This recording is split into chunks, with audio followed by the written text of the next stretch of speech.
him just wanting to be friends personally.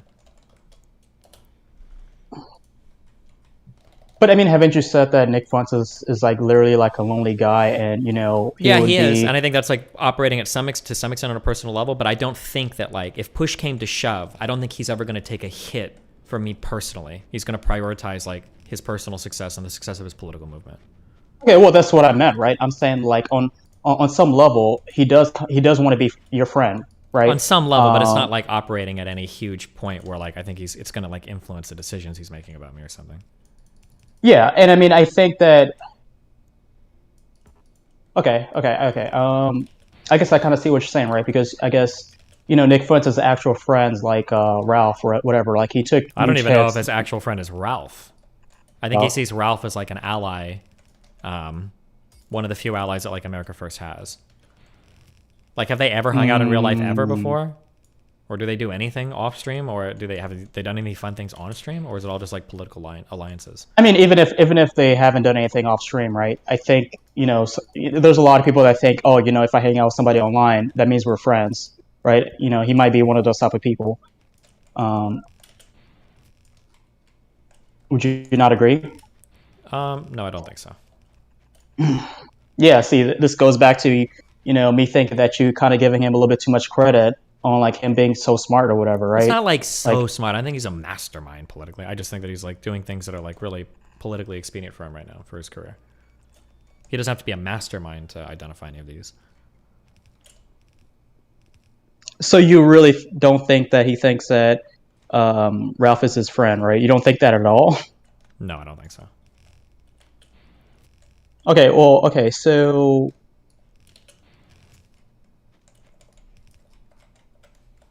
and you think that the reason why he took such a big hit is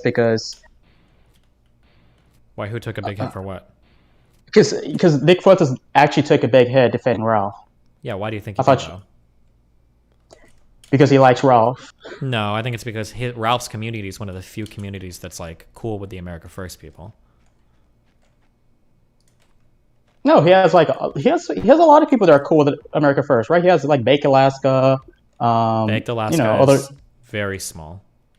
What other communities? Also, Baked Alaska would probably be considered part of the Groiper community. What non-Groiper is like friends with America First? That community is pretty isolated at the moment. Mm, yeah, I guess I don't know how I can actually persuade you because because you're. And again, I know you're not thinking that Nick Fuentes is very, very calculated, or whatever. But you have more of a Nick Fuentes is more calculated than being like emotional with things. And I'm thinking, oh, Nick Fuentes is being more emotional. That's why he's doing a lot of things he does. Um, and I think it even especially reflected with like y'all conversation today, right? Like a few hours ago, where he was kind of upset that you would accuse him of all these things and I'm thinking he probably was thinking, oh, Destiny's my friend. Why is he doing this to He was me? the one accusing me of things. What do you mean?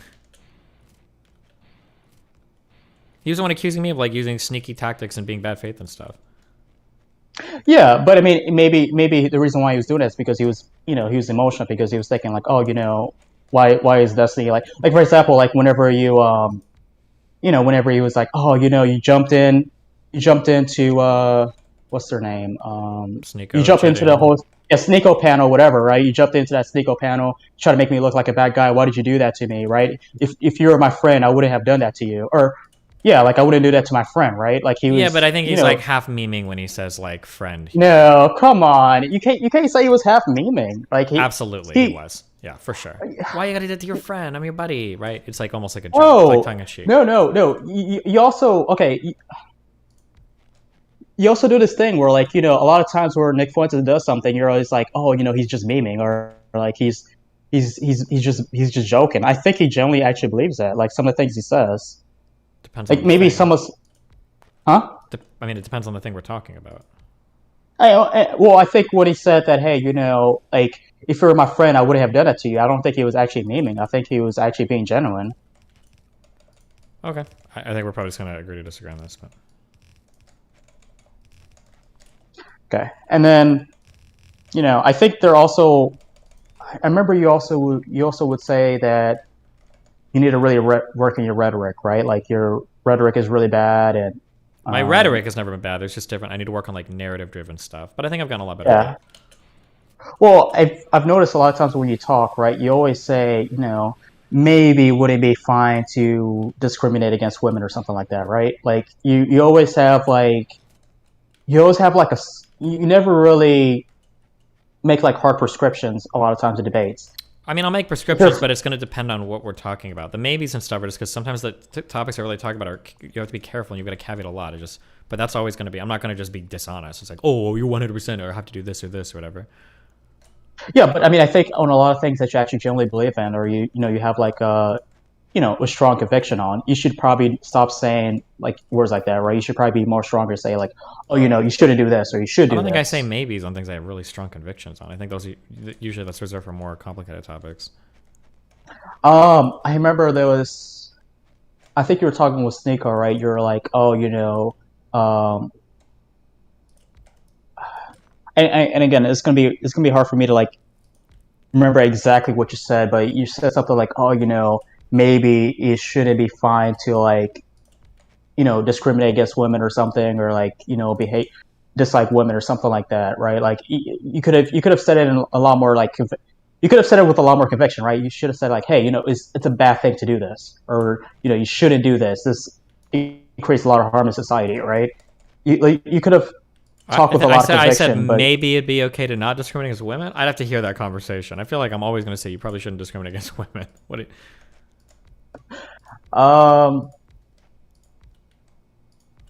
Yeah. Of course, I don't have the video clip right now, but yeah, I don't know. I'd have to hear that conversation, but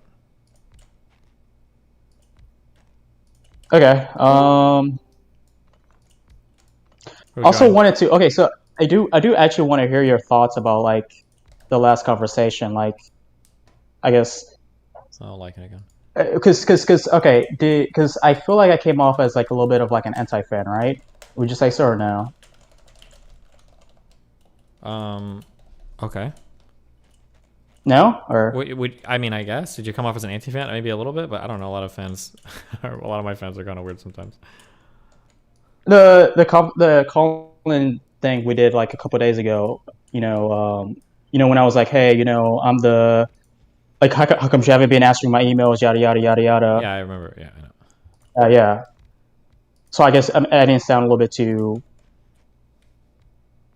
I didn't come off as like an anti-fan, I guess, or I don't know. like I sounded okay. A lot of fans come off as weird sometimes. You're good. Oh, okay, got you. Yeah, because I remember like there was a shit ton of people in DGG chat saying that like this guy hates Destiny, this guy's a schizo, yada yada yada yada. And, I kind of want to like clear up my name a little bit. Like I'm definitely not like that. Okay, definitely not a schizo. Gotcha. Yeah, definitely not a schizo. Definitely not. What else were people saying? Also, a lot of people in your chat were saying like, oh, Coffee Politics should kill himself or something, or like, like I remember there was a couple people where they're like, oh, he should like get a noose and like hang around his neck or something like that. I don't know if you saw that. I didn't, but that's pretty mean if people are saying it. Were they going to give you a Subway sandwich after? What? Hopefully, I mean, I like free food, but yeah, I mean, like I was like, what the fuck, dude? Destiny's community is kind of crazy. Like, what the fuck? No, they're fine. But that's many other callers they're coming not. in, and you're gonna... okay. Time to kick me out. Not yet. You got one last question. Go ahead. Oh, okay. I didn't even know I had one more question. Oh, if you don't have one, wait, no. I can make up a question. Fuck.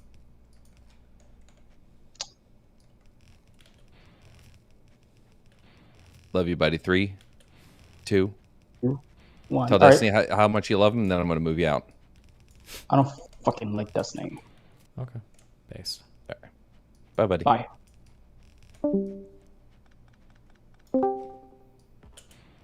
I love you too, Drew. It's your turn to entertain us. Hello? Hello? Can you hear me? Loud and clear. Okay, hold on, sorry. Hold on, I don't know if I can you say something? Something. Test. Okay. I was wondering about like your conversation with Fresh and Fit. Pretty much. Hold Okay. on one. All right, hello. Hello. Like, what do you think his main, like Myron's main argument sort of is? Is like, what do you think his main? Because I feel like most of his conversations go one sort of way, sort of get everyone on his side. What I mean, what does he believe in? There's a lot of things he believes in, or he believes in. What do you mean? Or in regards to what specifically? I feel like every time he speaks with the group or has the survey with like the women online, Mm-hmm. he gets everyone into this like debate corner sort of where it's he talks about men and women being equal. You mean being unequal or being different? Yeah, I mean that's sort of like how he like transitions into that his next sort of like frame of mind, which is like women are unequal, blah blah blah. Like I sort of feel like he conflates the idea of like men and women being equal as in like individual characteristics. Well, I think when he Or talks just about like, being equal or unequal, he's talking about like dating market stuff, not like positions in society, I think.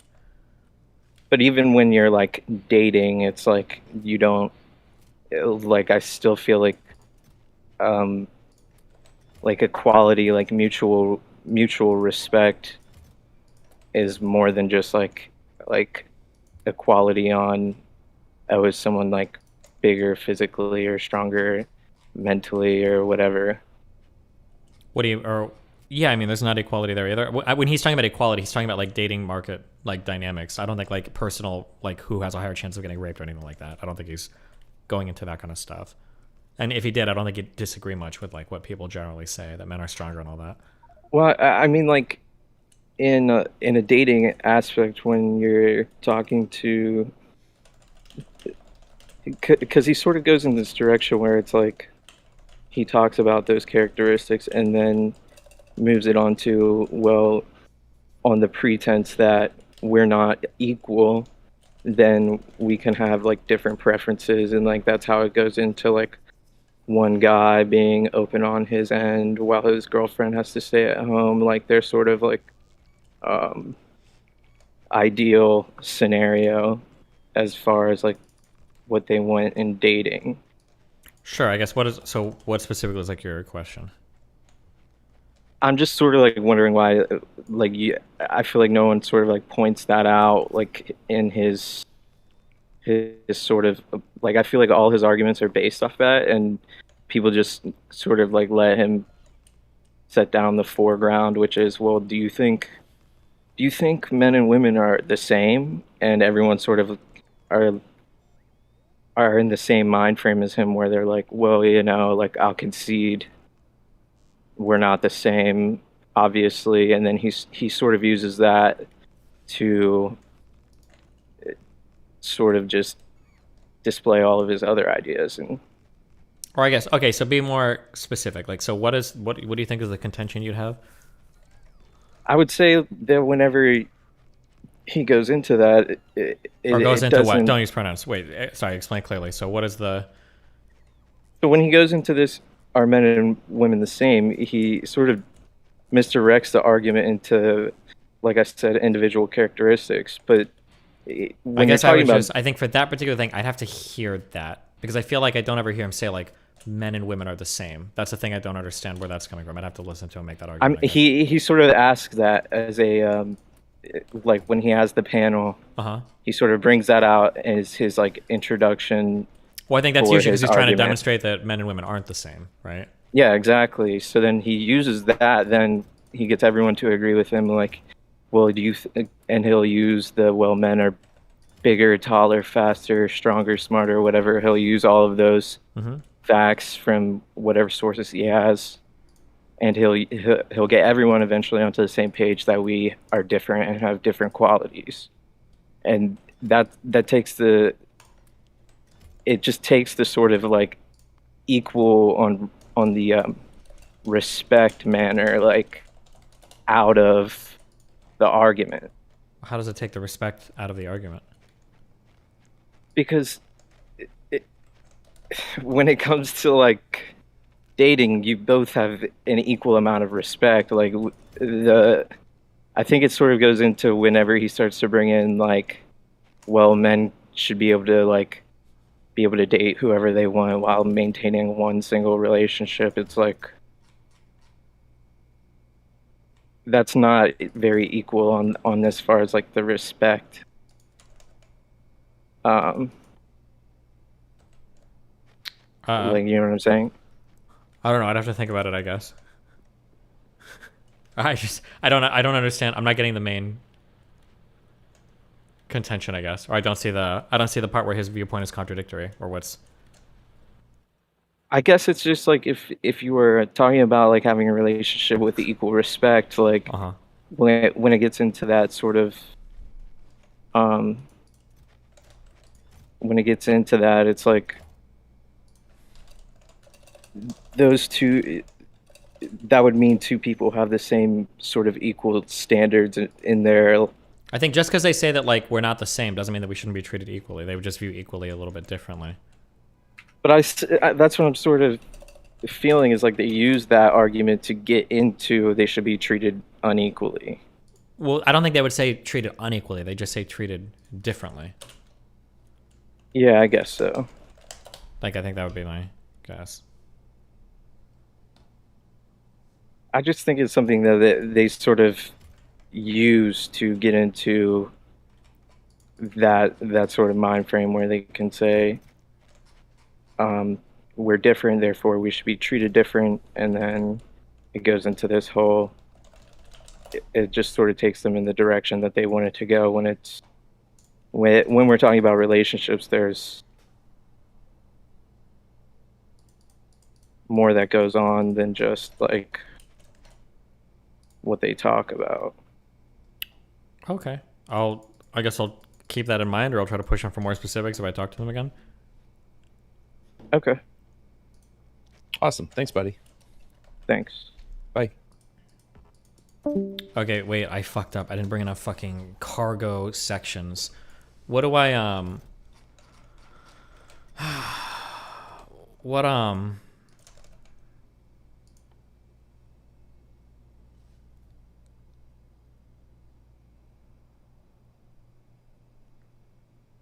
Christ.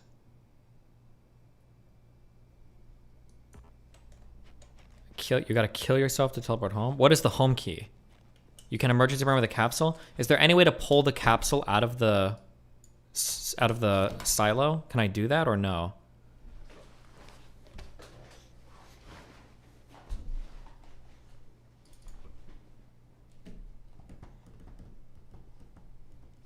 Deconstruct the silo. I don't know if that's gonna fuck with all my circuit shit. I don't know if I want to do that.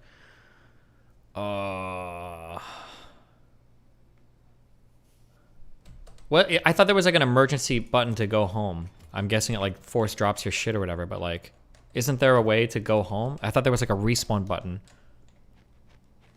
Are you able to manually launch a rocket from your home planet? Oh my god, hold on. Could I?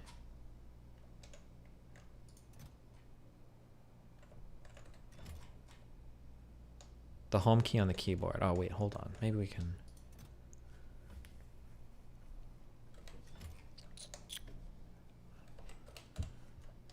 What does the home key on the keyboard do? Let me check. 1 second.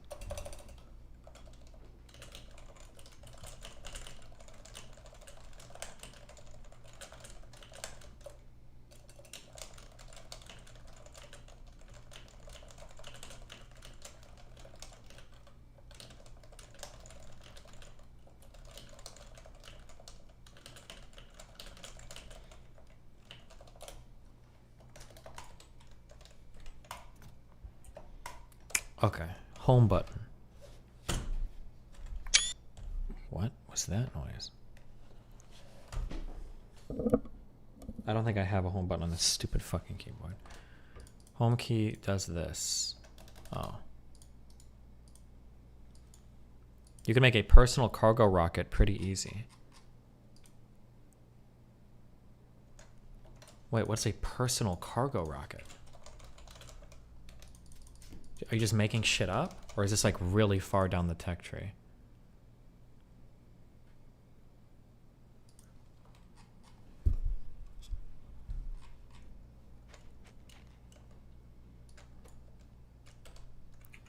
There's a respawn button on your hotbar. Just do the dot dot dot.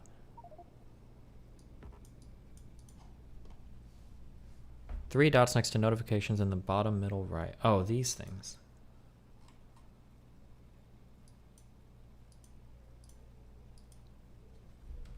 Is this, and this is gonna kill me? So I probably want to dump all my shit in here.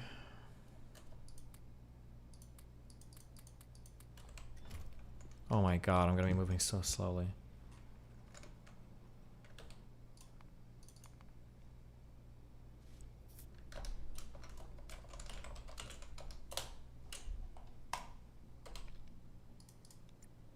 Hold on one second. Get ready to drag the next one in. Hold on. Yep.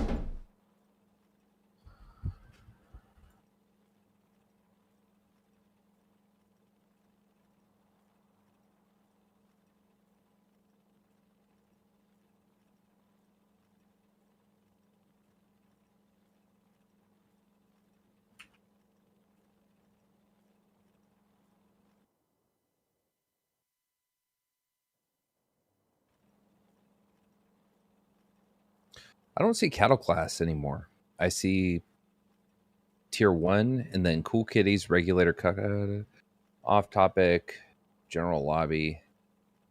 I don't see cattle class.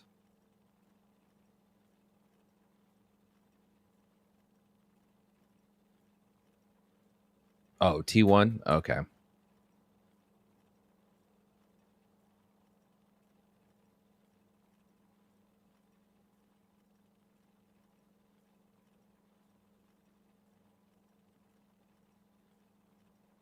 Here's the thing, guys. By bringing in tier 4s, I helped Steven monetize his channel better by incentivizing the perks of tier 4.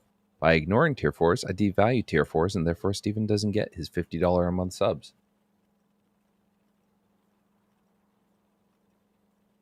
Oh, I'm getting a phone call.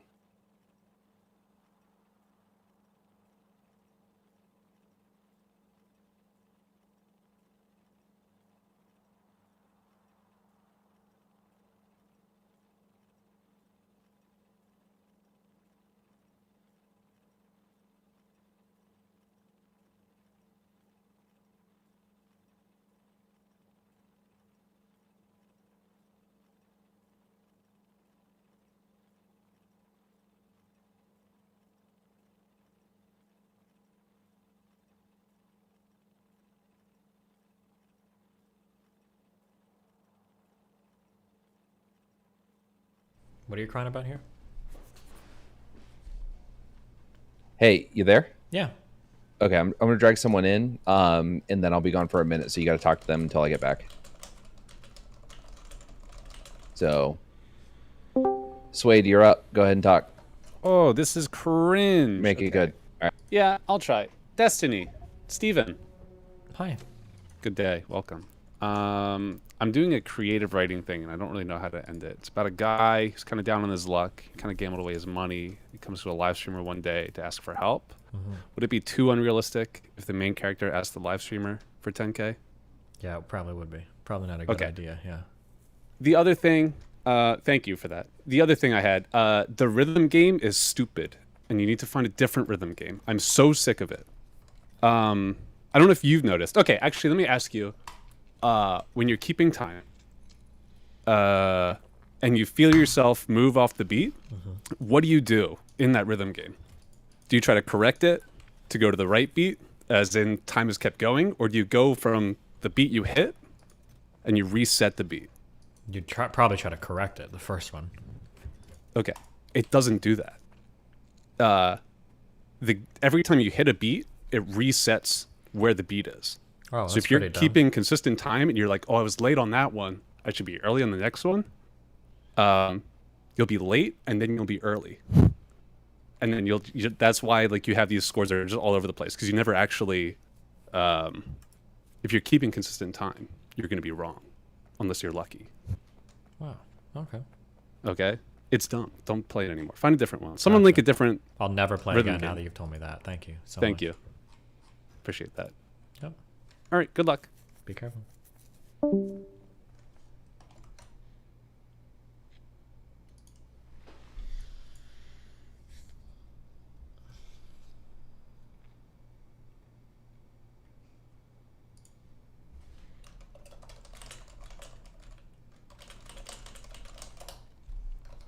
I'm gonna go ahead and throw a quick one up just to show how wrong that last guy was. Watch this, watch this, watch this.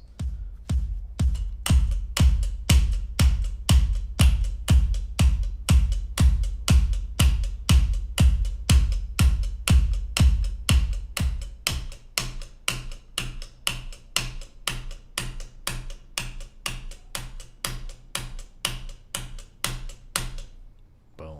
9-17. Look at that. Look at that. How did Sway treat you? Okay. We're bringing in Irk for a policy update. Hold on.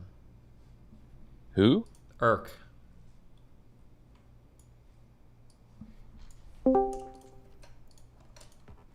Hello, Irk. Hello. Hi. Hi, what's up? I am doing okay. How are your cargo sections? They're cargoing. Yeah, I'm ecstatic to hear that. Yeah. So I wanted to talk to you about a policy issue and a potential short-term response to that issue. And I don't just want to talk to you about it, but also the chat, your audience. If you're listening, I'm talking to you specifically, not any of the other ones, just you. Mm-hmm. I love you. And so that issue is the Biden administration's upcoming changes to Title IX. I don't know how familiar you are with Title IX or any of the sort of back and forth that's happened from Obama to Trump and now to Biden. Nope. But just to be really, really brief about it, Title IX was part of the Education Amendments passed in 1972. Very short, and basically just said you can't discriminate by sex in educational institutions that receive federal funding, which, as you might expect, is quite a lot of educational institutions.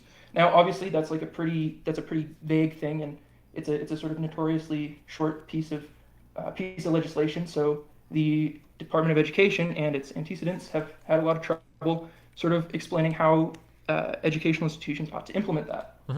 And in the 1990s, there were some court cases that determined that sexual harassment actually constituted a form of sex-based discrimination, which created a whole other set of problems in terms of, how the fuck do you determine, how exactly educational institutions are supposed to deal with a problem like that, which is a thing that's sort of gone back and forth.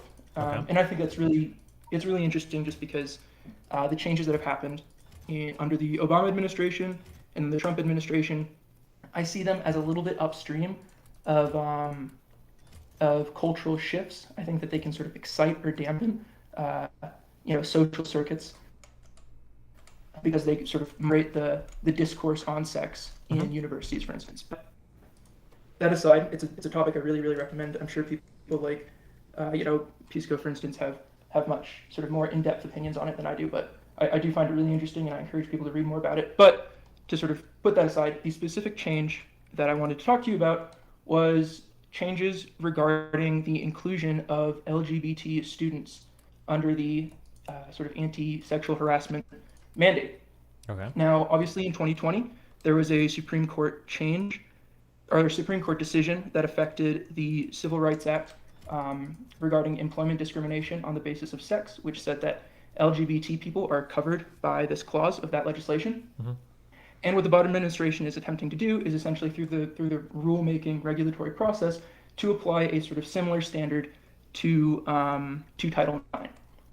To emphasize this is a change that has absolutely nothing to do with sort of transgender athletes, the inclusion of transgender people in sports at any level. It's not touching on that at all. And the Biden administration has said that they're going to be touching on that in a later piece of rulemaking.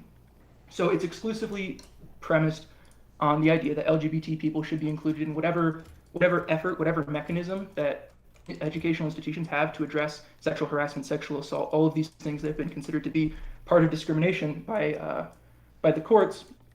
It's just trying to include them in whatever sort of the process of making amends is, which changes a lot from administration to administration, and the Biden administration is rolling back some Trump era changes as well. But sort of the principal thing that I want to focus on here is just the inclusion of LGBT people. And the reason I'm bringing this up is because it is going through a regulatory process, the rulemaking process, which includes something called the commenting period. Every single regulatory change that is done has to be sort of sieved, pushed through a 30-day period where the public is able to openly comment on a regulation, and regulators then have to read every single comment, reply to those comments, take them into consideration as they're rolling out the rule and as they sort of move on to later drafts and eventually the final rule. So this is a period that for this particular change is going to be closing on Monday at midnight Eastern Standard Time. And the reason I'm bringing it up is because I've talked to you about this. I've talked about this to you in the past. I think this is a really, really good opportunity. Sorry, you might hear there's dogs in the background, which is really, really bad. Shut the fuck up. Yes, okay. No. Yes, okay. So I've talked to you in the past about, I don't know how much you remember about this or whatever. I think I originally mentioned it to you in 2020 or something. And it's sort of a thing that I've just been thinking about since then. Okay. I think that the rulemaking process is a place where streamers actually have a unique comparative advantage in directly affecting the policymaking process of the United States. Obviously, there's things like, you're sort of in the future, a long-term playing through this media company. You've done canvassing. Vosh is doing canvassing. There are a lot of different things that you can do, fundraising or whatever. Mm-hmm. But I think this is a place where the strength of streamers is particularly well suited to affecting, sort of policymaking in the United States, because comments that are made, just to sort of explain the process. There's a little website called regulations.gov, launched in 2003. Regulators do have to read every single comment that is made, and they do prioritize quality over quantity. So, detailed comments that provide like sort of useful information to regulators will be more highly valued than just like, a bunch of form letters, for instance. And sometimes, I don't know, some of you in the audience might have received like text messages saying like, oh, we want to save the whales, please comment now or whatever. That's the kind of form letter thing that doesn't really have as big of an impact on regulators as detailed messages. So the reason I think that streamers are like sort of very well adapted to do this kind of thing is you have like a political streamers in particular, and bigger ones, so you, Vosh, Hassan, have large audiences that have better than average endowments of political knowledge. And this is a thing that happens entirely online. So you don't actually have to mobilize people in the real world to do anything at all. Anybody can comment, from their bed, from their kitchen, whatever. You can just like sit down, you can do it on your computer, you can do it on your phone. So it's like a really, really, really, really easy way for you to translate your audience, which is disparate, spread out across the United States, into concrete political change, because these comments do have serious effects. Companies make public comments on these platforms, and they then go on to do like actual lobbying presentations to the office that is tasked with responding to these public comments. It's a thing that people put really, really high value on. Yeah, I think okay. So you're just saying that there are places publicly where we can leave comments. We can leave comments because we're a sophisticated audience. So those comments are going to demand the eyes of legislators and lobbyists, and they'll show up later on. Yes, and you have a lot of people in your audience who you have a lot of people in your audience. You're not a small so we can leave a lot of high quality comments on given things. Yeah. Exactly. So my pitch here, and as a kind of pilot program for this concept, is I have like a small guide for the issue, what is regulatory commenting, and then how you can leave an effective comment. And the way I arrived at that last section is just I synthesized a whole bunch of reports from like think tanks or governments or other organizations or whatever, and just to create like a few, here's some basic bullet points, here's how you can leave an effective comment and what you should do. Mm-hmm. And again, the other thing is that you have a pretty sort of large LGBT contingent in your audience, so this seems like an appropriate issue to discuss or to comment on. Okay. So the pitch that I basically had was just, I have this little Google Doc. If you took that and one of your mods or TVA or something made that into a command in your chat just for like the next 3 days or whatever, and you push your audience like, I don't know, a couple times a day until Monday, until it's over, just to go and comment. And then I have like an exit survey just to see if people were interested in it, or just to collect some basic information to see if this is a viable idea in the future for like something that could be more organized, because this is a 30-day kind of period and it could be significantly more organized than this. But yeah, I figured that this could be like a potentially useful way to see if this is a thing that can work at all, if people are interested in it, if it's too onerous, if the guide is useful or not, all these kinds of things, right? So I was wondering if you would be interested in doing that, if that's something that is reasonable, unreasonable to you, questions about the regulation, questions about the concept, anything like that. Gotcha. Yeah, I mean, I imagine we could probably do something like this, yeah? Yeah, I mean, if you're down, like I have a link to stuff and I could just like PM it to RTBA or something. Do you think it'd be better to like post something, or good to post this like on the subreddit? Yeah, I could do that. I have like a link to that. I don't know if somebody else could do that. I don't really use Reddit. But yeah, like I have that link and I can just send it to you, and I can send it to RTBA. And yeah, that'd be really great. Anybody in the audience is interested, like it's super easy to leave a comment. A lot of you probably have friends who are in college, going into college, just out of college, who are gay or transgender or something like that. Maybe you're one of those people yourselves. And using that personal experience actually does matter, because the regulatory agency is compelled to take into consideration the possible benefits or drawbacks of a given regulatory change, which is going to include things like how does it impact, for instance, transgender students in colleges? How does it impact them specifically? And that's a thing that's actually going to be helpful to them. So that's, so if you're interested in leaving a comment, if this is a thing that you think affects you or affects somebody close to you, definitely consider doing it. I'll send the related doc to Destiny, to mods, whatever. And maybe it'll show up on the subreddit, maybe it'll show up in chat, something like that. But if you're interested, please consider leaving a comment, and we can see if this is something that is viable to do on a larger scale in the future. I'm in his Discord. I'm Irk, IRK. So if you have any questions about this, just ping me or DM me. I'd be glad to help with anything that anybody is having trouble figuring out, or any questions they have about Title IX or the particular change that the Biden administration is making. But yeah, that's basically just this. That's the spiel. And yeah, that's about it. I didn't want to take too much of your time, but there's not much to say. I think it's pretty straightforward. Okay, cool. I'll check my DMs with you later, and then we can like pin a Reddit post on it or whatever. Yeah. Phenomenal. Thanks so much. Cool. All right. I love you. Be careful, babe. Bye. Nice. Wow. Ready? Yeah, go for it. Mango Bandito, your time has come to unmute, talk to Destiny. Take it away. I'm here to be off topic and talk about earlier stream shit. Okay. Hey, do you use your always on display on your Pixel? What does that mean? So there's a setting where basically it like always shows the clock and like little notification symbols. Oh yeah.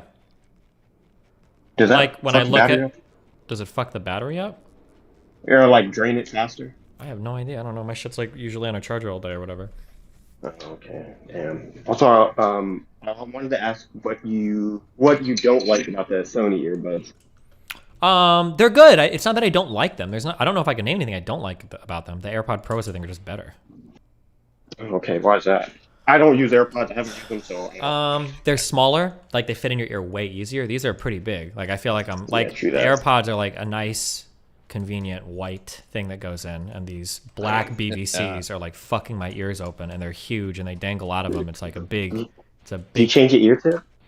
No. I mean like the whole thing itself is like it's a yeah. big thing. Like if people, I don't know if people have ever seen these before, but hold on. Yeah, no, you're right. I know I'm right. Well, you're like challenging me. This is like these are what they are. They're big guys. Well, I'm using them right now. Fuck. Yeah, they're big dudes. It's like a huge thing that like goes on your ear and then like sits like compared to like the AirPod Pros. This thing's massive. I don't know. They never fit in my ear too okay, and I don't like the silicon because that shit. I don't know. It's like sounds fucky. Damn it! You made me drop one. Now I'm never gonna be able to fucking find it. Oh no! Yeah, I mean you could go get a pair of earpods. Oh my god. Okay, what else? What else do you want to say? No, that was it. Oh, actually, you know what? No, I wanted to reminisce a little bit about old Android. Because you were talking about they don't know what thick Android it is and such. And you know what? Oh my I love that shit. I used to root my phone, get rid of all those Samsung apps and stuff. Wow, cool. Thanks for updating us, dude. Anything else you want to tell us about your old fucking phone habits that we all definitely? No, I gotta go dig through. I'll be back though. Y'all take it easy. Have fun. Peace. By you. Oh god. Lycan. Sir, It fucking disappeared. It's like gone. Oh, no. what is? I found it. It's in my chair. Jesus. Okay. What the fuck was that? I dropped one of my my IEMs. Okay. Go. All right, next. Daka Pick. Hello? Hello? Hello. Oh, there you go. Hey, what's up, guys? Nothing much, dude. Alright. I'm here to give the truest, well, I don't know if it's blue, red pill take, I guess. Okay. But I think, you know how Myron says that, like, girls don't know what they want? I think that these political people don't know what they want. Like, you know, what makes them, like, excited in their loins, you know? I think they want you to get rid of they want you to get rid of Nick, but I think they secretly love it. They all actually love it. I think. No, they do. The engagement and everything is huge on it. People like the debates and the conversations, and people will say shit like, "Oh, like you need to stop doing this, blah blah blah blah blah." It's like, okay, well, I'm gonna go back to debating like lefties. Like they would all like kill themselves. They'd be like, "Never mind, bring back Nick." Like, of course. It was so bad, dude. Like I would like be listening to you while playing a game, and I would still want to just die because I'm like, man, I just can't listen to this anymore. Like this is like, even as a side like behind my mind thing is just not good, not good. But I actually have something that is more, like important to me, I guess. But it's I'm a little bit weirded out by this. Not weirded out. I don't know how to say it. Whatever. Is my career in a way. I have so I have a little business that I started. That I guess I kind of stole from my previous boss. Whatever. I didn't steal it. They like me more than they liked them. Whatever. Okay. I teach. So like I was teaching for someone as a contractor for someone, and then I ditched that company, and now I'm teaching for myself as a contractor. Okay. The thing is that now I'm thinking about expanding that business because I see the opportunity, and like there's a lot of need, especially in the U.S. now. Like teachers are very like scarce, and I think that I do the schools think that I do a pretty good job. But the thing is that it's taking up so much time now, and I feel like I'm because I'm going to school too, so I'm going to university too. So I am thinking about stopping university and focusing in business only, but that feels very bad. I feel like I've dropped projects on the past, and when I came back to university, I was like, man, like I really want to finish university. But now I have this other thing that is actually like making me good money, you know, and it has the potential to expand. And I have people already asking me to expand parts of it, like an after-school program. I'm already being asked to do it by the kids themselves, right? But if that happens, then like, you know, so I just wonder like what educated folk like you and the chat might say about something like that. So. This is a question that I'm very familiar with, actually, because it came up a lot when it came time for people who were competitive in esports and they were young. And people always had this question of like, well, I'm going to school now, but I'm in esports, like, what should I do? Like, if I want to be competitive, I need to drop school, but like, is it smart to drop out of school to pursue like an esport or streaming? Like, that's really complicated. People didn't know what the correct answer is. What I would say is sometimes in life, you are given limited or exceptional opportunities to pursue something. When those opportunities come up, you should probably always pursue them. How long do you have left on school? Year or so for my associates. If it's just a year, if you could finish, that'd be good, damn. But like, here's the thing. Like, if the work doesn't work out, then like you can always go back to school. But like, if you finish school and for whatever reason your business kind of fails while you're finishing school, you might never have that opportunity again. Well, now there's another thing though. So I teach programming and robotics, right? And I'm also the admin at the robotics club Miami Dade. I live in Miami, whatever. I'm the admin there, right? And that gives me the thing about that is that that's been giving me a lot of nerds that I can interact with a lot, and I can use these nerds as my employees because like I need nerds that know how to program. that would charge like less than a teacher because they don't have a degree. Because you cannot charge the same as a teacher, like someone that went to school for teaching. Sure. And in reality, they gave me this position as a teacher because I told them, oh yeah, I am like the president of that robotics club, and they're like, oh really? So do you wanna like get paid $50 an hour to teach these kids? And I'm like, oh okay. So. So you're saying you don't want to leave your job now because it's a source, or you don't want to leave school because you can get free labor at school? Not free labor. I will obviously pay them, but it's like it gives me credit. You know, like it makes me like I don't have a degree yet, but it gives me like that air of this guy is going somewhere. Kind of. I feel like that's why people fuck with me, is because like I was that, right? Like that's why they were willing to take a chance on me, and someone that doesn't have a degree and that just well, I guess they knew me from before when I was working as a contractor, right? But still. Like, I don't know. I mean, hold on. Okay, you're answering your own questions. If you're saying that being in the business gives you an air of authority or being in school gives you an air of authority for your business, it sounds like the success of your business is contingent on that air of authority as in school. So stay in school. That's the answer, right? It just takes so much time, right? Well, but you're making it sound like if you quit school, your business is going to fail. So that's part of your business is now going to school. No? No, not really. I mean, I don't think they would throw me out, but maybe. Well, then quit school. What do you mean? Well, why are you bringing it up then? Because of the labor culture. Because what? The having like connections with people that I could use. I can't. Yeah, I can't weigh that. I have no it. idea because like it's gonna come down to like, I don't know how valuable the connections you're making are. It depends. Is your business still running while you're in school? Like, is it still doing the job that it needs to do? You still getting new clients? I have one client that is very good. Like I only have one client and it's very good. So right, but are you able to do still some biz dev and get new clients? No, that's the thing. So like that's the thing. Getting new clients is what like I would require me getting out of school and start like basically full managing this thing, right? And like looking for clients and like because right now I only teach, right? But what would require for me to go like quit school, it will be like, okay, now I need to promote this. I need to get employees as teachers, and I need to train these teachers, and I need to put these teachers working in other schools, right? Oh, wait, my employers are schools. When you private say schools. When you say you're in school, you are a teacher. Oh, maybe that's where like it's not coming. Like I am a student, right, in university, but I teach at middle schools, right? A private, only private middle schools because there's a lot of bureaucracy. Wait, so you're okay? So okay, hold on. So you're going to school in college. You teach in middle school.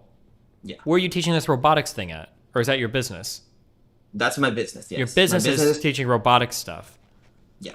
And you're asking, which school are you asking if you should quit? The middle school teaching job or going to school as a student job? No, not as a student. As a, well, I get is the studying, like going to university is like quit going to university. I mean, because it takes up a lot of my time that I could use to promote. Okay, hold on.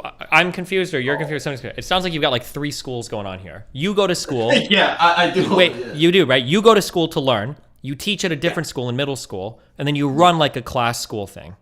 All 3 of these things are different things, right? Yes. Yeah, okay. And I do all 3 of them. Yes. Yes, and you're asking not if you can quit teaching. You're asking if you can quit being a student. Yeah. Okay. If I should. Well, why wouldn't you? If you have a business you can work on. I actually kind of feel like almost like morally obligated to. Like I feel like why that's dumb. What do you mean? Why do you feel morally obligated to go to school? Because I feel like I've done stuff in the past and I quit, and if I quit, I'm a quitter. And because when I went back into school, I was like, I need to finish school now. I need to because I quit once, and I was like, I need to finish. What's more important? Okay, well, I mean, if you want to do the moral obligation and like fail your entire fucking business because you feel some irrational connection to finishing school, you can do that. But I mean, what do you think I'm going to say about that? Obviously, that's dumb as fuck. I'm not going to sit here and say like, oh, true, you need to finish, man. Fuck your business. Like, finish your degree so that you can quit and immediately go back to working your business. Like, why would you do that? That just seems so silly. Well, that it is true. That is very true. Yeah, I mean, I feel like... how much more school do you have left? About a year. Well, it depends how much I do. If you only have a year left, you should just fucking finish. Just suck it up and finish. But, like, don't put yourself out finishing if... It's the thing is, it's a lot. I just like I feel like I have like zero time, and I the thing is I feel like I'm getting to the point I'm close to burnout. Like it's getting bad because I think I'm doing too much, so I need to. How old are you? 23. Okay. This is the time to do it. Keep doing it. Keep the job, keep the side business, and go to school. You said you have 1 year. Finish that fucking year. It's going to be rough and tough. And then you know what? After you're done with school, then you can relax. Glory, yeah. Keep the business going. Work some extra hours on top of everything else. But this is the time to do it. Because here's the problem. You quit school now, and it seems important to you that you do finish school. You quit school now, you're going to get on that fucking tit of your job. And yeah, your business might go up. But then, you know, if you end up needing that school or wanting that school in the future, it's going to be a lot harder to stop focusing on your 2 jobs to then go back to it. So do it while you're there. Yeah. So I'm back to this, I guess. Back to just keep going this way, but yeah, I guess it makes sense. It's just a lot. I need to quit my social life fully. You don't have to do that either. I can't imagine what you sound. No, you cannot be serious. Where are you from? I'm originally from Ecuador, but I live in Miami right now. Oh, you're in America. Okay, cool. So you're working like what, 7 to 4 for school, day to day? Yeah. No, I work. I work. How much? Depends. Depends. So for school, I work 20. For the university, I work 25 hours. For the school itself, I work. It's like around 6 hours a day. How much is that a month? Okay, so wait, 25 hours a week for school that you attend? For university, yeah. As a manager, I work as the lab manager. Okay, so as a lab manager, you work 25 hours. For the middle school, you work 6 hours a week. A day. A day. And okay. I skip Thursday. Not on Thursday. Okay. And then how much is your side business taking up of your time? That is the 6 hours a day. That's the 6 hours a day. Okay. And then so it's 25 hours a week for the manager job. Yeah. Okay. And then how much time are you in a master's program? No, associates. Associates? Okay, cool. Yeah, you have plenty of time. You sound like an intelligent dude. You got plenty of time to work on your associates. You don't have to sacrifice your after work life, after school life. You just have to be a little responsible about it, you know. Maybe That's you don't get to hard. party Friday. Yeah, that is the hard part, right? But think about what if you're you only gonna have be one like, client right now? What if they drop? You're just like completely fucked your whole life up. No? Oh well, yes, but I mean, it's a Catholic school, and like they like me, I guess. And I'm the thing is that it's very hard to find at least someone that does what I do. I think, like teaching everything that I do. I like programming. I like robots. I think the hardest thing is someone that can deal with kids. Is that like I also don't mind kids. Like I'm pretty. Wait, chill. you teach kids? I teach middle schoolers. No. Wait, for your business or for your job? For my business. So your business and job is teaching middle schoolers. My job at the university is teaching university people. Wait, hold on. Yeah, there was a new layer uncovered. So he works 25 hours a week at the lab at the university. I don't know. Okay. He works 6 hours a day at the middle school, Yes. teaching kids. Yes, and I go to school. So you have a business at a school. Yes, my client is the school, Catholic school. What is your business? Is it just you teaching, or Yeah, how many employees do you have? just me. I teach. How is it a business and not just another job? Oh, because I'm a contractor. Like I'm contracting myself to them. The thing is that I can also expand it, meaning that like Wait, how can you expand it? Where's the scale? It's just you. If I could get someone that teaches for me, right? Like I could get someone that. Okay, the hold thing on. is that- I think you should pursue this to the fullest of your abilities, but you should finish school first. You don't have a business right now. You're a 1099 employee of a school doing tutoring. You don't have a business that you could scale up or anything.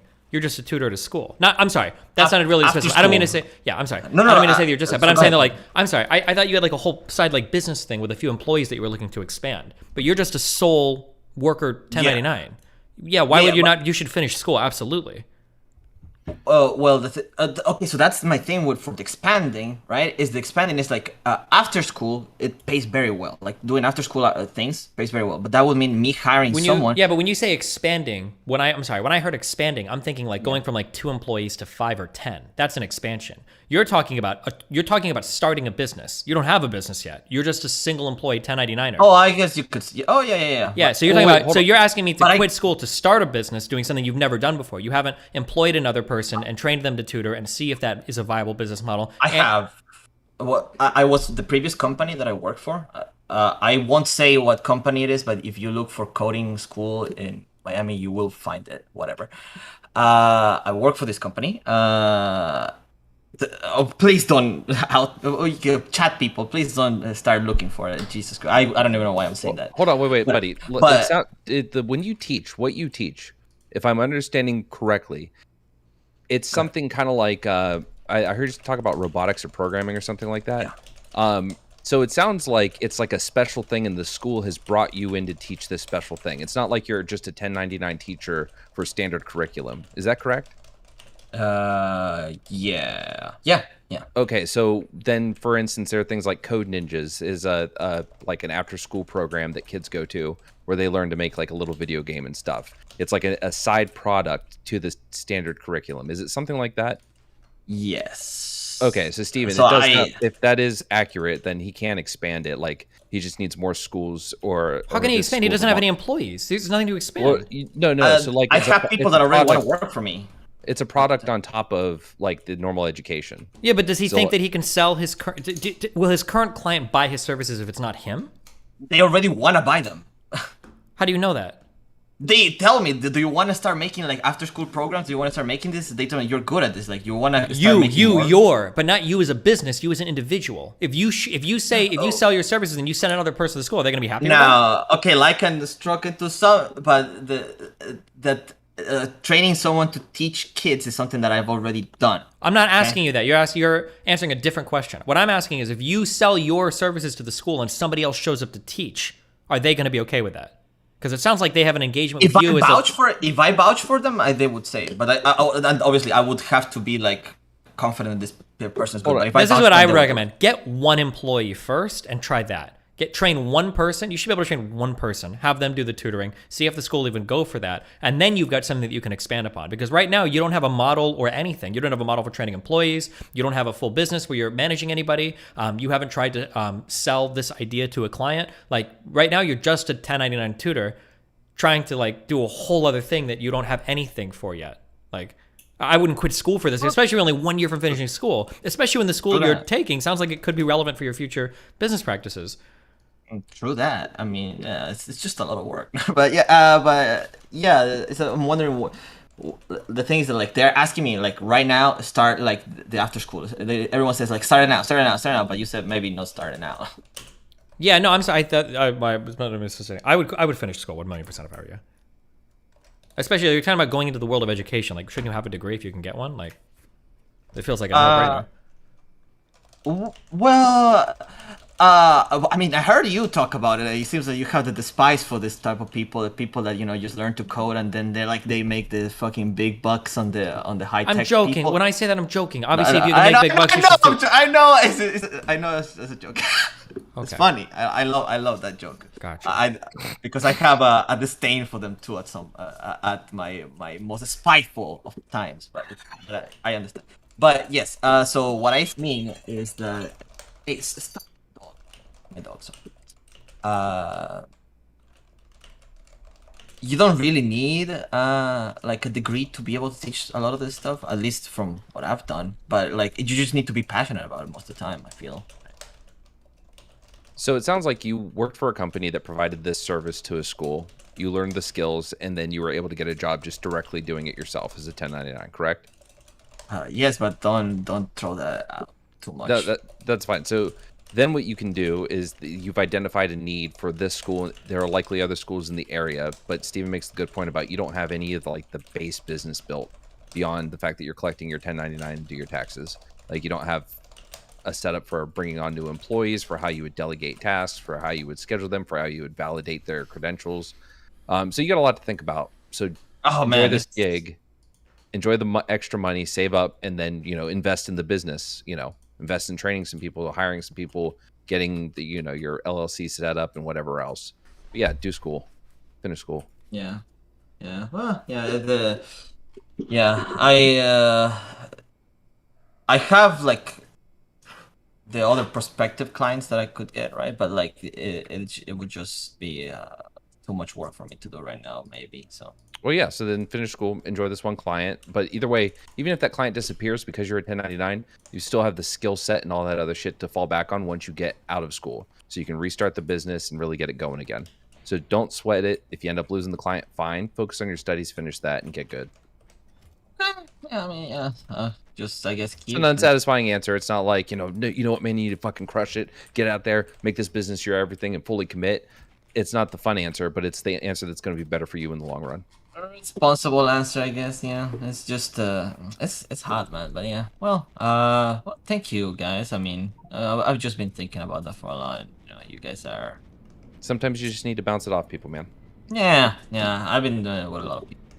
Thank you so much. You guys have a good rest of your night. Yeah. You too, brother. Be careful, babe. Jesus.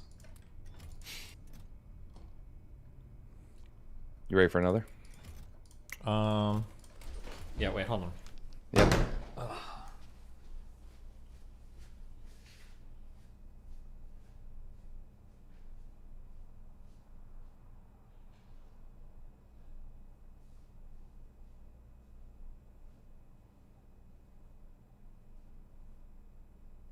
Don't you want somebody to love? Don't you need somebody to love?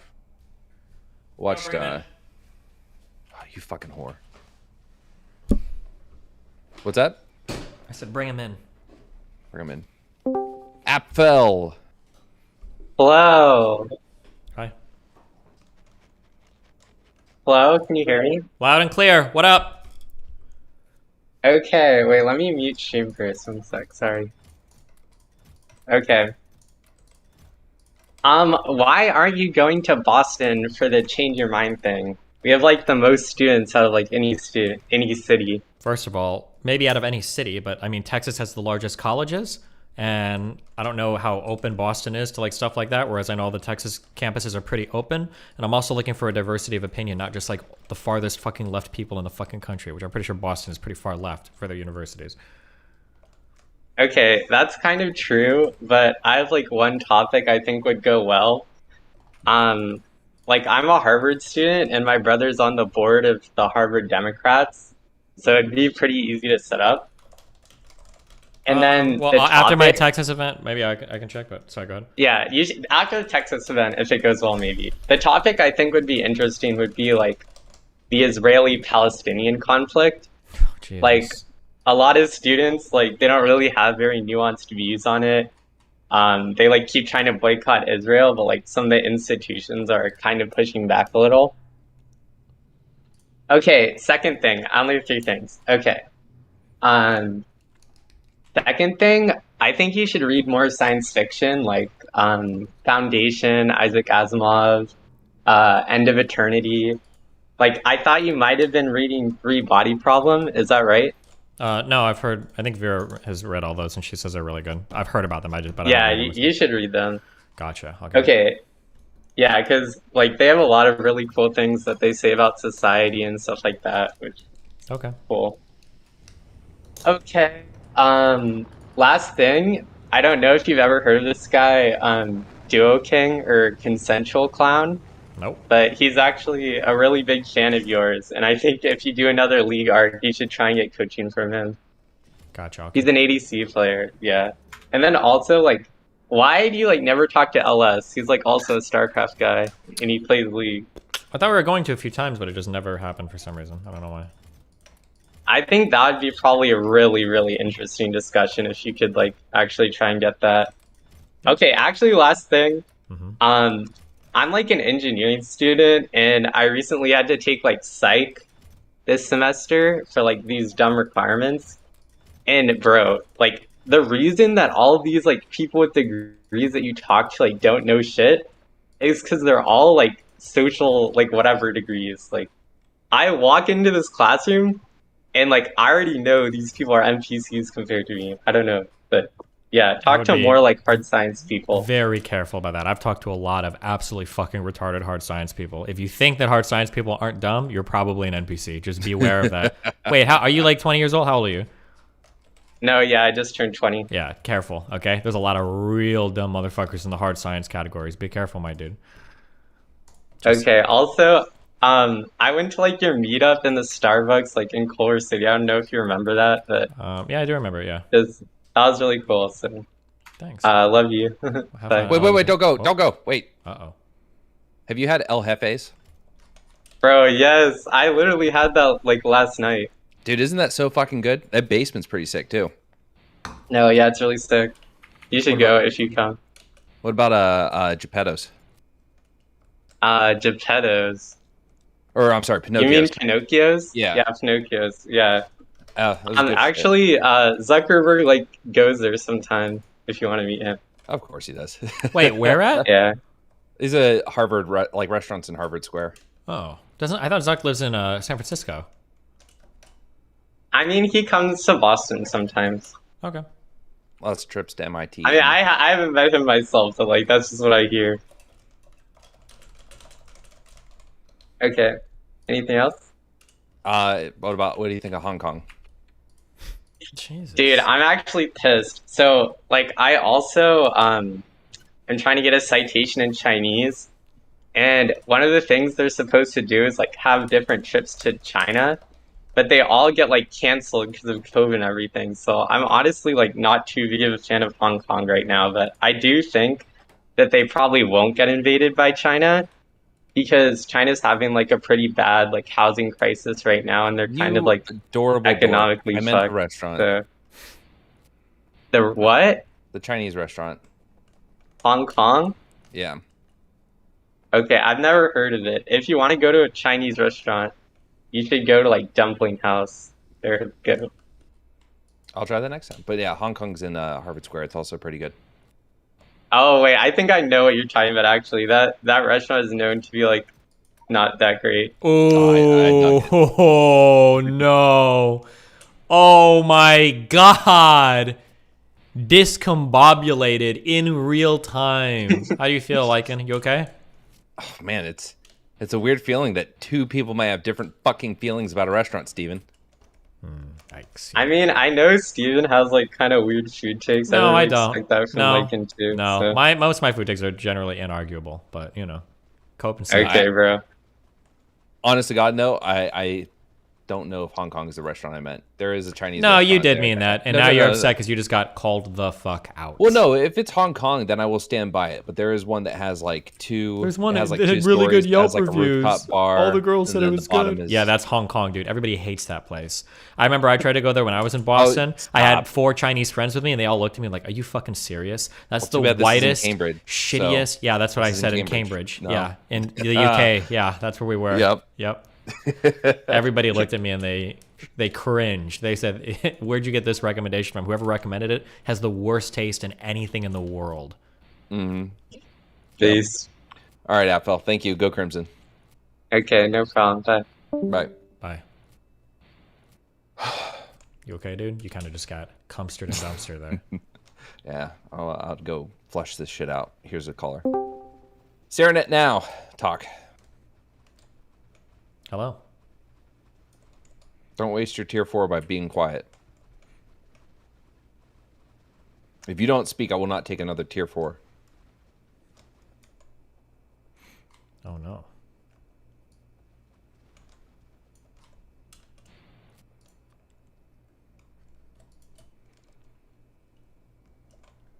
All right. Bye, Serenet. I'm sorry. Jeez. Games Gills. What's up? Hey, nothing much. What's going on with you, Lycan? Not too much. You're here with Big Daddy Destiny. Why don't you talk to him? I want to talk to you. I'm kidding. No, I don't want to talk to Destiny. So, Destiny, I'm really disappointed in your tweets. Mostly because the last tweet that you sent out to Ralph, you ended with Go Off King, when it should have been Go Off Sis. I feel like if I did the Go Off Sis, nobody would get the joke. True, yeah. I'm sorry. Steven doesn't misgender. Good True. one. Like him. Well, how do you know he's not? Ooh. Touche. Okay, so, I have a question about relationships and getting into them, and it What do you ties got? in with mental health. Okay, So, I got you, dude. so, I deal with a lot of depression. Okay. A Big lot of mistake it. right there. And But go ahead. yeah, I know it's my own fault, really, as Sneaker would say. So, how would you? I know in the past you've made statements like making any relationship have to, or any partner have to deal with any sort of like mental health shit is like really irresponsible, and it's a detriment to a relationship. As someone with really bad depression, somebody that struggles with that, and I don't have a really good out to it right now. I just don't have access to meds. Is it irresponsible of me to go looking for a relationship, or how would you even like go about that? I feel like you should try to get a handle on that as much as possible before searching for a relationship, because you're setting yourself and your future potential partner up for a lot of failure and a lot of difficulty. Yeah, I kept going back and forth with it in my head because on one hand, having a partner does a lot to help with depression. I don't think it does. I think don't that think it does? it might feel like that a little bit, but I think that unless that partner is specifically equipped to deal with depression, it's not going to help much. Because like when you're dealing with somebody with depression, you have to be of the mindset that you're going to have to do a lot of the like emotional labor for them to get Right. ready to be a functioning person in society. Like if you are if I am a normal human being, okay, and I've got like a partner, I want to feel wanted. I want to feel like that partner wants me, wants to do things with me, wants to be with me. That's like that's an important part for most people when it comes to relationships. If you're somebody that wrestles a lot with depression, you might be somebody that doesn't ever want to be with even yourself. So if it comes time for us to do things and you're like in a down period, like you might be the type of person that's like needs a friend to come and literally like push you out of bed, like literally lift the mattress and knock you out of bed and say, hey, get the fuck up. We're going outside. This is better for you. I know you don't want to do this now, but trust me, you'll feel better when we gone outside. Like you might need that type of reinforcement in your life. And that's an exhausting high burden to place on somebody that is like starting a relationship, because their emotional needs are almost always going to take a back seat to your depression. And that type of role is very hard for a normal person to fill, especially if they don't have a perspective on like mental illness or anything. It's very, very, very difficult.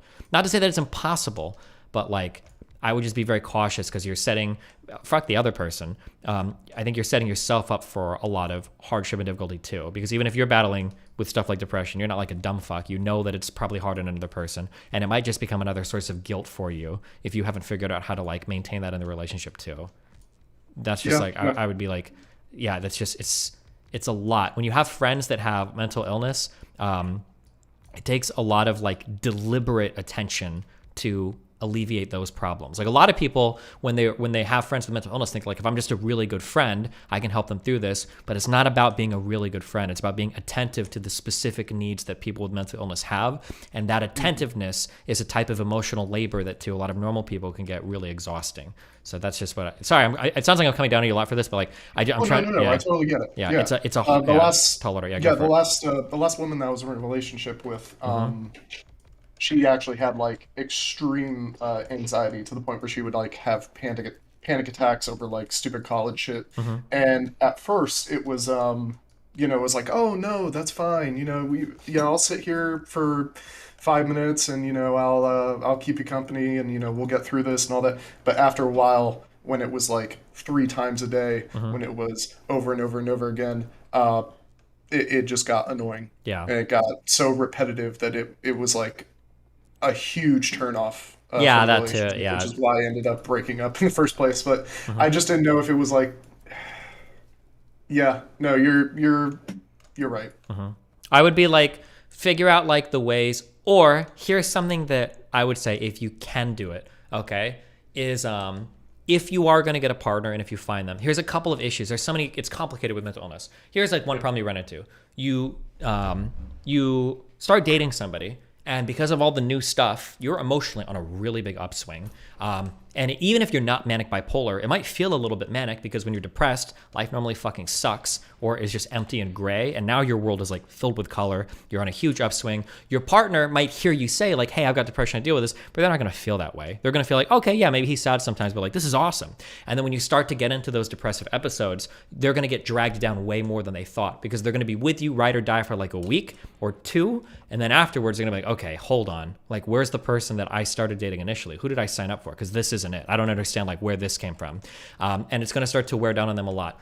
If it is the case, though, that if you can find a partner that seems really empathetic or understanding of like the depression experience, when you start dating, like having them actually either attend a therapy session with you or having them learn how your mind works and then given some set of strategies, that can be really helpful if you do think you find somebody that like loves you enough and wants to spend the good faith effort to kind of like ride with you through those depressive episodes. But it can't be a normal friend or partner because normal people have no idea how to deal with mental illness. They think that if they just be a really, really good friend, eventually you're going to like realize like, okay, yeah, like of course I'm your friend. Like let's go out and do stuff and have fun. They don't know what it's like to not have the drive to be happy. That's a thing that they have to learn because most people just have no concept of that.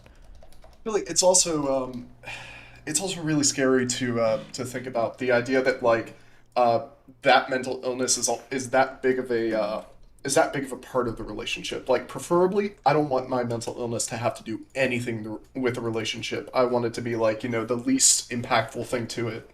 Yeah, but the problem is it's unfortunately, it's mental. It's part of your mind. It's going to be interwoven with all aspects of your relationship. Because if one of you is down, or if your partner is down at some point, and they need some kind of support, and you're in an episode or in a state where you can't provide it, they're going to have a very strong understanding of your mental illness, or else they're going to think that you fucking hate them, right? Like, hey, I'm showing a lot of need right now. Like, you're doing your depressive thing again. You've been like this for 2 weeks. Like, you must just not give a fuck about me, or you're insanely fucking selfish. Like, for you to have another one of these things while I'm like clearly in like, that's going to be the thoughts that are running through their mind. Even if they've slightly intellectualized your mental illness, emotionally, they're going to feel like you're fucking them hardcore. That's why it's like so important to have a partner that either really understands it or for you to have like it under control. Remember that whenever we're evaluating potential future scenarios, we're always evaluating from a best state of mind. You have to think about it too, like, well, what's going to happen when things get fucky? Like when my partner's having issues too. Like these are things that have to be evaluated. But it's a lot of stuff to think about because normal mentally healthy people just have no frame of reference for like how to deal with people with unhealthy states of mind. It's just Yeah, no, you're right. All right, that was all I wanted to talk about. Okay, good luck. What is like your last like big issue with this, or? That's. I mean, I can't bring myself to get out at all right now, so I haven't even like started the process of really putting myself out there that much. Sometimes it makes me really embarrassed to say, but sometimes I'll like try talking with people on Grindr. Because I use that sometimes, and you know, most of the people on there have absolutely no intention of dating at all. But you know, yeah, if you're trying to date, I would if you're gonna do Grindr, you need to have a really, really friendly profile and stick to other people that are, I guess, like looking for stuff like that, because like Grindr is a really bad place to go. Like it's worse than Tinder. Change the filter to you know, networking, fucking relationship, fucking all that shit. Yeah. No, the biggest problem is that, you know, there's so much intersecting problems in terms of like ADHD and depression. So like in terms of not getting myself to be able to do things, you know, adds to kind of the negative things that happen in my life, which only makes me more depressed, which, you know, makes me feel worse about myself, which makes me, you know, not want to go looking for somebody. Yeah. Have you do you have any close friends or anybody like that, or anybody that can like help you like stay accountable? Or I have close friends. Unfortunately, none of them are near me now. They've all kind of moved away, so I'm kind of stuck by myself. Gotcha. They'd all be online resources, which, you know, it's at the not end enough. of the day, yeah, it's not enough. You don't have any family that lives near you or anything, do you? Nope. I don't know what do you do in that case? That sounds like. Yeah, I know, it's fucked. Sounds really hopeless. It's a horrible catch-22 where you desperately need some kind of framework to like live your life and to like get back on your feet, but it's gotta essentially, it's got to come from you, and it's got to come from those good days, and you have to just make the most of those good days and try to set yourself up for success. Yeah, damn. I like if I were you, like I always focus on these like 3 big things. If you can, have you ever done mushrooms or LSD? No. I try and stick away from drugs. That's fine. This is something that has helped me for certain trips. I don't know if this can help you when you have depressive states, but like you feel like a different person when you're in a healthy state of mind versus when you're depressed, right? If you can, this is what I would recommend doing. Okay, I have no research to back this up, so you know, right? You need to food, exercise, and sleep are your 3 huge fucking things. You have to get these things as aligned as possible, because when they're fucked up, like anything else could be fucked up or get more fucked up. My guess is going to be that when you're in a healthy state of mind, you're probably highly motivated to work on these things. But then when the depressive feelings come creeping back, it's very easy for all of this to just fall into nothingness. I don't know if it would help, but like, have you ever tried writing notes to yourself when you're in a really positive state of mind to be like your own cheerleader when you're in a really negative state of mind? So it might be something as gay as like making some stupid fucking sign and posting it next to your bed and saying something like, hey, wake the fuck up and go for a walk. You'll feel better afterwards. Like sometimes before you go into really big, if you're doing a really big mushroom trip or a really big LSD trip, when you have like, if you write a note saying, hey, the trip is going to end soon, like you'll be okay. Having a note like that to yourself could be really, really, really helpful because it's coming from you. Maybe it's the same way for like a depressive state of mind. Have you ever considered something like that? Yeah, a couple of the therapists I've talked to have recommended, keeping a journal.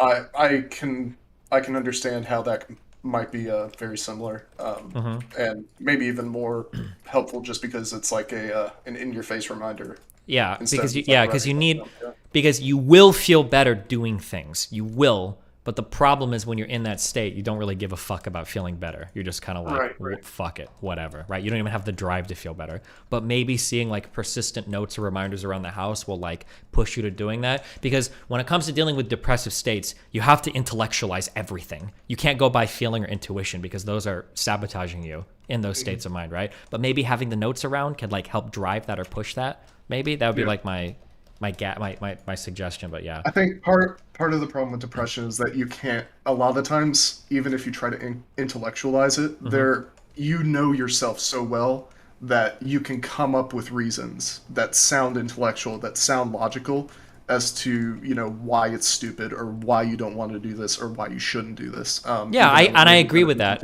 So but when you're in a depressive state, you're done emotionally. You're never driving yourself. Yeah. It has to be intellectual. The intellectual is hard because a lot of your intellectual thoughts will literally be poisoned by the time you think them because of your emotional state. That is true, and that's something that you have to fight against. But like the battleground to beat like things like depression, or it's not even really beating it. It's going to be the constant fighting against it. Has to come intellectually. Because emotionally you're drained, you're destroyed, right? Right. True. That's what I would suggest. If you don't have friends to push you, like writing down reminders or something to kind of push you to, and then like really focus on like taking a walk, doing something small, and how you feel afterwards. Because I'm guessing it does make you feel a little bit better, but it's not going to feel like that before you start doing it. You just need the initial push to get there, I think. But yeah, sure. Yeah. Good luck. Yeah. Oh, I did have one question before I go. I've been wanting to play music again, but I live in an apartment, and I want to know, do you have like soundboards on your wall, or do those help at all? I don't think they help that much. I have a few. They might help a little bit for echoing, but you'd have to like remind the whole or not remind. You'd have to like layer these across the whole fucking wall, I think, if you wanted to. Right. Okay. Yeah, I didn't know how effective they were at the end of the day. Okay. All right. Well, thanks for the advice, buddy. Yeah, good luck, buddy. See you. Bye. Speaking of grinder, you ever try poppers? No. Why have you? Yeah. Are they fun? I mean, I did it by myself, so it was a little, but it wasn't anything special. Is it just like a relaxant, or what do they do? Well, so I wasn't doing them for like anything butt related. Okay. I don't know. You know, I used to think it was like funny to like go into details, but as I've gotten older, it feels like I'm just making everyone uncomfortable. But Okay. yeah, I did it. I did it while having some self-reflection, and there was a difference in the experience. It was enjoyable, but then like for 3 days, I couldn't get the smell out of my nose, so I threw it away. Gotcha. Yeah. I mean, and so I just use the shit that like weightlifters use. I don't know if you've ever seen that. Nope. Yeah. So basically, you'll see a weightlifter like use this jar, and it's the same. It's not like the amyl nitrates like that they were, in the 70s, but it's some other ammonia product. Okay. Yeah. Interesting. Yeah. Anyway. All right, cattle class. Give me a big old moo because here you guys go. Ooh, Bobert. Bobert's hot. Lauren Bobert's hot, so we're gonna bring Bobert in. Bobert.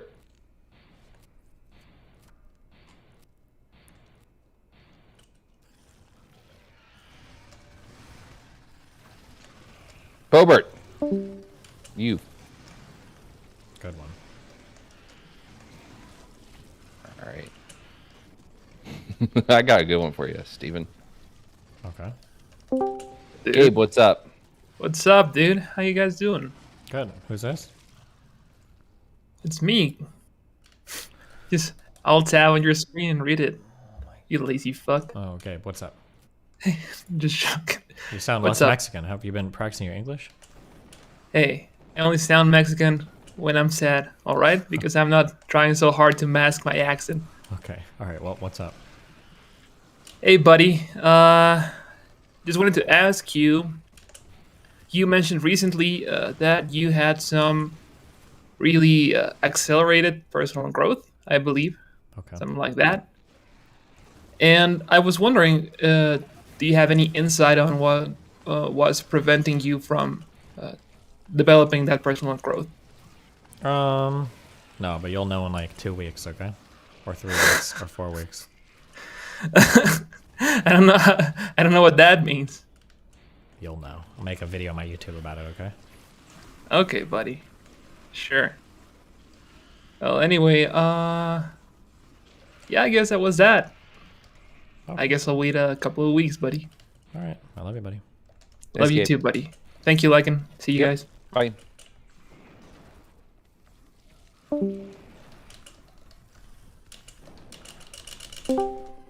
It's the one, the only, the ginger, no cringe. Who's it gonna be? Majestic Gopher. Let's see what you got to talk about. Hi. Hi. I totally forgot I was in here until Lycan pulled me in, and I'm pretty sure my only question was, did you ever watch Arcane? Nope. Jinx from Arcane? Jinx from Arcane, Soy. Lycan, did you ever watch it? What was it? I'm sorry? Arcane. First 2 episodes. Okay. Well, You it's asked so me good. this. Damn, looks like It's- nobody gives a fuck. Nobody gives a fuck, apparently. No, it was really good. You should watch it. Okay. That's all I got. Later, skaters. Bye. Bye, babe. I should ban him for suggesting you get anywhere near League. I'm feeling the call. Where's Mootin at? Stop. J-Stock. Talk. Say something interesting. Save Steve from the Rift. Say something interesting. I don't know if I have anything interesting to say. Well, you have to keep him company for 3 minutes because I got to go make a drink. Okay, cool. What How's up? it going? Hi. I'm wondering if you'd be interested in doing anything to enforce a little bet I have with someone in DGG. Probably not, but what do you got? What's the bet? Got a $400 bet on the IMDb rating of Rings of Power Season 1. Why would you even bet on that? How stupid. Why would I bet on that? Because I believe in the toxicity of the internet. Yeah, but they've like closed ratings for it, haven't they? How do you know what's going to get taken out or what's not going to taken out? Or what's not going to get taken out or what? Like, What do you mean, like what they're going to filter? yeah, I mean, I aren't assume they they're gonna filtering it filter a little bit. hardcore right now? I mean, it's at 6.8. Okay. I don't think they're filtering it that effectively. Okay. Yeah, so I got a bet on. I bet that it would be less than 8 for the first season. Gotcha. Okay. Yeah, and I was just Well. curious if if you'd step in to enforce that. Not like obviously making somebody pay, you can't do that, but Well, I don't know. Here's my Adding some shitty unofficial flair to them. endorsement. Or no, I guess it's my official endorsement then of the bet. Okay. Good times, good times. Good luck, dude. What do you want to do to kill the last 2 minutes until Lycan comes back? I don't know. Have you watched it so far? Do you think it's good or no? It's definitely better than 6.8. It's probably close to an 8. Okay. It's visually amazing. I don't know if you have a nice TV, but I would watch it on like a nice TV. It'd probably be cool to watch in theaters. Yeah, I watched a little with Melina. It seemed okay. Some elven lady went into some city with a guy on a boat who looks like a baby Aragorn, and they're yeah, she's really rude and he's not. That's all I saw so far. But yeah. That guy's bad news, I think. Oh no, is he a bad guy? Amen, brother bear. Something like that, but it's spoilers, so. Oh well, you No kind of just spoilers. spoiled it. You just said he's bad news, so. No, it did say he was kind of bad news, yeah. I mean, he did just beat the shit out of a bunch of random people. Oh, I didn't see that part, so you spoiled that for me too. Oh, spoiled it again. Anyway, Lycan's back. Okay. See you guys later. Bye, babe. How'd that go? He was okay. Good. I had to get a drink. If I want to be a proper Dan stand-in, I need to get drunk. Okay. All right. Oh, not you. Where'd you fuckers come from? Dank. Yeah, hi, can you hear me okay? Yep, loud and clear. What up, babe? Just a bit of advice, just for some quick context. I'm Eastern European and I play D&D with North Americans, and we had a discussion about the N-word usage, and I was called a racist because, in my opinion, unless there's like intent behind it, it's not really racist. Just say the word without. Wait, which word? The N-word. And wait, where are you from? Eastern Europe. What does that mean? Are you from the Baltics or the Balkans or like fucking Ukraine? Balkans. Okay. You guys are like the most racist people in the world. You guys are killing everybody down there all the time. But how do you can tell me you don't use it with racist intent? Does racial intent for you mean like fucking genociding people and everything short of that is cool, or? No, as in I personally don't use it with racial intent. Okay. It wasn't as specific to the Balkans. It was specific to me. Oh, sorry, my bad. Okay, go ahead. Yeah. So I was called that, and I wanted to approach the situation. I wanted to approach this because we play D&D together, and don't want to bomb the party because it's actually fun. Okay. I just don't really know how to approach this discussion since I haven't. This is the first time I deal with it. Okay, fuck. I think I missed the first whole part of this. Why do you need to approach this discussion again? Is somebody else using this, or? No, because it's a D&D group, and we're playing for a while, and it's been friction since I brought up that. Since I said I use it, I basically use it only if I listen to a song and it's in the song. I say it. That's the only time I use it. Okay. And I don't think that's racist. How the fuck did this even come up? There was someone posted a Twitter video about a rapper in London that was singing, and him and the crowd said the N-word. And someone said that it was racist, and I said, well, it isn't because there's no really any intent behind it. They're just singing along with the actual rapper that's on stage. Okay. Interesting. I don't know how to have that argument for you. For N-word stuff, a lot of people's brain is just like completely shut off. I don't know if that's even an argument that's ever even worth having. I mean, yeah, the person that brought this up is pretty adamant about it. Like, if you say it regardless of why you say it, you're a racist. So I just don't really want to implode the party just because I have this view. And I don't really want to get rid of the view because I think it's reasonable. Your best bet is to keep this between you and God. Yeah. Alright. Oh, okay. Cool. There's really no winning. Yeah, it's like the N-word is like one of the few topics. Is like just there's no reason there. Just it's not even worth ever anything. Okay, cool. Makes sense. That was basically it. Good luck, Thanks a lot. everybody. I love you too. Bye bye.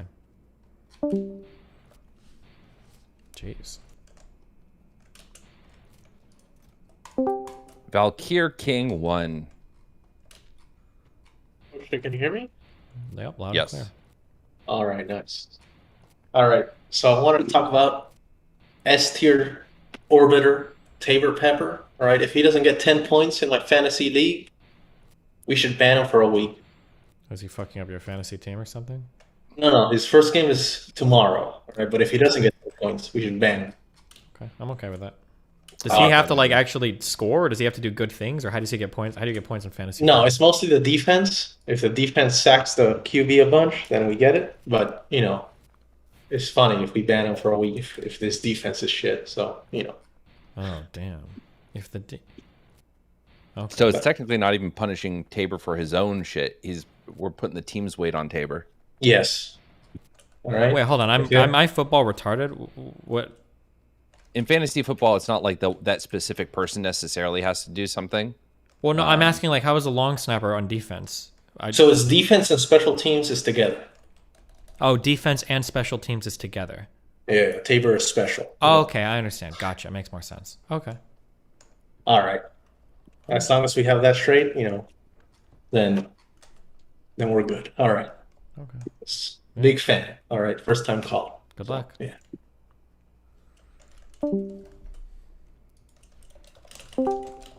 Lady Forlorn.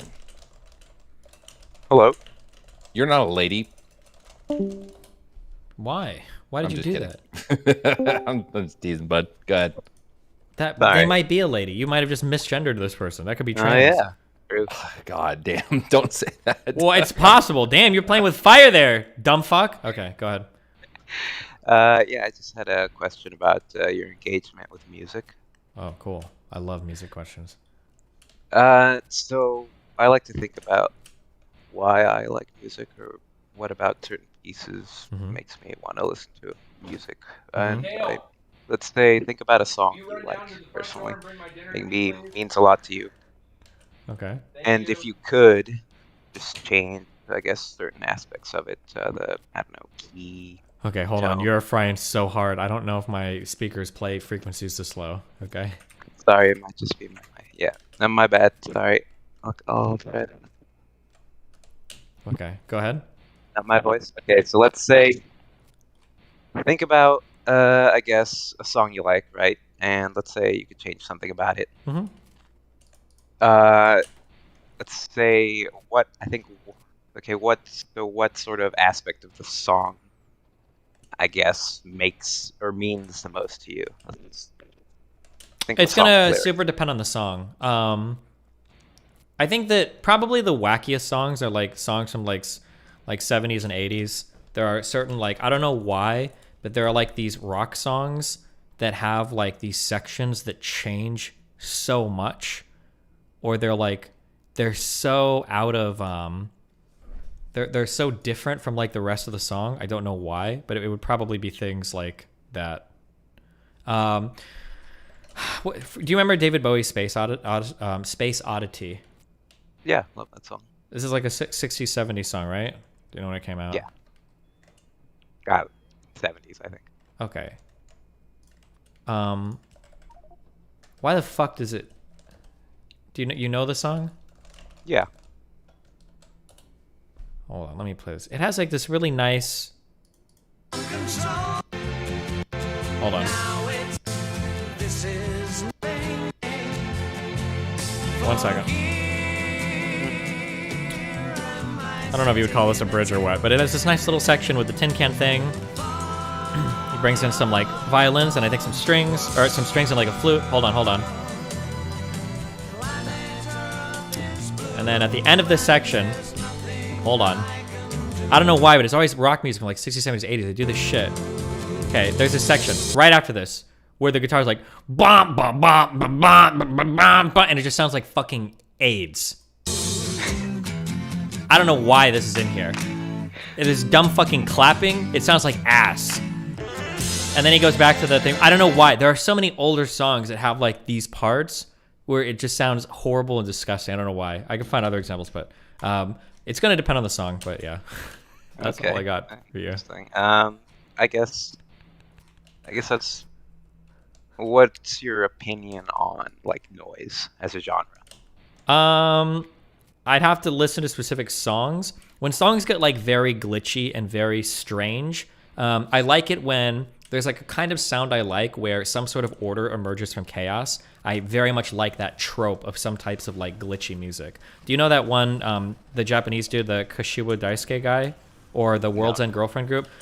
These are people who, they have like very, very glitchy songs, and there's like a lot of like weird shit going on, but usually some sort of order will like emerge from it, and I think that sound is nice. For stuff that's just like lots of glitchy, crazy sounds the entire time with like no order at all, I usually can't get into it at all, but... Okay. How about like Norwegian black metal? No opinion. It's got some order? I don't even know any Norwegian black metal bands, so... Okay. Alright, cool. That's it. Okay. Thanks. Love you. You too. Sorry about yelling. I thought I was muted. Paper mush. I'm glad you're there, Lycan. I did want to give you a compliment. Wait. Oh, okay. Yeah, I'll ask my question afterward. But yeah, Lycan, I wanted to say, out of all the people in the crew, you seem to be the most empathetic, or try to be at least the most empathetic person in the crew. So I appreciate that about you. Just wanted to say that. Well, thanks, buddy. I appreciate the compliment. All right, Destiny. I wanted to ask you. You don't seem to try very hard to leverage the orbiters that you have, or more like the people you have access to. For example, you often talk about how you don't get that many good conversations, but you have access to people like Rosewrist, which can probably change you. Yeah, so this is one of the reasons why I like talking to Lauren so much, and maybe we'll more in the future, although she's been busy with a lot of shit, is I have a lot of people that are capable of writing really good conversations, but we agree on like so much shit that there's just not much to talk about, right? So like Rosewrist is a really smart, bright dude. Pisco is a really smart, bright dude. Max is a really fun guy to talk to. Max is probably the best example here. It's just hard because like I got all these people that are really cool and really smart, but like for the most part we agree on stuff. So there's not much to like argue about. This is why I tend to seek out people like Nick or Lauren or other people like this that I can have challenging conversations with, because at least we have some disagreements. But like I would debate anything with Pisco, but like we agree on most shit. So it's like fuck me, right? Well, if I can give you an example. For example, you know Loner, like Loner Box. Like you don't he's not like an arbiter of yours, but he's pretty smart. And I'm pretty sure, from what I've heard, he doesn't like the way you do things much or whatever. I think he mostly agrees with how I do things. I think he just had issues related to like the Lauren shit, but that it had to do with the boat stuff, and I just didn't give a fuck about the boat stuff. But I like, and if that Loner guy ever wanted to talk, I think we have before. If he ever wanted to talk, I'd always bring him on. He's a smart guy. Like I have a lot of respect for that guy. That's what I'm saying. If you wanted to talk, you're not really proactive about that. I'm not proactive because I don't know how much stuff we disagree with. Like I'm never gonna bring him on and be like, "Do you think that Biden did a really good job with this?" Because I imagine for most part he'd be like, "Yeah, of course he did." I'd be like, "Oh, okay, cool."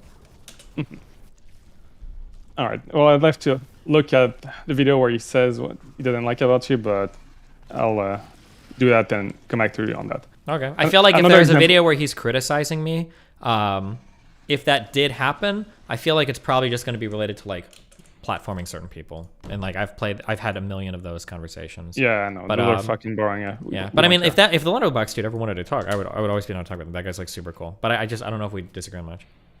Okay. Another example. You know, I'm really important. Like yeah, he's a really cool guy. Yes. Yeah. You don't. If I could say, you don't exactly keep a strong finger on the pulse of what's going on policy-wise. Would that be incorrect on that? You feel? To say that? Say that again. That I don't keep tabs on like what's going on. Yeah, like you don't keep your finger on the pulse of like what's going on policy-wise. For example, at some point we talked and you didn't know about the Texas convention stuff where they released their talking points. Yeah, it just depends on like what I've been doing at that particular point in time or what's going on. Like I've been doing like a lot of this like red pill manosphere stuff, you know, when I kill or Factorio run. So that's kind of been more what I'm thinking of. But like I'm sure if I, especially when election season starts to pick up more, we're probably going to be digging into policy again, and I'll probably hit up like IRI for stuff like that more, I would imagine. Like he's been on my stream before to talk about policy stuff. Just depends on what's going on. Oh yeah, I know. Yes, I'm just saying, wouldn't it make sense to like have him on semi-regularly to talk about, hey, what's going on? Like, what important events have happened recently? Or something like that. Or do you think that like, he gained from it, your audience would gain from it, you'd gain from it. So wouldn't it make sense to have something like that? Say that again? Wouldn't it make sense to have them on to like bring... I don't think it makes sense to bring people on like every month to just give us an update, because most people in chat won't care because it's not relevant or current to what we're talking about. I mean, I think it has to be something like relevant. Okay, it has to be about what you're doing right now, or otherwise it's not. Generally, there's like a theme to like content, yeah, like bringing people onto like, hey, here's like our monthly update on this stuff. I think a lot of people just won't give a fuck. Like, okay, well, that's not what we're doing right now.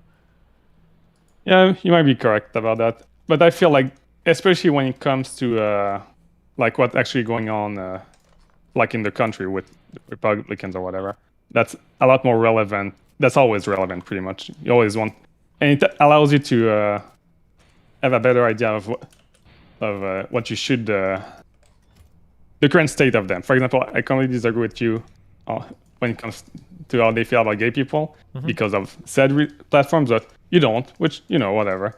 But at the same time, if you don't keep up with their talking points, well, not what they've done, they just on the, oh my god, what do you say the word? The laws that they want to pass or what they vote on. I feel like it's pretty hard for you to keep. I mean, I can catch up all on that in like an hour, like pretty quickly. Like it doesn't take long to catch up on talking points, but there's a lot of wasted time if I keep updating myself on talking points every single day in between then and in the future, I think. But... Well, obviously not every single day. That's why I meant like the big laws that have been passed recently or the big push they've made, stuff like that, not just random ass stuff. Okay, I'll keep it in mind. Okay. Yeah, sure. Anyway, that was all. All right. See ya. I love you. Be careful, okay? Yeah. Bye, buddy.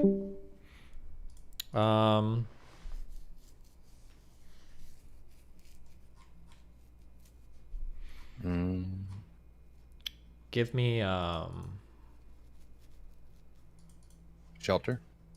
Yeah. I think Ralph, is gonna hop in soon. Like the Ethan? Yeah, he's gonna start arguing over this dumb shit. Okay. Does he have channel access, or are you gonna pop off? I think I'm gonna have to call him. Okay. Is it? Okay. You don't have to respond. That's fine. What was the question? I'm sorry. No, just don't worry about it. I love you. Okay. All right. Bye, buddy. Be careful, babe.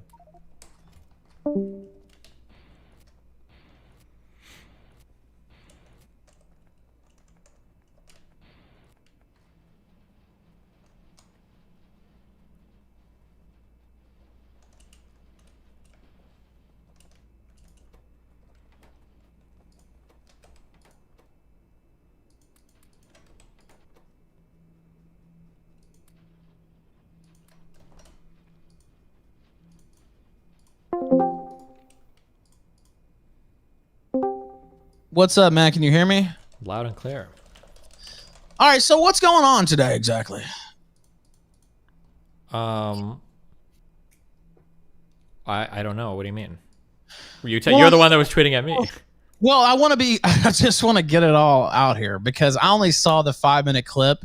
And so I want to make sure, like, what all has transpired today, I guess. I just saw a clip with you and Nick, and you were talking about deplatforming. My name was mentioned as that he was supporting me versus Medicare, so that means he's in favor of deplatforming. I don't know the point that you were making exactly, but so there was a time period when you and Medicare were in big fights, and I think you and Nick were supporting the idea of like flagging all these guys on any channel that you could.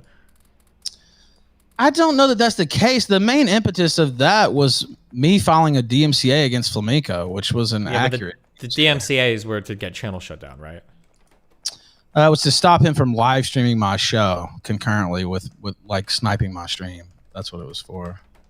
You fought DMCA against me in 2018. Hold on. If you want, do you want to go through like all the clips of you guys talking about it? Because I don't think, because you're giving a very measured, like, well, there was just the idea that like I wanted to prevent somebody from stealing. That wasn't the case. You guys were all mad as fuck at each other and you were trying to shut their shit down. I'm pretty sure I've watched clips of like Nick saying like, yeah, let's flag all this stuff. Like, I don't like that dude. Let's flag him. I have you in chat like a few weeks ago trying to flag Keffels. I mean, there's quotes of you telling your people, basically suggesting that they should go flag. I mean, that was just like, I don't know, 30 days ago. Sure. So do you want to compare Keffels to any other person on the internet?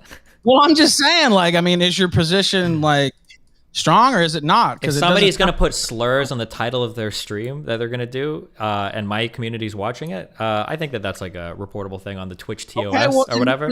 Not very strong then, Steve. I don't know what to tell you. Like, I mean, if you're willing to bend and report here and not report there, and it's okay here and it's not okay there, then you basically just lost the argument. Okay. I'm not going to have Nick on my stream anymore then, if that's what you think. Do you think I should do that? Okay. I mean, I think you should, but I mean... No. I'm asking you. Do you think that... So, Keffel's relation to me was... Keffel's is trying to get me banned from Twitch. She's constantly like spreading lies and doing like insane shit about me. Has misrepresented things so hard she's trying to get my Wikipedia vandalized. And then she goes live on Twitch about to do another slander stream that she bragged about getting me banned from, and then has literal slurs like in her fucking title. And she's about to do things like, I don't even know if I told people to report it, or I just like, it's obviously so fucking stupid what she's doing because she's breaking the TOS in like 3 different ways, right? Said, oh shit, I bet you could report her stream for ban evasion, actually, if she's featuring too much of my stuff. Sounds like a good report reason, Pepe laugh. Sure. Like, she literally has a whole fucking picture, slurs on the stream, and she's about to do a whole stream while I'm banned from Twitch. Like, there's like 3 different rules being broken there. I don't care that you're reporting Keffels. That's not a thing that bothers me. Wait, then what's your issue? I'm just saying you're not consistent with what you're saying. I don't give a fuck who you report. Okay, I'll add this rule then, I guess, if I really have to, right? If you try to kill me in real life, if you try to like aggressively fucking destroy my shit, if you're doing stuff like that, if I see you like obviously and intentionally breaking like 3 different rules on a platform, I might direct my community towards it. Maybe. Flamenco. You just described Kiwi Farms. You just described, the videos that if you want to watch videos of that, and we can go over them on stream right now, if you want to do that. What I saw were videos of you guys, or maybe it might have just been Nick Fuentes, and like, oh yeah, I don't like that dude, flag all of his shit. I've never told anybody to go mass report all of Keffel's stuff. I've never said, let's go through her YouTube channel and flag everything. Let's go through all of her blah, blah, blah, and do that. Like, I was talking about that one Twitch stream, maybe some tweets that were like fucking bomb threats or whatever, but like the mass flagging campaigns are things that I don't think I really support or have support anymore. You know what? For Keffels, though, I might, just because she's literally a fucking internet terrorist. But and you don't have to justify it to me. I understand they got you taken down off Twitch. We talked about it in Dallas. I completely understand why you would want that person gone. Like, I mean, you don't have to convince me of why it's justified. I'm just saying. Yeah, but you're making tweets about how like, oh, well, back in 2020, you were like pro deplatforming of Nick or whatever. I think, wasn't my stance related to misinformation? I don't remember exactly, but I remember you were on the show and somehow Nick getting banned or something, or possibly getting banned, came up, and you were like, yeah, I don't care. Right-wingers should be banned, basically. I said right-wingers should be banned? But you said Nazis, I think is what you said. Okay, actually. Maybe Nazis. But I would have to go back and look. But like the thing that's confusing me, here's the issue. The issue is that like I can never trust what you guys say because you always misrepresent like fucking everything that I talk about. Because when you tell me that this happened in 2020, in 2019, I agreed to do a really public debate with Nick on Twitch. Like that only happened because I suggested and agreed to it. Like I could have shut that whole thing down until Trent, this isn't a good idea. We shouldn't do it. So I don't know why I would agree to do that debate in 2019. And then change in 2020 and say like, oh, like I support all deplatforming. The only thing that I was still kind of back and forth on in like 2020, probably up through 2021, was banning people that are like pro misinformation or whatever. Like people that are blatantly lying about people. So like if you go on a stream, he's like, oh, that guy's a pedophile or a child rapist, or you just like blatantly lie about shit. I think that was generally what I was opposed to. But can't you see how this is not really like No, it's because you have like you have like 3 brain cells. So in your mind, it's either like, oh, you have to be all for it or all against it. No, like I think you can have like a more powerful than yours. I guess the alpha male just is too potent. I don't know what's happened, but like your position is not strong at all.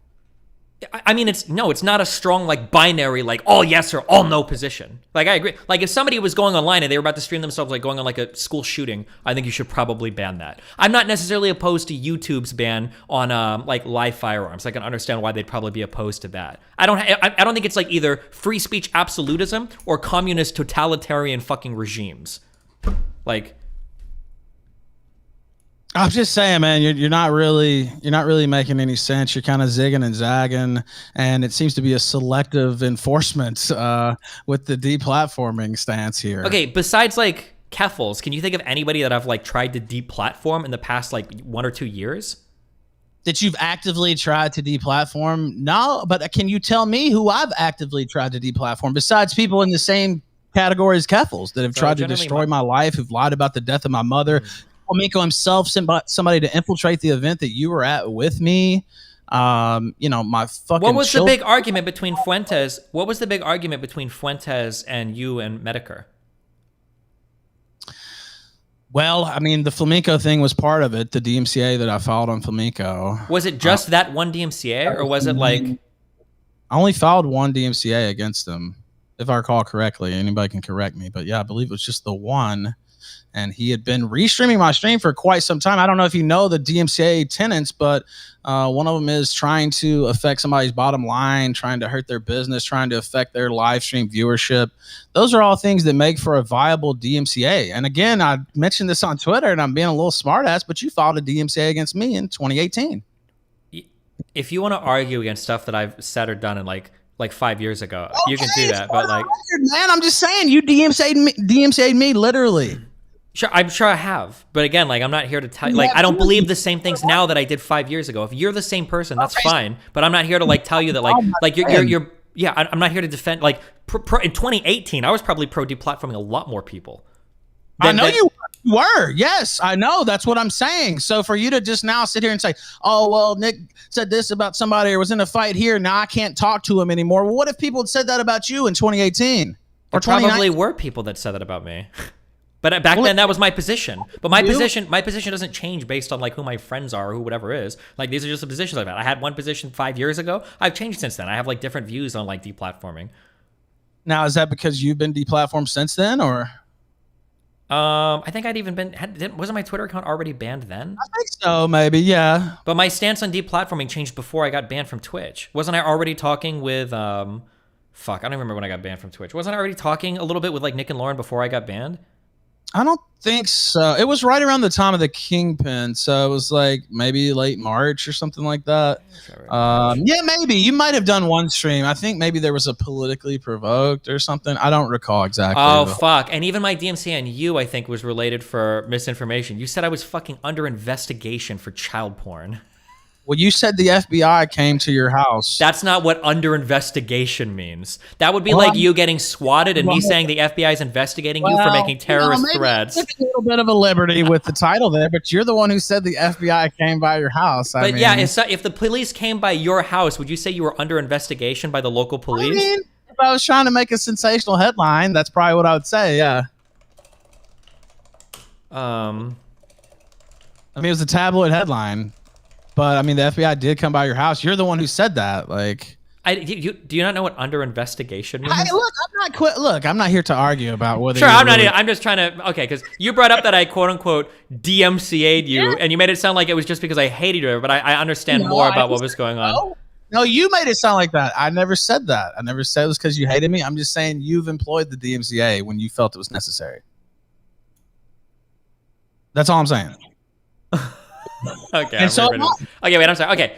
So my current position, I didn't even listen to what you said. I was reading the article. Sorry, say that one more time. I'm sorry. My bad. I said you employed the DMCA when you feel it's necessary, and so I have in the past, but I haven't recently. The only person I considered recently was fucking Keffels. But like I haven't DMCA'd anybody. I think the last set I did, I think was around. It was either you or Sargon after JonTron, which was like 4 or 5 years ago. So you disavowed DMCA? Generally, yeah. I disavow all my stances on deplatforming that are like older than 2 or 3 years. That's not deplatforming, Destiny. DMCA is not a deplatform. DMCA is deplatforming. People are not just allowed to take your content if you don't allow them. It's the law. I don't know. When we wield DMCA, it's for purposes of deplatforming. Of course it is. I don't agree with that. What, you just let everybody steal your shit 24/7? Is that how it's going to be? I don't. If I was restreaming and commenting on your stuff, would you DMCA me? Well, no. Because we're chill. That's right. So DMCA, yeah, but you're not DMCAing Flamenco. Hold on. You're not DMCAing Flamenco because you're genuinely threatened that he's like Go ahead. Yeah, you're doing it because you fucking hate him. Well, because he was trying to affect my bottom line. He was actually trying to suck viewers from my show and said that live on his on his airwaves. That's one of the tenets of a DMCA. I understand by law what you're saying. I'm just saying that the purposes of it are to deplatform somebody. It's just, I wasn't trying to take his channel down altogether. I was trying to dissuade him from streaming my shit without my permission, which I seemingly have done. But I mean, that's not the same thing. I don't feel like that's a 1-to-1 right there.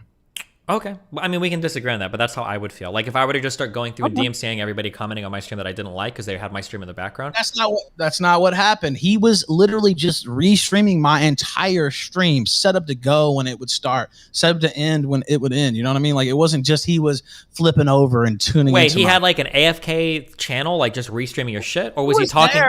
He was there, but what I'm saying is it was for the express purpose of harming my business, taking my viewers away, hitting my money. And he said this on air. And by the way, these same people, his fans, I can't pin him out directly, but they have reported me. They have tried to get me kicked off payment processors, all these Kiwi Farms motherfuckers, all these people. So for them to sit here and talk about deplatforming and to make that like a wine-worthy issue, it's like, well, that's their whole ball game. You just barely throw a punch to kind of, keep them from bowling you over, and now all of a sudden you're Mr. Deplatforming. I don't think that that's fair. I would have to dig more into your specific back and forths. If you're telling me that Flamenco himself was like involved in like trying to like get you blacklisted from credit card processors or doing shit like that, then I'm like a little bit more sympathetic. Sure. Are you telling me that that's what Flamenco was personally involved in? Their whole push. I can't, I don't have the smoking gun to say he was personally doing that or his DMs or I have no doubt that he probably was, but I don't have the smoking gun. But what I'm saying is that's what their whole push is, right? Like that's the whole impetus. They've been trying to shut me down for years. Like, I mean, it's literally, if you go to Kiwi Farms, there's post after post of people trying to take me out, trying to find my house, trying to hunt me down on vacation. I mean, it's insane. And this is the audience he was catering to explicitly. And that's what he was doing with his streams to try to harm my streams. So like, I wish I had, if we wanted to set up a panelist, we could, but I've got like 30 people DMing me telling me that you're misrepresenting literally all of this, and people in my chat are spamming that like this isn't at all what's happening. I don't have. Well, I know, but like the facts of the matter here are going to be like pretty particular, because if like Flamenco himself is like calling and trying to get you blacklisted from credit card people and is doing this shit, and then you're like, fuck you, I'm DMCAing him. Like I'd say like it's pretty shitty when we throw on like the deplatforming shit, but like if he's doing all that, then I don't give a fuck at that point. If you're trying to DMCA him, like fucking go for it, dude. Who the fuck cares? That would be like a Keffels to me. Like Jesus, like I'm not gonna sit here and defend that person or whatever. But if these are all lies and you're just like, oh well, I'm gonna try to get this guy banned because they don't like me, I think that's a fundamentally different type of thing. But the facts of the matter. What? Because if I would have filed like 30 DMCAs on his whole fucking channel. Like, I mean, that's not what I did. I filed a very specific one. Okay, sure.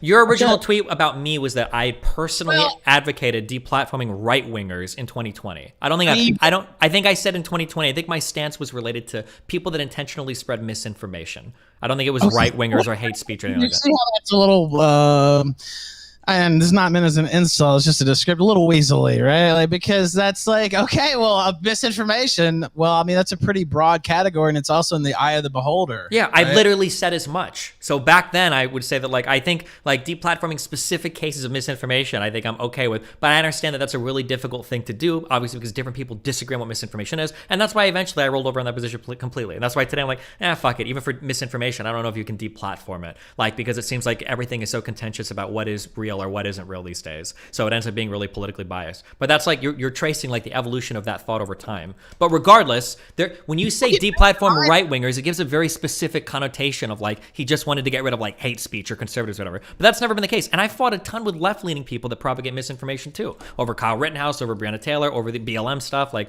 I fight with left-wingers about misinformation almost as much or more over the past 2 or 3 years as I have with right-wingers.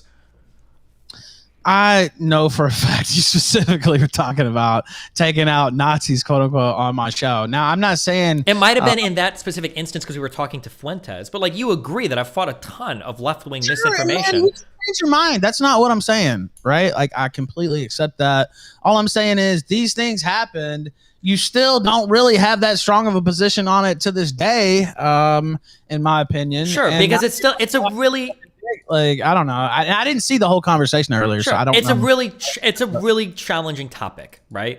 There's a lot of stuff to get into related to it. And I probably don't have the most powerful ironed out position on it. But today, based on my actions and not like clips or tweets, it's pretty obvious that my positions on platforming have significantly changed.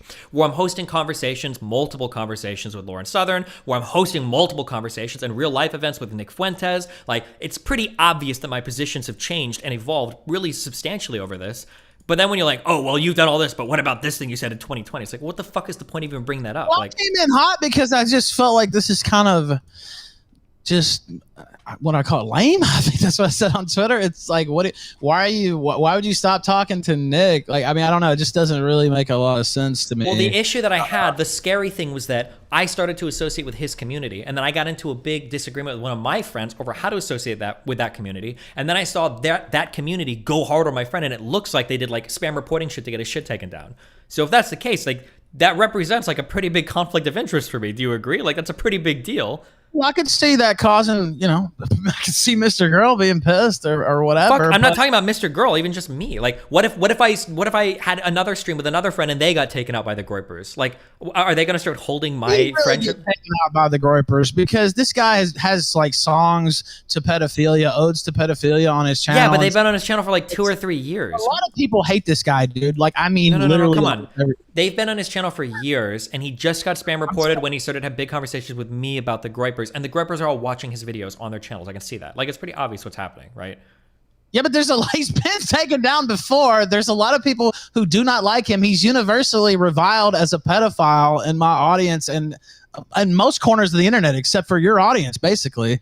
And so it's like, I mean, could it have been? Yeah, I don't know. But it's like, well, it could have also been a lot of different other. Yeah, but I'm gonna go by. Come on, why are you treating me like a retard? We both know how this works. Right? I'm just being honest. Like, I mean, he literally is kind of reviled. If you got into a huge fight with a big community and the next day all of your shit was like reported and banned, would you be like, oh man, I wonder if Medicare did that? Or I wonder if someone, like, no, you'd be like, oh shit, is the community I just fought with obviously spam reporting my shit? We all know that's how that works, right? It could be. I don't know. I don't know the whole ins and outs of that. Sure, I'm not asking for what. what, probabilistically. Probably like pretty likely that it was the community that was just watching all your shit. Saying, this guy's like, first off, he could have just taken down those videos. Probably would have been the smart thing.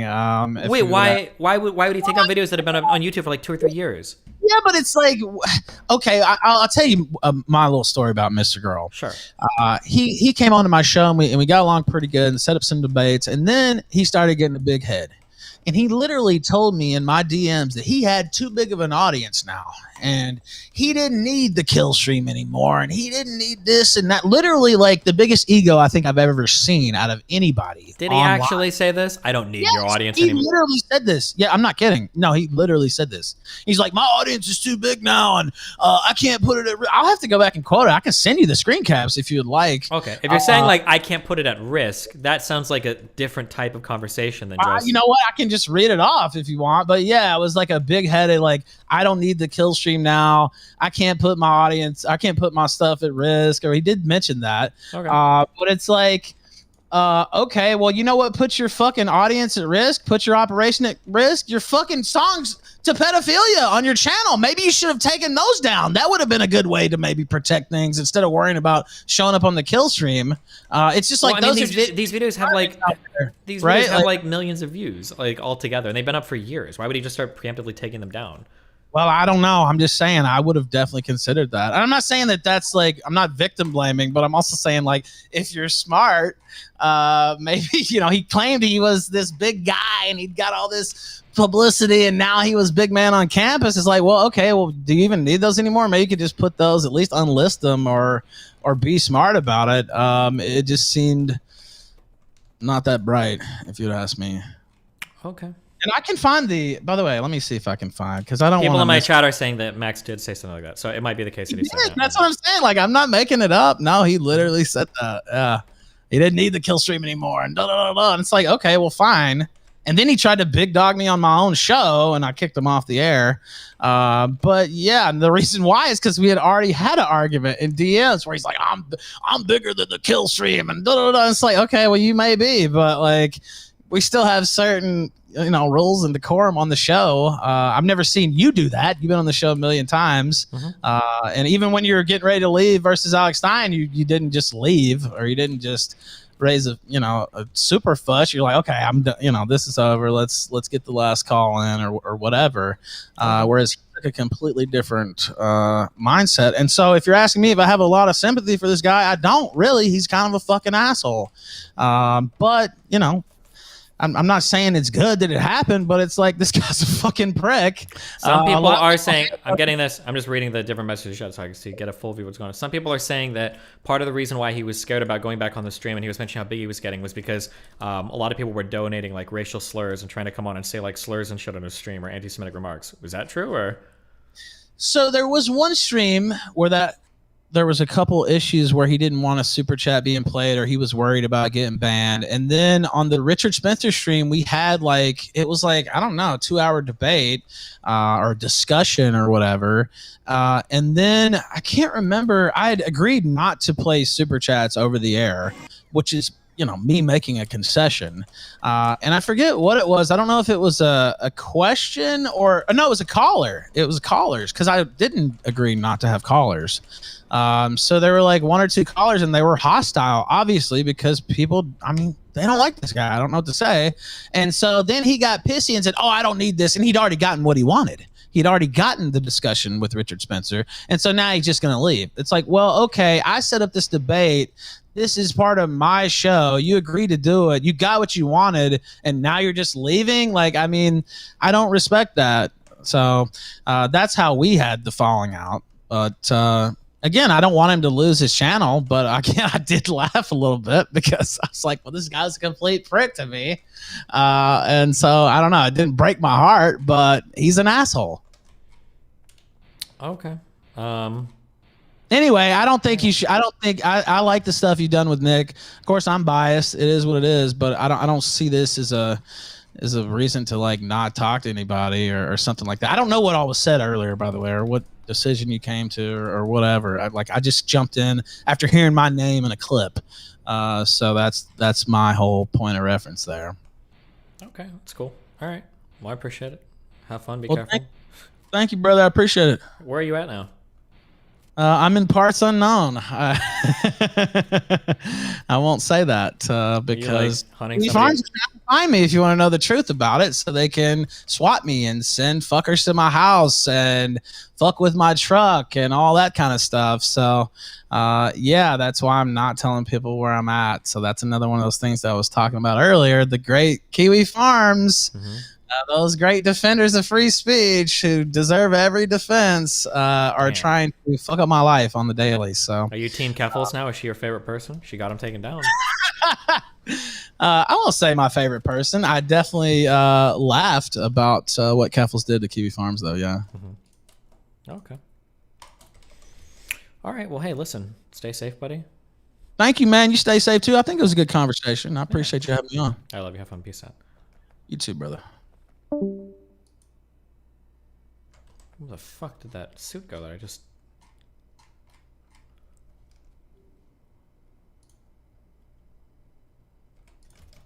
Oh.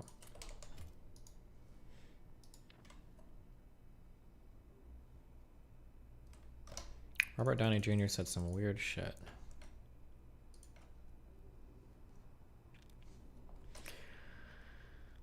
Comment that superhero movies are a form of cultural genocide. For a man whose native tongue is Spanish to be able to put together a phrase like cultural genocide just speaks to how bright he is. What?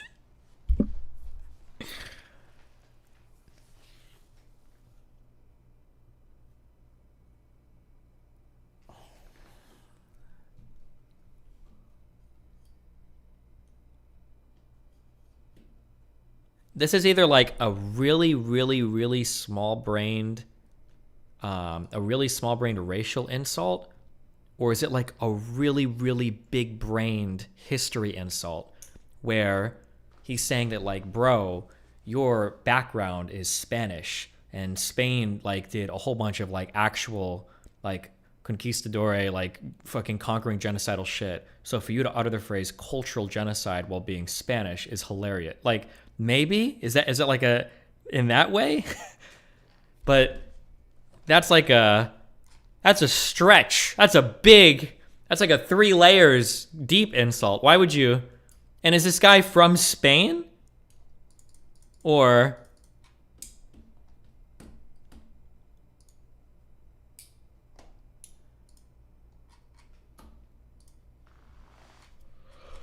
oh.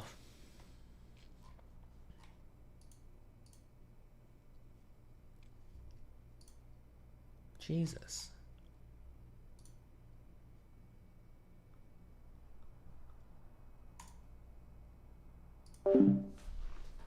Let me go soy the fuck up 1 second.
You can't throw up a quick 900? Bro, I'm a 900 machine now. Do you understand who the fuck you're talking to?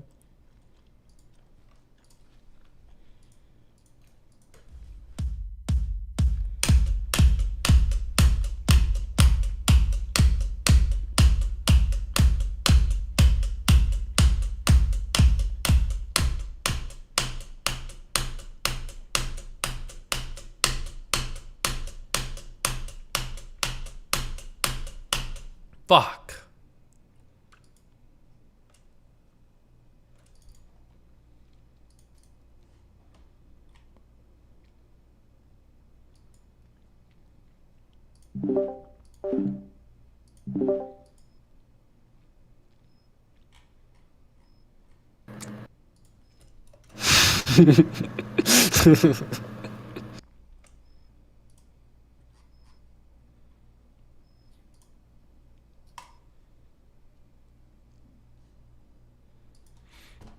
What's up, Sneeko? Oh shit. How did your interview go? Okay, go ahead. Like I'm attractive. I also like I'm sure it would be nice. Hot. That speed dating event helped me take a small step away. I talk to I like talking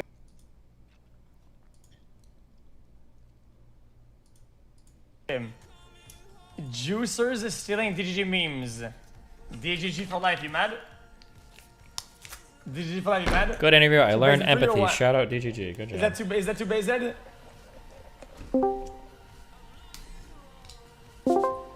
Him. Hey. That's what horses eat. That's right. Jesus. Oh my god. What's up? Nothing. Where's your camera? Get you in here, buddy. Hold on 1 second. Okay. Hi. Yeah. What's this shit? I got mail on top of the hotline TV. It's weird. Oh, my microphone's like... Okay.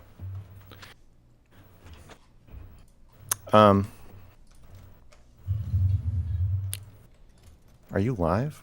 Yeah. Was that okay? Yeah. I'm live too. Cool. Yeah, okay. what's up? Are you gonna turn your camera on or no? My camera's on, dude. I don't see you. Well, look in the room. Click the office. Oh, is it a permission issue? Oh, well, I see my camera's being on, so. Yeah, I see it too. Oh, well then what's the issue?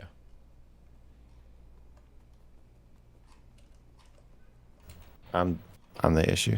Okay. Jesus Christ. Hey man. Hi. I got banned. Don't worry. We're gonna save you, but probably not. But we can try. Yeah, what do you think? What do you think my odds are here? I don't know. I need to go beg all my big Twitter friends to see if they can retweet you. That's very nice of you. Thanks, I try. Yeah, you know, I've had a lot of friends and family not stand up for me as much as you have. Well, what can I say? I mean, I'm a really good person, so. Yeah. I think you are. Yeah, duh. Duh. Everybody knows that. Mhm. Okay, so I don't know what the callers are going to be like. I think they're going to probably want to talk about Fuentes or my ban or something. I don't know. They can talk about whatever they want, but these people have been in line for a while because last week was canceled. So I don't know. I don't know what's going to happen. Is there anything you feel like we need to talk about first? Is there? I don't know. So you're looking for a Canadian lawyer. Yeah, fuck. I reached out to a bunch of people on Twitter and a couple on Discord, but I'm probably gonna email some law firms tomorrow to see if I can do if they think there's anything for like Keffels and defamation. I'm curious. Okay. Can I ask what the goal is, or what's your mindset here? If you feel you can talk about it. I've never had anybody with this much mainstream journalistic pull knowingly and publicly admitting to lying about me and continuing to do it. I've never had that ever in my life happen before. Deliberately, maliciously, knowingly, and publicly lie about me. And it's getting to the point to where stuff is starting to get published about me in articles that people are now trying to vandalize my Wikipedia with, where she's the sole source of the quote. And she's admitted multiple times publicly to just lying to bait me and stuff. So I know that she's got money. I know that she's lied about me. I don't know what Canadian libel laws are like, but I've heard they're more akin to the UK than in the US.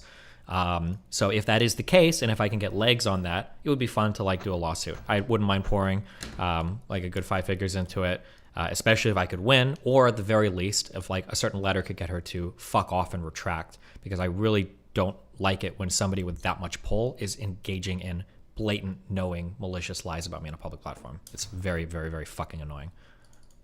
Yeah, especially because it's not just YouTube shit talking or streamer shit talking now. It's like in the real world, like actual real lies with actual consequences. Mm-hmm. Man, so that $100,000 fund for her to sue the police that could all just be the Destiny libel fund. Maybe. Like I said, I have no idea if there's like, it might be that I talked to some lawyers and they're like, well, actually, defamation in Canada is like, it is hard like the United States to prove because of a public figure, et cetera, et cetera. Or it might be that like, I don't think that the statements that she's made are, bad enough or whatever. Or I've heard that like in Canada, you don't have to prove damages, unlike in the US. Libel is really hard in the US. We're a brutal country for it, but yeah, I don't know. Yes, that's the trade-off with free speech. Yeah, which is probably fine. Like, I'm in favor of it. But if there's another country where I could fuck her over, and because their free speech is different, then especially like I would reach out to U.S. lawyers, even in the United States, over what she said, because what she said is like so beyond the pale. Like when you're publicly admitting to lying about me and you still do it, that's like pretty wild to me. Even in the U.S., I would ask lawyers for an opinion on it. But do you want to give us a sampling of the lies? I mean, every time she implicates my community with Kiwi Farms, I think she's doing it knowing she's lying, given her direct association with Kiwi Farms. The fact that she asserts these things over and over again with no evidence. The fact that she tweeted out multiple times that I had big relationships with Noel from Kiwi Farms, and then she tweeted out later saying, I know that it's a lie. I know I wanted him to respond to the accusation. It was just a bait. The fact that she's like, she's making statements that she knows are false. Destiny's talked about how much he loves Kiwi Farms before. He gloated about sending his followers to my thread to harass me. She's watched all my stuff. She's looked at my videos. This is all like, she knows this is false. She knows these statements are not true. It's just like, yeah, she's just like lied and lied and lied over and over and over and over again about me. And then she's like blatant about it. It's just like very fucking annoying. And then people are trying to vandalize my Wikipedia article now over like statements she's knowingly made that are false to like her journalist fucking friends that are also losers that post shit on like Kotaku and Vice about me or whatever. Do you think it's weird that the CNN and NBC people interviewing her don't seem to have any idea of any of this They're stuff? just clueless fucking morons. They're just jumping into this world because there's a bunch of like easy kind of like SJW clout to get, but they don't actually have any. They're totally unsophisticated when it comes to any of this stuff. Like, it's very annoying. Is it like, here's a question that I have, and I don't even know if it's responsible to ask, but I'll ask anyway. Like, do we even know the person that doxed her in Ireland or whatever? Like, is that person like even from Kiwi Farms? The only reason why I ask and I don't know is because like they wrote like a big Ethan Ralph thing on the sign, and Ethan Ralph and Kiwi Farms fucking hate each other. So that right. I never understood that. I don't even know. But maybe it's like a big troll that Kiwi Farms even does. Like, who the fuck knows? But like, yeah, like there's been so much, and like every media site is just jumping on every claim she gives. She lied knowingly multiple times about her quote unquote swatting incident. She defamed the entire London, Ontario Police Department.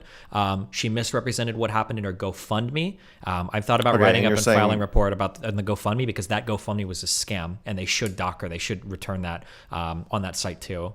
Okay, and you're saying that the lies, the misrepresentation being that they woke her up at gunpoint, or what? Yeah, that she had an assault rifle pointed at her, that they intentionally dead-named her, that she was woken up at gunpoint. She said these things multiple times, and all of the statements by the police department have contradicted it, and not a single one of her friends that lived at the apartment and answered the door for the cops have corroborated any of her statements. That's weird. Yeah, so it's like lie after lie after lie after lie, and all of these things are being repeated by all of the media completely uncritically when they have no savviness in this part of the internet whatsoever, and it's like unfucking believable to me. It's so fucking annoying. And then the whole time she's that she like, just gets to write the narrative. Yeah, she does, and she knows it, and she's lying through the whole way. Like, she loves getting doxxed. She's begging for it to happen every step of the way. You don't laugh. It's true, right? Like, she's like she's posting videos. She tweeted about having like, oh, I've got my IRL set up so I can wander around and stream. She's getting people in her house. She's like showing pictures of the inside of her apartment. She's like had the CNN people filming outside. Like, these are not the behaviors of somebody that's genuinely concerned about somebody figuring out where they live. She's inviting it. Right. She wants it to happen because she knows that every new dox, every new thing, it's like another invitation for her to do another GoFundMe, for her to get mainstream media attention. Like, that's what she thrives off of, is like the conflict and the negativity. It's the only way she stays relevant. And then like if you look at oh fuck, there's one more thing that just slipped my mind. But yeah, I think that she's inviting all of it because she's just thriving in that environment. She knows she's getting good attention for it. Oh, and even statements that are republished, like she had to flee to Ireland to avoid the doxers. Can you tell me what the fuck that means? Yeah, that's not like they're patrolling the streets. Yeah, but that's London, like the implication Canada. it gives. There's like a paramilitary group like patrolling the streets looking for Kevils. Like, what do you can get doxed anywhere in the world. The guy could be on the other side of the fucking moon, you know, with a yeah, like it's just all of it is so stupid. It's so stupid. All of it is. And not a single media site is asked about her GoFundMe that she initially did to file a lawsuit against the Ontario Police Force. Where is that? Nobody cares. Logs were leaked of her. Oh, she's doxed people. She's threatened. She's blackmailed a person saying she was going to leak a dox. She posted pictures of Joshua's mom. She posted those, what looked like a bomb threat. She was saying that Ukrainian servers were hosting like Kiwi Farms shit and saying that like pro-Russian people were there in a fucking war zone country. Nobody's brought up the GoFundMe. That was just like a complete and total fucking lie and then those leaked logs, she even said like she's just sitting on the money in her savings account until she needs it. Like, her whole story is unbelievable, right? It's lie after lie after lie after lie after lie after lie after lie after lie. Like the most aggressive, like internet terrorist, like aggressive fighting everybody on the internet, and she's getting mainstream support the entire way through. And if you would just take like 2 seconds to look at what's being said, you can see through everything. And it's wild to me. It's unbelievable. I don't even know if I believe that she's been swatted in Ireland too. But yeah, sorry, go ahead. But I don't know if I believe anything. Yep. Okay. First question: What will you say to the criticism that you're making the "what was she wearing" argument? She's asking for it. It's not comparable to rape, and like, I'm trying to think of how I could obfuscate. Or everything is comparable to rape, Stephen. Don't ever say that. Would you say that same argument applies to like Jesse Smollett? Well. That's a little different because he hired people to pretend they were attacking him, but you're saying that She's Keffels running is around actually posting pictures of herself. Like, right, but you're here's saying my- Keffels is actually getting people to genuinely attack her. Yeah, well, but no one is actually attacking her. She's never been in any danger. She's not in danger. She's flying around the world with a 6-figure fund that she raised by lying about being swatted by the most progressive police force in the Western Hemisphere. Okay, do you believe somebody else wrote those emails saying that she was going to like assassinate those people? That's why she got arrested. Right? Honestly, I don't even know at this point. Now that she's shown that she's willing to engage in every single tactic to get her point of view across, I don't know if I believe somebody from QB Forums wrote them. I wouldn't assume that. I wouldn't assume anything she said is truthful. If she wrote them, that would be really risky. Because if she gets caught doing that, that's like serious jail time. What are you going to do, though, right? You have a sandbox device, you VPN to some server in Eastern Europe, and you write an email like that, you're never getting caught. There's no way. Really? I don't know. I don't know how that really works. super easy. You could use Tor to send it. You don't even need Tor. You could probably just do a VPN VPN into get some weird server in Eastern Europe or fucking some other place and just like write emails from there on some sandbox device you don't use for anything else, or I don't know, do a virtual machine and launch it. Like, you're never gonna get caught on shit like that. 100%. Okay, so you're saying, I guess we have to question everything that she says. At this point, yeah, but that's kind of the way of the world, right? When you realize somebody's starting to lie to you, then you kind of have to wonder, well, what else, you know? Yeah. Okay, so, and you said SJW Clout is the... Yeah, it's a trans person, and there's like 2 or 3 mainstream media friends she's got that have like always like polling for her, basically. And then she's like streamed herself like faking DMs against the quartering, where she's like showing how she's editing DMs and then posting those on Twitter to make fun of him. Yeah, I saw that. She's lied about things that I've said. She literally tweets out, Destiny's made 41% jokes about me and called me a rapist. I've never done either of those things. Claim that I'm a pedophile. Never claimed that. Like, she's just blatant lies about everything. Why would I trust a single fucking thing she says about anything? Especially when she stands to gain every single thing, every step of the way. $100,000. Yeah. Oh, a whole step of the way, the incentives. She's got the means. She's got absolutely the motive. She's had absolutely the opportunity. Like, everything lines up perfectly. It also lines up perfectly that somebody from QB Forums legitimately did do it. There's just been no. Right, I was going to say there are people who legitimately hate her and Sure. want to, for sure, probably want to swat her if they could.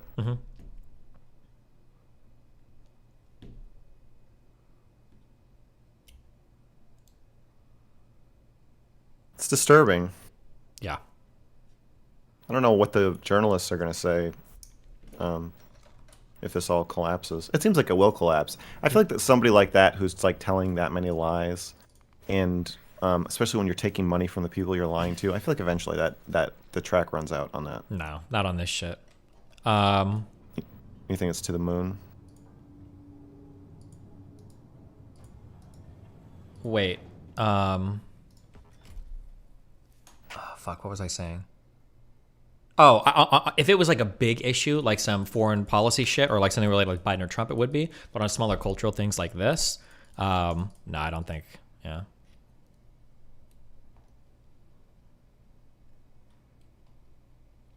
She's not a very good streamer.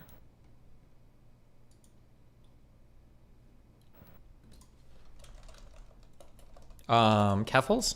Like, yeah, like being a professional victim seems like, I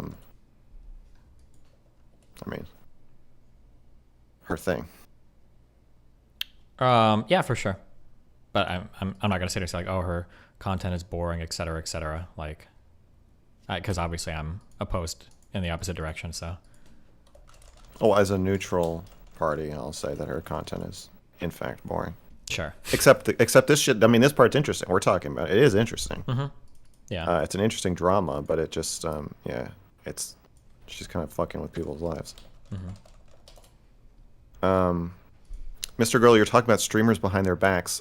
Keffels is a terrorist now. She's upgraded herself, according to Steven. She is no longer just a streamer. Somebody asked, where did you get the stupid idea of a more banal version of the history of slavery? I said on stream a few weeks ago that I think slavery probably wasn't as bad as the average American thinks it was. I wasn't trying to defend slavery, but I was attacking prison. People were saying slavery was way worse than prison. I was saying I don't even know if that's true. I think that our idea of constant whippings and rapings and beatings and parents being torn away from children, those things happened, but I think that there was probably a much more normal feeling, like non-emergency, non-horrific sense around it. What do you think? I'm sorry, fuck. Somebody's sent me some weird shit. Do you think slavery was bad? No, do you want me to start over? Yeah, okay. You have my brain whenever it's go.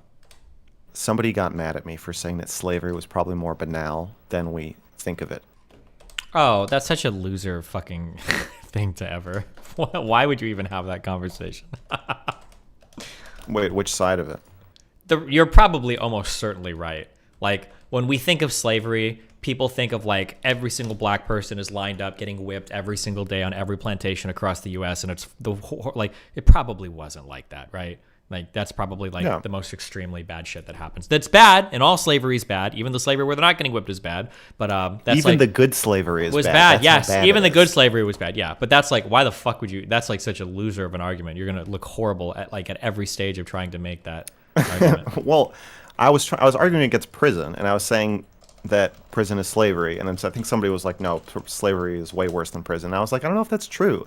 I think that we just think of prison as being okay because we're just kind of used to it, but I bet that's how slavery was too. It was probably like now you have inmates who are friends with the guards. We have forced labor. We have people who are like, oh no, I read and it was good for me. I turned around, I found Jesus, it was great. And then people who get raped, people who get murdered, and it's all just kind of like, whatever. You gotta be careful when you say like, is slavery bad versus prison? Because like the bad part is that philosophically it's really bad because you're there for no reason. For no reason. Yeah. Right. And that's like you can't overcome that with the conditions of either. That's why that's what makes it like ontologically bad or whatever, right? Yeah. I guess so. From my point of view, I don't think committing a crime is a justifiable reason to put somebody in prison. So to me, they really are there for no reason. But I get you need to clarify that. Yeah, that's not a commonly shared view. But even so, even if you're just comparing the conditions, I don't know. I might rather be a slave than be in jail for life. I think I would. I think I almost definitely would. Yeah, probably. But I don't know if I would ever have that argument Stay with somebody. Right. Yeah. Okay. Well, let's start taking callers. You want to take some calls? Yeah, go for it. Hit me up. Okay. All right, baby. Whenever you're ready. I think I know who the first caller is. I think it's Will. So I'm going to just drag Will in. All right. Hey. Hi. Hey. You ready? I am ready. One sec. Oh. What's up, Destiny and Max? Hi. Hey. Hey. Why are you calling him Destiny? by his I'm sorry, I super know. name, but calling me by my government name?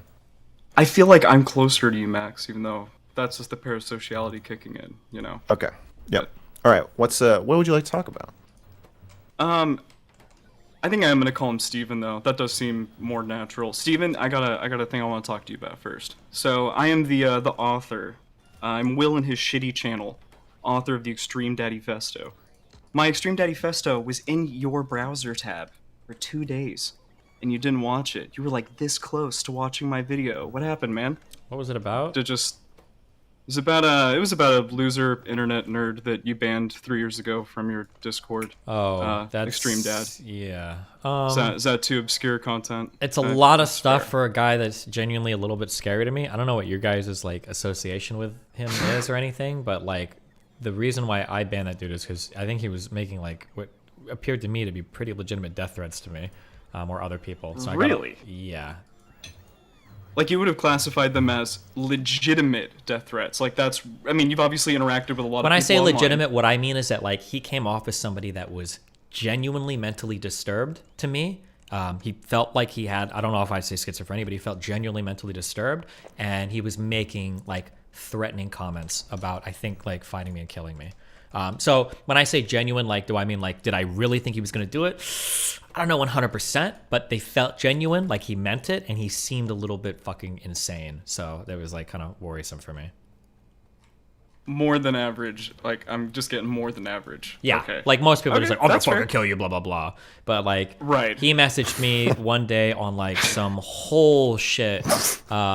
Okay, hold on. People are laughing. I know that people don't like this take that I get, but like 99% of quote unquote death threats on the internet are a fucking joke. I don't take them seriously. I don't take it seriously when other people say they got death threats. I need to know that you're on like some serious shit, that you're gonna like actually do some shit. So like when people, like I get a ton of people messaging me saying they're gonna find me and kill me and they want to kill blah, blah, blah. I don't consider those death threats. I don't give a fuck. You're not gonna do anything. I know you're not gonna do anything, right?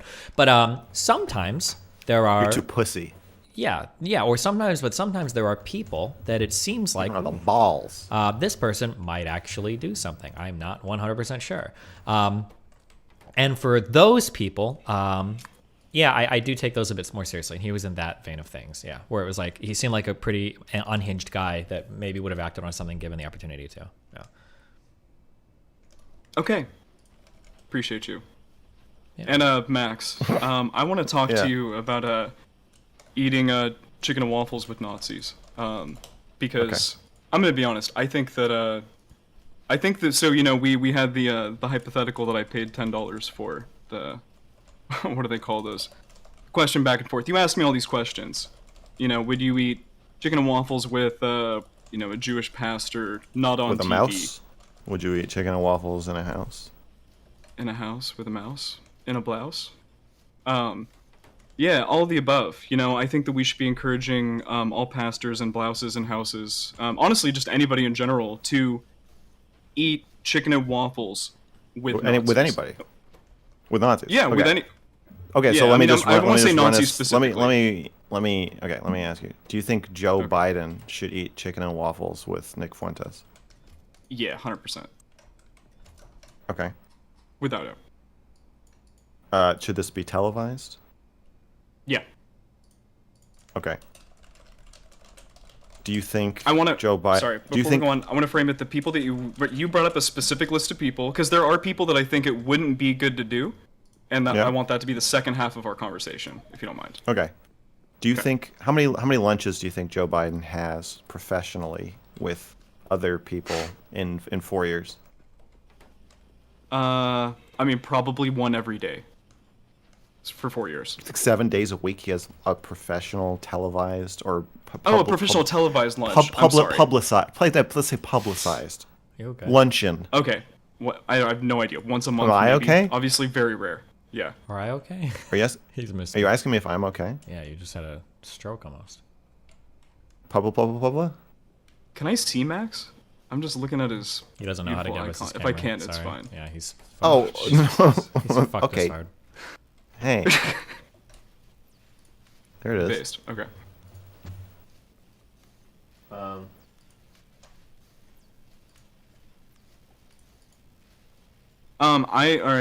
I think that it would be really cool if one of those, you know, he maybe only has 12 lunches a year. Let's throw one of them at Nick Fuentes. Let's throw one of them at like a crazy alt-righter and televise it, right? And let's prep Joe Biden, you know, for this lunch. Okay, so you're saying he has 12 publicized luncheons, and you think one of them should go to Nick Fuentes? 100%, unironically. I just don't think that makes any sense. I don't really understand your justification for. I think that. Sorry. I don't really understand. Nick Fuentes is like a there's kind of a scary character, like legitimately, like, and he's getting a lot of you know, public shit, and maybe we need kind of like a more public, you know, attack. Okay, so I have two. I feel like you just are out of your mind, but I have two counter arguments to this. One is he's displacing a lunch with, like, you know, a world leader or the leader of a like advocacy organization in the United States that like didn't attack or try to overthrow the government. There's like lots of people Joe Biden could have lunch with. They're probably really deserving of, and important. It would send an important message to, like, you know, whoever, society and the world. I don't understand how you justify displacing one of those people with Nick Fuentes. Like, do you think Joe Biden should have lunch with me? Yeah, eventually, maybe. Not right now. I mean, I'll be honest, I don't think the MrGirl lunch is really worth his time. But the Nick Fuentes one, like, I mean, Nick Fuentes had AFPAC. I mean, he had fucking Congress people come to, like, his thing. That's like, true. I honestly think Nick Fuentes is Yes, probably Nick Fuentes is legitimately a politician. That's true. yeah, to some degree. And so displacing a lunch. Here's the thing. So displacing a lunch. Hey, we don't even know how many fucking lunches there are here anyways. You Fuck just it. said We'll 12. displace You just one. said 12. You I'm literally guessing. just said Okay, 12. whatever. It's 12. I was guessing. So you made up a I mean, fuck it. hypothetical. So stop. You're being. All right. So yeah. All right. So we'll give. Wait. You're being evasive. You're being evasive, which is frustrating in itself, but also it makes the conversation take forever, which I don't want. So, I'm just saying you have to provide a pretty strong justification for cutting out a lunch with Justin Trudeau or something. Some like a world leader. Even Putin. Those kinds of things. You're like, well, we don't have time in the schedule for Putin. We have to talk to Nick Fuentes. 2, isn't that sending a weird message that if you try to stage a coup, you get put on like the match list, you get put on a no-fly list, you can't make a PayPal account or get a bank account, but you can have lunch with the president? Doesn't that send kind of a weird message to people that the best way to have lunch with Joe Biden is to try to murder the vice president?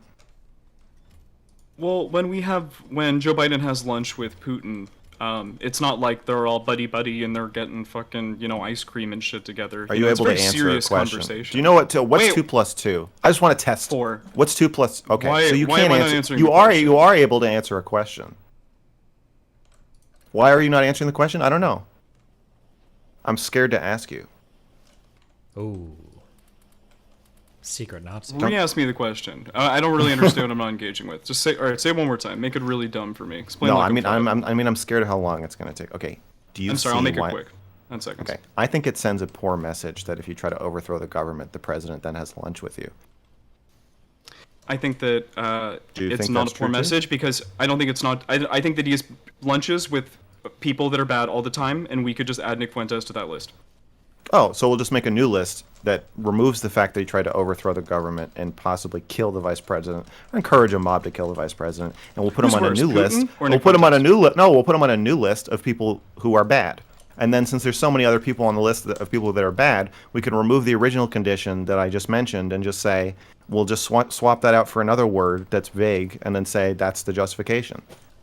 Extremism in America is a big enough deal for Joe Biden to have a lunch with Nick Fuentes. Extreme dadism in America isn't a big enough deal for Steven to watch your fucking video. All right, you're deflecting from the point. So are you.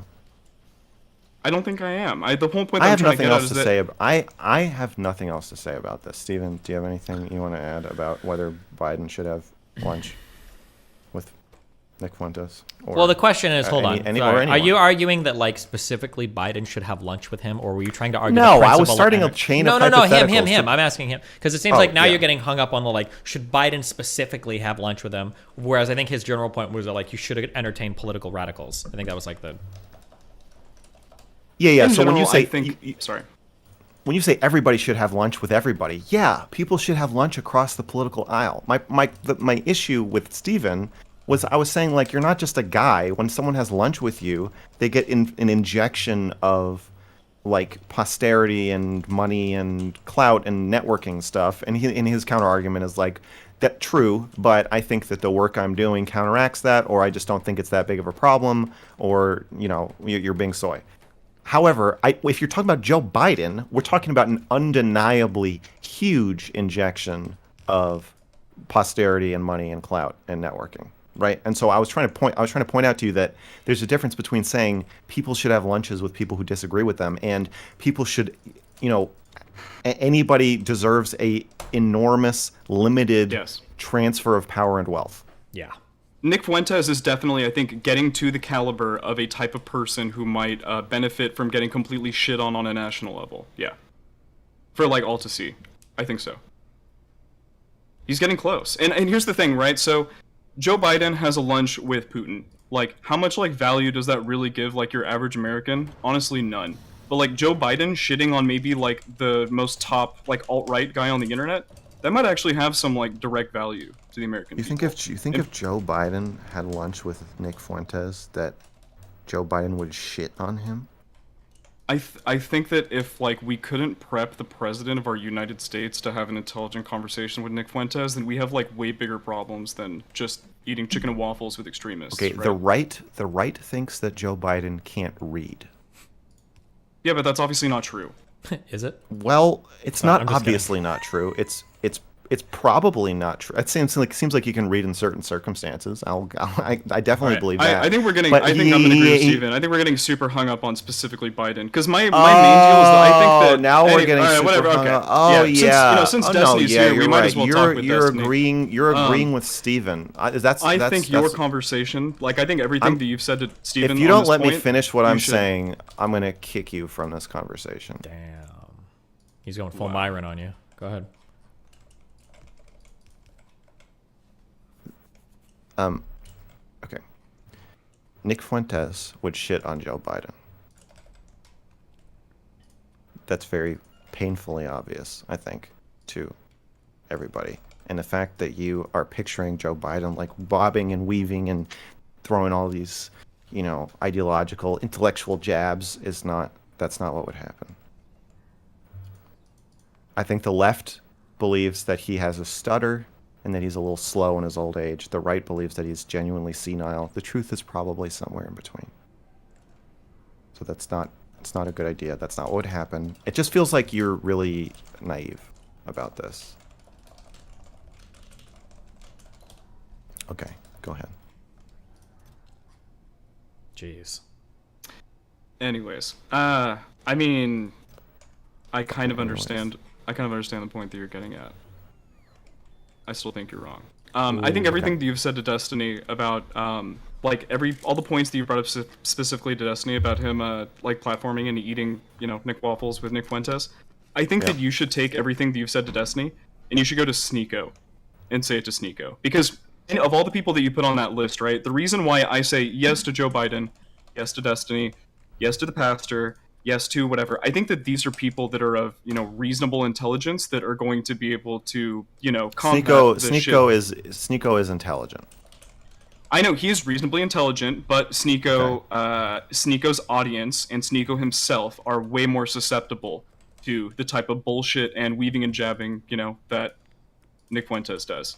And Destiny is not. Destiny does not really let him get away with bullshit. A conversation with Sneeko and Sneeko appearing to respect you in the conversation does not lend you the sort of credibility that one with Steven does.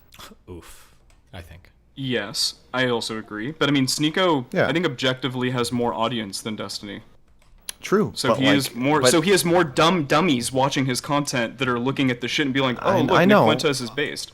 So that's shitty. Like, so your rhetoric, I think, should be more geared towards people that are actually like creating more extremists or like converting more people to Nick Fuentes' side. I don't think Sneeko cares.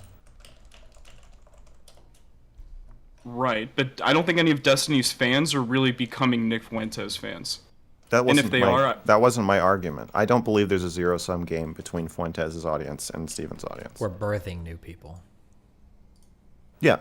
We're birthing new people. stamping him as legitimate in a way that allows him to then talk to other people whose communities will become followers.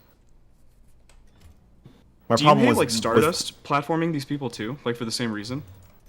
Do I hate Stardust? Well, not hate Stardust. You know what I'm saying? Do you disagree with the way that Stardust platforms these people in the same way that Destiny does? Yeah, but really, yeah, I've told her like I think you should just interview. I've told her. I told her at the start of all this. I said, I think interviewing Spencer is fine. I think interviewing Fuentes is fine. I don't think you should debate them, and I think you should just limit it to interviews. I don't know if I specifically said like don't be buddy. I think I probably did, but yeah, we had a conversation about it. Yeah, dude. She doesn't Weird. like being I just told. feel like she. I feel like she does it pretty appropriately too. Honestly. Yeah, I know. We disagree. Yeah, I mean it makes sense. Yeah, we disagree. That's fair. Is there someone who you think platforms extremists appropriately? Steven pre 4 weeks ago. No, yeah, I think for the most part Steven does. I miss the old Destiny. I miss the old Destiny.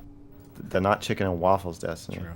If I thought he was being irresponsible, I would have said something before then. So generally, Steven, I don't know who else really engages with people who are different from them. I mean, that's part of the reason we're having the conversation in the first place, and I think part of the reason Steven was so perhaps defensive or annoyed at me for being so confrontational about it is that most people won't talk to anybody different from them in the first place. So I don't even know who to think of. It does suck. Yeah. I think it's great that he does that, and I think he's really good at it, and I think he's really good at pushing back. I think you need to encourage this shit. I think you're discouraging people from doing this. I think that sucks. Wow. I think I was pretty granularly specific about what issue I had with it, but if it's would the Jewish pastor televised be okay? So I'm curious, like with more Fuentes? middle range. Yeah. Yeah. Yeah. Okay, so just not the president. Like the president was just too much. Like I get that. like the fact that you say no, listen. If I could give you the president, that's fine. No, the fact that you think a Jewish pastor and the president are even in the same range of like power transfers is insane. No, I mean, I still think that it would be really based for if we had a different president that was more I don't know, with it. Like, would that be a better if there was a president that would debate Nick Fuentes in a debate? Should not. No, or is it just the power level? The president shouldn't have lunch with domestic terrorists or alleged domestic terrorists who perhaps tried to stage a coup. They shouldn't do that. Okay, fair. If you're not allowed on a plane, you probably shouldn't be allowed to sit across from the president of the United States with a knife and a fork in your hand. What about vice president? No. Damn. Real okay. What's the highest level government official that we would allow Nick Fuentes to have lunch with? I don't think any government official should have lunch with Nick Fuentes. But they already are. Like, this is the thing, is he's already there. Like, I don't know. Like, don't we kind of gotta fight fire with fire? Didn't Marjorie Taylor Greene disavow him this year? Just because, I mean, that's because just a couple people, I think. I think when MTG disavows you, you're at the end of the line there. I think that just because a certain like group flipped on her, like, you know, there's still going to be people in the future, I think politician-wise, that are going to be able to get, and Nick Fuentes is going to be able to get his tentacles around.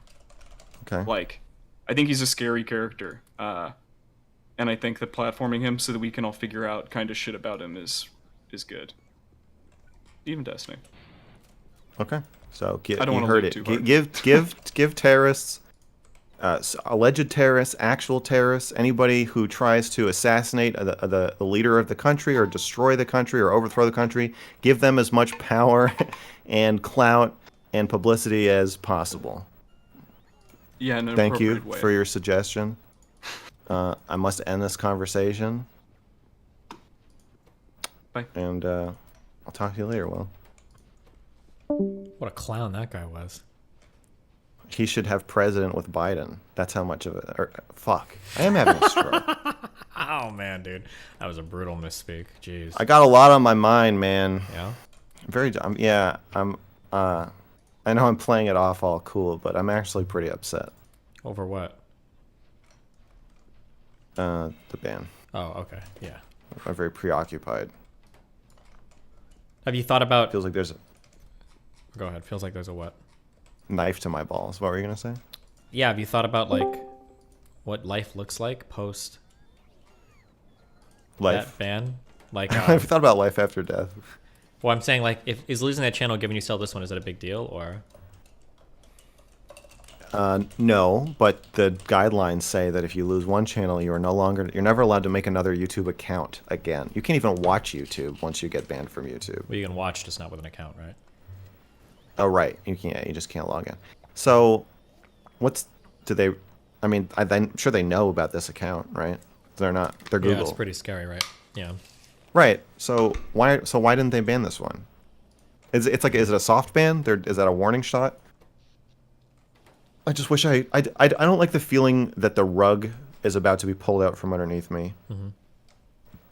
And that's how it feels. So, yeah, if that's it, and they're not going to ban this channel, then I can just say, okay, I won't make similarly provocative content, even though I believe it doesn't break TOS. I'll stay away from it. That's fine. But yeah, the precedent set of just like if you make the wrong group of people mad at you. Which is kind of how the internet works right now, which is probably the most frustrating part. Yeah, it's really upsetting. Yeah, that they'll just find something. The way that the rules are presented as like, you'll get a strike and that'll help guide you in the right direction. Not everybody can understand the rules, but the rules are super vague, and they're not really enforced evenly at all. And so then it's like, if you're talking about politics, you've almost certainly broken the rules if you're giving political opinions. Yeah.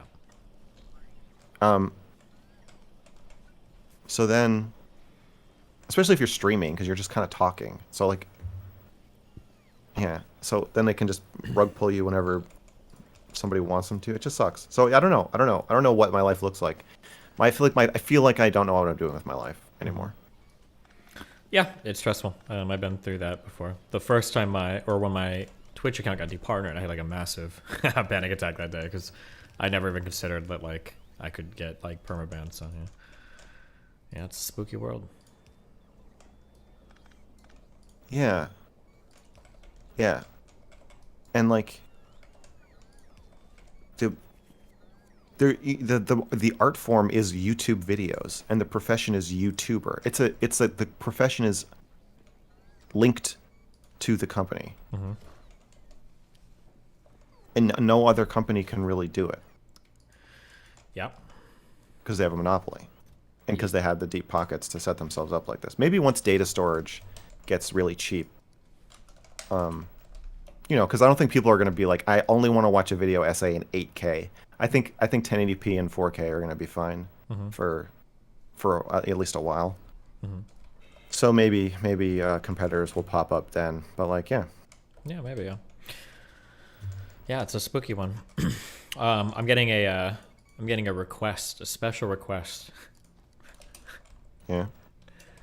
Lav wants to know if she's permabanned forever from your servers. Now, I have no sway over this. I have no vested interest one way or another. She's messaged me and she's asked that question. Lav is on an unannounced probationary period that I don't want to disclose the length of time, but due to a internal fight over how long she should be banned for. If she keeps her behavior good, she will be unbanned sooner or later. Okay. Okay. Hopefully that message gets back to her. Hopefully she hears that. Yeah, I'm sure I'm sure it'll make its way to her one way or the other. Okay. Dragging the next one. Where are we at? They're here. Hey, what's up? Yo.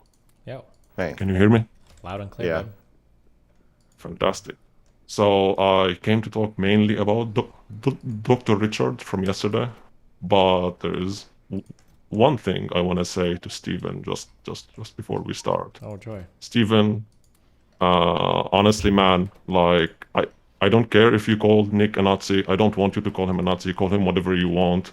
But when somebody says, is he a Nazi? When you answer, oh, I don't know, is he a member of the National Socialist Party from 1940? That's absolutely fucking dumb. There's, like, for a fact that when Max is asking you that, he's not asking you, is he actually a member of the National Socialist Party? Just like when you call somebody a lefty, for a fact you're not saying, does he sit on the left side of the French National Assembly in 1789? For a fact that you're not saying that. So just, like, please, when somebody asks, is he a Nazi, don't say that stupid shit like that.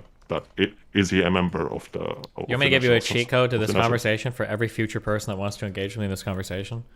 When you come at me and you're that emotional over it, you are 100% validating everything that I believe about these Stop. That's, oh my God. It is the most validating thing that I can ever hear. When you're like, when you come in here, don't fucking call him that. You know that it's not, you can't fucking say that. When you say shit like that, it reinforces my decision not to use these words a million times more. Just letting you know. Yeah. Dude, I told you call him whatever you want. I started by saying I don't want you to call him a Nazi. Okay. I'm just saying, but... Anyway. You're just saying. You know, Stephen, what I think happened? Yeah, tell me. You're running away from the soy label, and you ended up being a gigasoy. It's like the horseshoe theory of the giga chad. I think that actually happened. Soy spectrum. I think that is true. Anyway. Yes. So Max, I just have a couple of things I want to say about Dr. Richard from yesterday. Are you Okay, so open to it? give Stephen, I don't know how if you I don't know if you saw the clip in your subreddit about the end of my conversation with the Richard Steigman-Gall yesterday. I did. But okay. Better not call me that word today. Oh, you better not earn it. Okay, well. Yeah, so throughout the conversation, he started making fun. He said a lot of passive aggressive things throughout the conversation. So one was, I mentioned we were talking about like whether any racism is ever rooted in fact, because he was saying that people didn't like Jews in Nazi Germany because people didn't like Jews in like ancient Rome. And basically, it's just carried on from there. Misperceptions. And I was like, okay, but like I Wait, said, I thought. He really What? said that? Wait, what is his background? He's a history professor and a Holocaust professor and a European history professor. That's super interesting. Not to sound super anti-Semitic, but like, that's totally not true, right? Well, yeah, so I was saying, like, you know, I think when we get taught about the Holocaust, people talk about anti-Semitism like it's a mind virus that people just catch. And we just need to stomp it out, and then everybody will be cured. We can inoculate against it with like education and blah blah blah, or you know, incidental contact, getting to know Jews in your personal life, and then you'll see that, you know, they don't actually have horns or whatever. And those, you know, that's a legitimate framing. I think that's kind of true if you zoom out. But what I was asking him is like, yeah, but to somebody who's like seeing people get marched off to concentration camps and who's happy to see it, why are they happy? I like, and I feel like every Jew has this question because we get taught about the Holocaust, and it's always like, well, they just killed the Jews for no reason. And like, yeah, you can have a very safe, historical, very zoomed out reason, but I want to know, like, no, what were the day-to-day reasons? What were the experiences of the people there who are like, you know, these fucking Jews, they do this and they do this, and they gotta go. You know, what was that? Why was that their experience? Is it any of it true? Or of course some of it's true. So to what extent? And what I was saying, like, I don't agree with the prescription that you should kill people. Like even if you are racist, even if your racism is based in truth, to some degree, like doesn't mean you have to kill the person. But I said, like, I want to emotionally validate racist people so we can talk to them. And he was like, well, what race? I said, I think all racism is kind of based in fact to some degree. He was like, well, what do you mean? Give me an example. And I was like, well, like black Americans. You've heard the whole 1350 thing, right? And he was like, no. I was like, okay, well, the concept that 13% of the population commits 50% of the murders. The prescription doesn't, I don't agree the prescription from that is to hate them, but like but that's true. And so, like, I feel like not acknowledging that it's true, or like, and he was like, where are you getting that? And I was like, the FBI crime statistics database. And then he referred back to that and said I'd read it in a Reddit thread.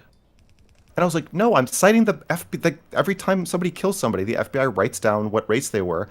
And so he was just very like condescending and demeaning and evasive. And he kept making fun of people for donating to me, which is super not helpful. Okay. And yeah. So then eventually, I was taught, we were kind of having like a meta conversation. We're talking about how to talk to racists. Of course. But then he kept saying, like, I think the messaging needs to be like a certain way in order to talk to racists, because it's, you know, it's dangerous to validate anything they say. And I was saying I think it's dangerous not to. And then he would say, well, I don't want to talk about this. I want to talk about Holocaust history. And I'm like, well, you keep talking about it though. You keep arguing with me, and then every time I argue back, you say, oh, I want to talk about the original thing. But it's like, it's not really fair. And then he kept saying, well, Max, I think what you're grasping at is, and then he would reframe my thing to something I didn't say. He did that twice. And I was like, listen, I'm not grasping, motherfucker. Okay? I have got a firm grip on this shit. You're the one who's grasping. And he was like, I did not come here to be insulted. Well, you saw the rest. He said, I did not come here to be insulted. Demanded I apologize. I said, I can't do that. And then he left. Wow. Exciting. Yeah. Okay. So that's the context, in case anybody missed it. Okay. What's up? What do you want to talk about? Yeah. With that? So I just want to make sure that I am understanding you. So I'm going to summarize very, very quickly in 30 seconds what I believe your position is on the part where that conversation got out of hand. in your opinion, you would like to bridge the divide, and to do that, it's important to acknowledge basic facts about race. And one of those basic facts is that, according to you and according to the FBI statistics, is that black people commit more violent crimes per capita than other races in the U.S. And that not acknowledging this simple fact is weaselly and dishonest, which is clearly spotted by the racists in your audience. Do I understand that correctly? That is true, but I want to put a big if. If the goal of the conversation is to bridge the divide. So I would be more than happy to have him just say, listen, that's not my role. My job is not to talk directly to racists. That's your role. You're the social commentator, and you want to talk to the other side. I want to just be a blank slate that just provides historical information. So if you want to make these connections, you can make whatever connections you want, but that's just not what I'm here to do, and I don't want to do that. That would be fine, but once he starts engaging in that and telling me the correct way to talk to people and debating with me about how this information should be translated to a audience that like really does hate Jews, then yes, then I think it's weaselly to put your toe in the water or fucking jump in and splash around and then suddenly be like, oh, why are you putting water on me? As soon as I say, oh, I have criticisms of the way that you're engaging in this. And then I think the last thing about my understanding is that you believe that this is a sensitive topic to Dr. Richard, and as an academic, that he's worried that if he's going to talk about crime statistics and 1350 meme or whatever it is, that cancel culture will get to him, and he's afraid of that. Do I understand correctly? No. What I said about cancel culture is that the audience knows that you could lose your job for talking about this. And given that, it's very hard to know how to interpret. So I said, he said, well, I don't know if that's true. And I was like, okay, well, do you want to look at it's a spreadsheet, you can look at it and you can like do the math yourself. And he was like, no, I don't want to. The audience, because of cancel culture, the audience doesn't know if he's just being academically responsible and saying like, well, no, that's even if it is just a spreadsheet, even if it is a simple math problem, it's not one that is responsible for me to do live with people watching. We don't know if that's his reason, or we don't know if the reason is he already knows this is true. He just doesn't want to admit it because he thinks that the best way to combat racism is to lie to people, or obfuscate the truth, or we don't know if he's saying it because he's afraid to lose his job if he talks about it at all. So I wasn't so much saying like you're caving to cancel culture. It was more like we don't know if any of us are. It's so scary to say anything that now everything anybody says is called into question. But if you believe that, if this is truly your position, then why did you put him in that bind? So he would either be silent and therefore be seen as caving into cancel culture, or he would talk and be academically irresponsible. You really put him in that bind. He asked me for an example of when racism is based in fact.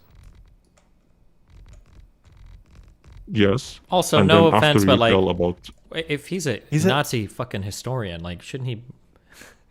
Isn't this kind of his wheelhouse? Is like addressing some uncomfortable shit. Wouldn't you expect that? Am I totally out of line there by thinking that? No, I think it's totally reasonable. I mean, just because academia has been compromised doesn't mean that we should expect and challenge academics to have the spine to practice academia. Because if you can't answer that question and you can't, so no, I didn't put him in a bind. I just told you what he could say to get out of the bind. He could just say like, look, I know you get to say whatever you want, but in academia we have to be really careful. Even if you show me a number and say this is the number of people who died from COVID this year, I am more tied to that statement with my career, and it's not just cancel culture; it's academic responsibility. I can't just say it back to you like it's true. It just means something else for my career, and the implications mean more when I say it. It's tied to my entire credibility in my career. Blah blah blah. He could have easily said that. So no, I don't think I put him in a bind. And if he's going to go on YouTube channels controversial YouTube channels to have conversations about the Holocaust and how it relates to politics today, he should absolutely know how to answer a question like that or gracefully say he doesn't want to answer. But to say, oh, did you get that from a Reddit page? That's not one of the options. You don't get to fucking get out of answering the question by insulting me and saying that I have some ulterior motive or I'm uninformed or unintelligent or uneducated because I asked the question. Don't start making ad homs at me to try to wriggle out of the question, because you can't, and then I'm gonna call you a motherfucker. What do you honestly believe his reason for not talking about it? Like, in your honest believe heart, that he what do you actually believe? fucks his own mother, and that's probably no. What is the actual reason for not wanting to talk about it? I believe it's the reason he said. He said, "I don't want to validate racists." He and I said, "I think you're conflating validating a belief with validating a feeling and validating a prescription. Those are all different things." So, Jews in pre-war Germany are more often bankers, disproportionately represented in banking, right? Sounds like a fact. He agreed to that, right? The feeling is, why are these fucking Jews raking me across the coals? I have no money. Why are they taking my house? They're taking everything from me. They want every last dime, and they care about nobody but themselves. That's a feeling and an experience. And the prescription is, let's deport them all or kill them all. And so I wanted to break those down and say, like, well, the first two you can't really argue with. I mean, the first one you just said is true. The second one is a feeling. You can't argue with a feeling. No, so I think if you validate the first two, like with Black Americans, they commit more murders than white Americans. This makes you uncomfortable, or you are uncomfortable. Maybe you don't hate Jews because they're the bank. Maybe actually, if you look at your bank records, you realize most of the people who took your money really aren't Jewish, but it just seems like they are. It's still an experience and it's a feeling, and I still think you can validate that's your sense. And I think a lot of racism is post hoc rationalized, of like, maybe you just don't like black people for some other reason, and then you're focusing on this 1350 thing, but maybe you don't know anybody who's been murdered, or maybe black people mostly murder each other, and so it's not. I mean, they also murder white people, and white people blah blah blah. I'm just saying, maybe there's not a perfect through line, but you could still listen and say, like, yeah, that's how you feel, and these are the facts, and then argue with the prescription. Like, well, that doesn't, saying that they need to go to different schools, or that they need to be kicked out of the country, or that they don't deserve welfare, whatever your stance is, that they all should be locked up, whatever. That doesn't logically follow. But if you can't, if you can't engage with the first two, it looks like you agree with the prescription. It looks like you secretly agree that the Holocaust was a good idea. If you can't say, like, well, yeah, some of the perceptions were true and the feelings are valid, but you shouldn't round people up and kill them. So I think it's irresponsible to I would like to stay What? Okay, I would like to stay specifically on the FBI stats topic. Okay. Not like, because that's what derailed you really. That's what took the conversation like out of hand, and then it went downhill from there. With this, like, him saying it's a Reddit post, you defending that and telling him, okay, you got like basically you got to say it's a fact and kind of like recognize it as fact, and then the conversation went out of hand from there. I think the conversation. I think he came in balancing on like one tiptoe, and was ready to. I don't think it was really ever on the rails. I think it was just balanced on the rails. But yes, continue.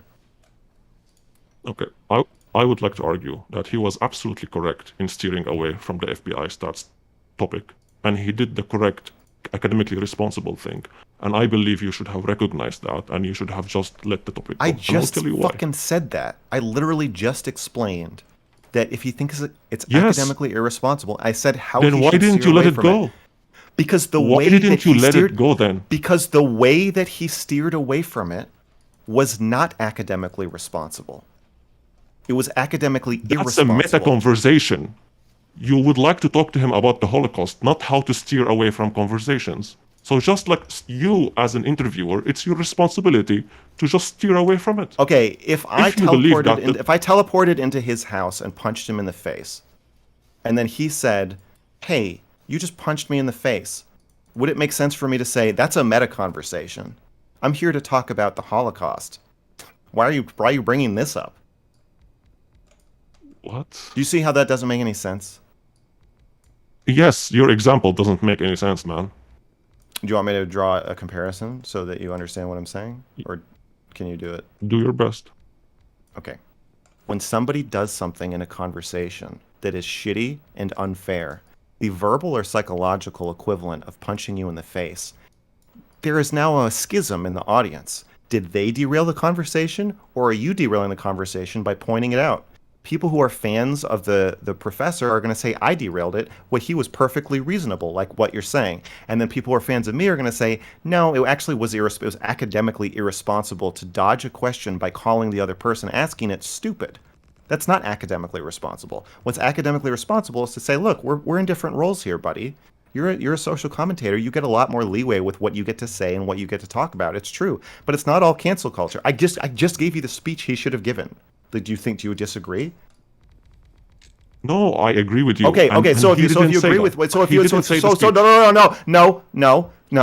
no. So if you already agree with me, you've already agreed to the following. The problem was not that he dodged the question. The problem was the way he dodged the question. You asked me what the problem was. No, the problem is that you didn't bring the conversation back. After his derailment, he derailed it by calling it a Reddit post. I desperately, if I had 3 wishes, one would be for you to shut up. You asked me. What are the other 2? For you to shut up again, and then for you to shut up finally forever.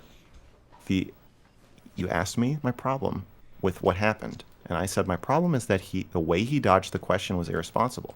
I gave an example of an academically responsible way for him to have dodged the question. Your response was to say, oh, so your problem is that he dodged the question. Why would you put him in a bind? And I said, I didn't put him in a bind. And then you said, so your problem is that he dodged the question. No, my problem isn't that he dodged the question. It's that he dodged it in a way that makes it seem like blacks and Jews deserve to be put in concentration camps. And I think that is an irresponsible message to inadvertently send to racists in the audience just to protect your own fucking job.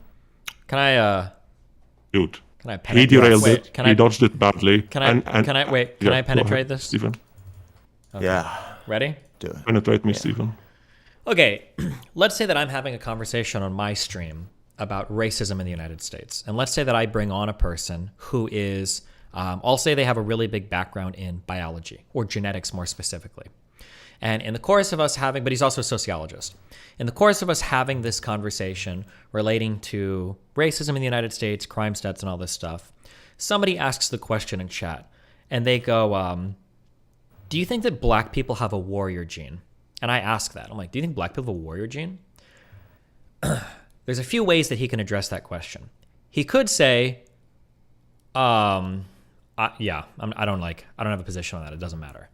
And then continue the conversation. But when he dances around the topic like that, it leaves this impression in the audience where they're like, well, what do you mean you don't have a position on that? You have a big background in this field. I feel like you must have some position. And the fact that you're not willing to say makes it feel like you're worried about a cancel culture thing, which means that your answer must be the affirmative. You do think that black people are genetically predisposed to violence. But he could have answered similarly, but differently, where he says, whether or not black people are predisposed to violence is the confluence of a lot of very complicated genetic and social factors, and I don't know if I can fully address that question in a responsible manner on this show in this format right now, but maybe at a future date we can return to it, or I can point you in a direction to look at it. That's a way to dodge the question because of quote-unquote cancel culture, but it leaves a more firm impression in the audience's mind that he has engaged with the topic, is willing to engage with the topic, but knows that it's a pretty dicey topic and doesn't want to engage with it at that point in time. When he takes the former way out, where he says like, I don't have an opinion on that, or I don't think about that, the problem with the audience is that like, well, if they've seen people that do have opinions on it, and their opinions are black people are genetically predisposed to violence, they do have the warrior gene, if that guy would have agreed with this, or if he does agree with that, well, everything else that we believe about black people kind of logically follows. And if he's not even willing to address that point, it makes me suspect about the rest, or it makes the rest of what he says very suspect, where it's like, I don't know if I can trust a lot of what he says, and now he kind of made me feel more racist. Does that make sense? It makes perfect sense, and I think it would have been ideal if he said what you said. Yeah, but the issue, yeah, I understand. But the issue is that with him saying the first statement, Max is kind of in a weird world where it's like, okay, wait, hold on. The answer that you just gave as an academic authority on my platform kind of makes it seem like if the audience believes that, they're not fully unjustified in believing it, and you didn't engage with that question in a responsible manner. And as an academic, you're almost kind of reinforcing those shitty viewpoints because of the way that you sidestep the question. So it almost demands for Max, if he's engaging with his platform in a responsible manner, he kind of has to push the academic now for a little bit more of a precise clarification on the issue, because he kind of danced away from it in the worst way possible. But Stephen, he's a historian. He's a wait. So stop. I'm gonna hold on. I'll speak from my background here, okay? Nazi history and stuff related to digging through German archives and figuring out which sources are reliable or not, and all of this stuff, if you are a Nazi historian, you know that this is a contentious field. You are not engaged in just reading stuff. You have to do a constant vetting of which sources are real and which aren't, which documents are true and which are false. There's really great reading related to David Irving and trials that he's done related to misinformation about Nazi stuff and Holocaust stuff and everything. This is a very heated field. If you are a Nazi historian specialist, you know that you're going to be asked questions like this. You know that it's a highly contentious field, and you should be prepared to deal with questions about it. It's not just a matter of like, oh, I'm here to document, like the imports and exports of Philadelphia through the 1800s. You know what kind of a field you're stepping into. If he was like a general broad historian, I'll give you a little bit more leeway there. But as a Nazi historian, this is a highly contentious field that is wrought with a variety of interpretations around these different events, some of which are incredibly politically contentious. So that's I think that in his particular niche, especially being brought onto a platform like this, he should be ready to deal with complicated questions like that. In my opinion, he should be able to.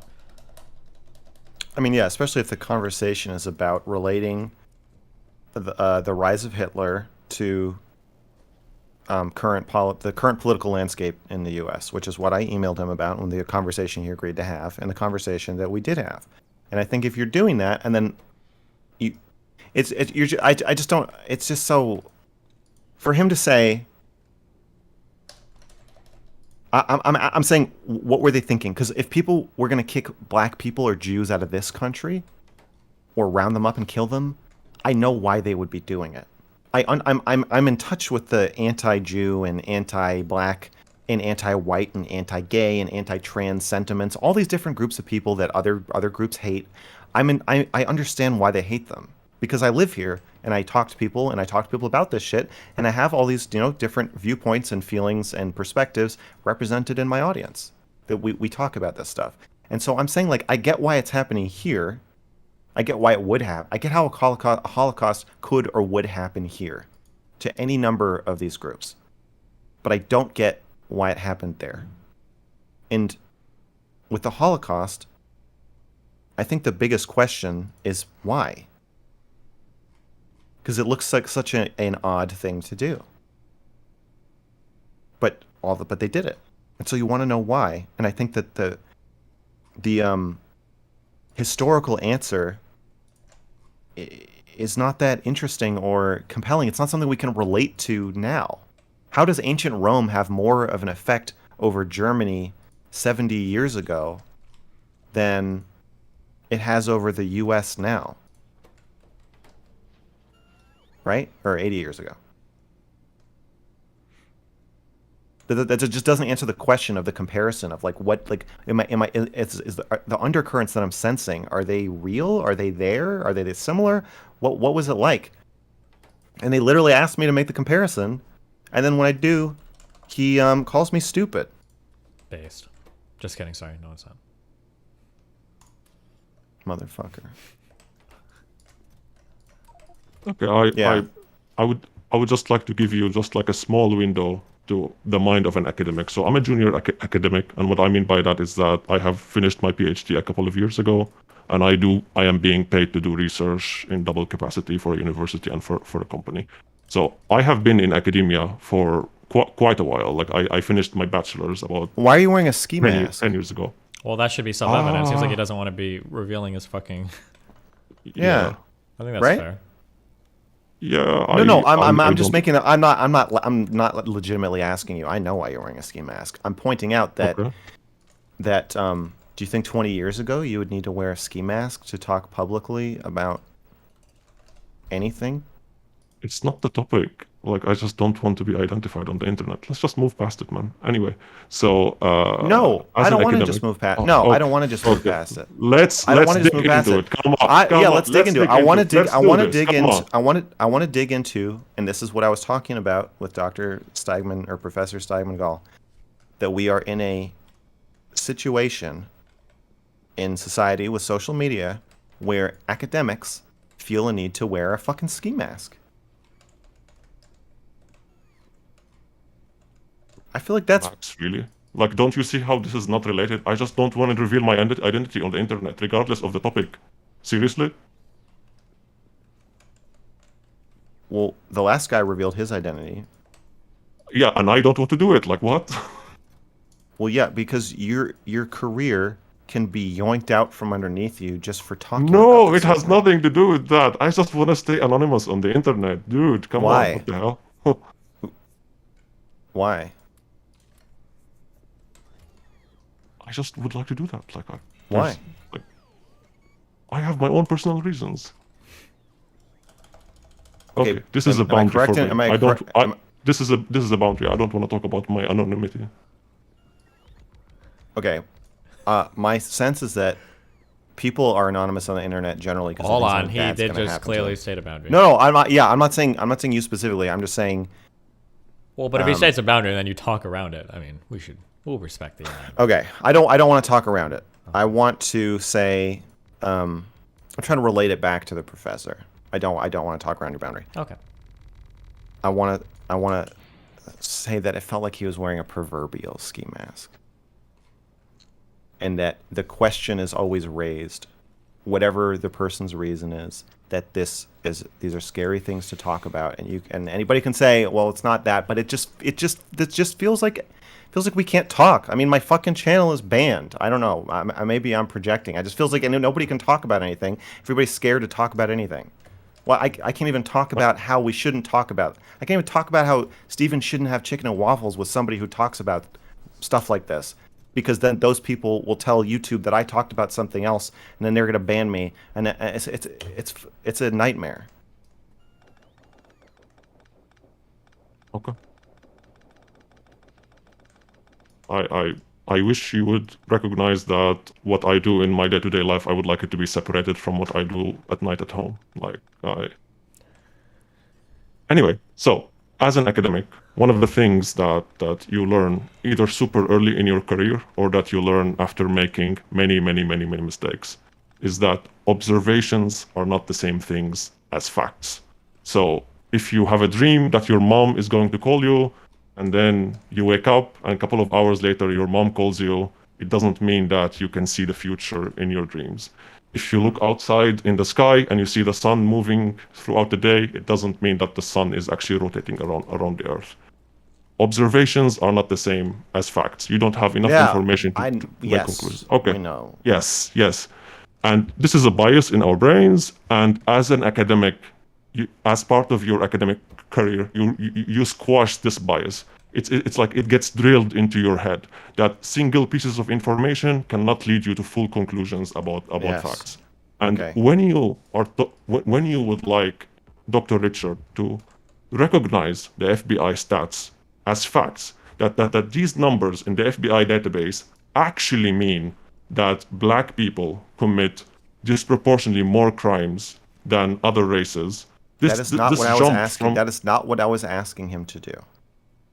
That's not. That's you're lying. Like, that's not. I started by asking, dude. I started this call by saying, "Here's my understanding of you," and then you confirmed that I understood you.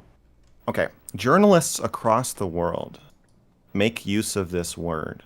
It's called claim. Claims. The FBI claims. The FBI said. The FBI reports. Then no, that makes it a fact. The FBI reports that 13% of blah, blah, blah. The FBI claims in this spreadsheet on this website at this journal, they issue a citation. No academic or journalist or anybody says this is just true. They say this is the source and the people who are counting all the murders say that this is what's happening. And so, to the best of our knowledge, this is what's happening. It could be true, could not be true. I'm sure there's people writing papers about the variance in these calculations, and he could just say that. None of this is an excuse for him to say, I have no idea what you're talking about. Whatever do you mean? And I also pointed out, I think correctly, that if I had said, don't you think there's an epidemic of horrific black-on-black violence in this country? Don't you think that black people should not have to live in physical fear for their lives? Don't you think that their life expectancy black male life expectancy shouldn't be like in the late 60s? Isn't that horrible? He would say, yeah, that is horrible.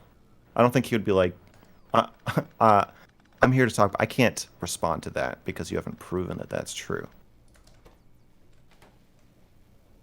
That's the academically responsible thing to say that this is not my area of expertise. I'm not a criminologist. I'm not a sociologist. I don't understand the other factors in these calculations. I'm not a statistician.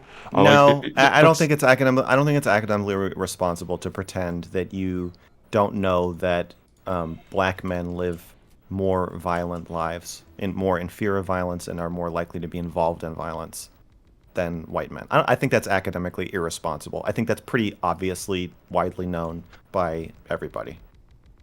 Not as a just layman, by observation. Max, as a layman talking to you in a personal one-on-one conversation offline, he can say to you, you know what, I do recognize it. Just like I'm telling you, like not in my academic capacity. As a layman, I agree with you. I do believe black people commit more crimes than white people. Yes, that's true. Okay, in your academic capacity. Okay, so would you be willing to admit that the moon revolves around the Earth, and in your academic capacity? In my academic capacity? Yeah. Would you need to talk about any studies if I said the moon revolves around the Earth? It's like, as a regular person, I recognize that the moon revolves around the Earth. Like, would you need to say you think it would be responsible for Simon Gall if I said, you know how the moon revolves around the Earth, for him to not just say yeah, he has to say, whoa, that's not about the Holocaust. Whoa, buddy, I don't know. Like every academic is making calculations as they're talking about what things they can reasonably claim to know, what things they can say, well, I know this, but this is outside my area of expertise, and things I genuinely don't know. I'm saying that black men living more violent lives is just, I think, should be in the first category of things that we know and we can talk about. I don't think we should need to say we know why. That could be, I have ideas, but I don't have, stuff to cite. But I don't think any of that should be over here of like, I literally don't know that. That seems like a lie. Okay, so we stretched this too long. Just before I go, I would like to make one example before I go. Oh, so we stretched this too long, so I'm gonna just blab. I'm gonna blab and blab and blab and blab. That's what you're saying. Okay. Would you like me to just give an example why statistics like that could be deceiving to a layman? I want you to either fucking stand up straight and say whatever the fuck you want to say, or leave. I don't want you to say, this has gone on too long, but I'm going to talk more. Okay, so I'm going to say what I am going to say.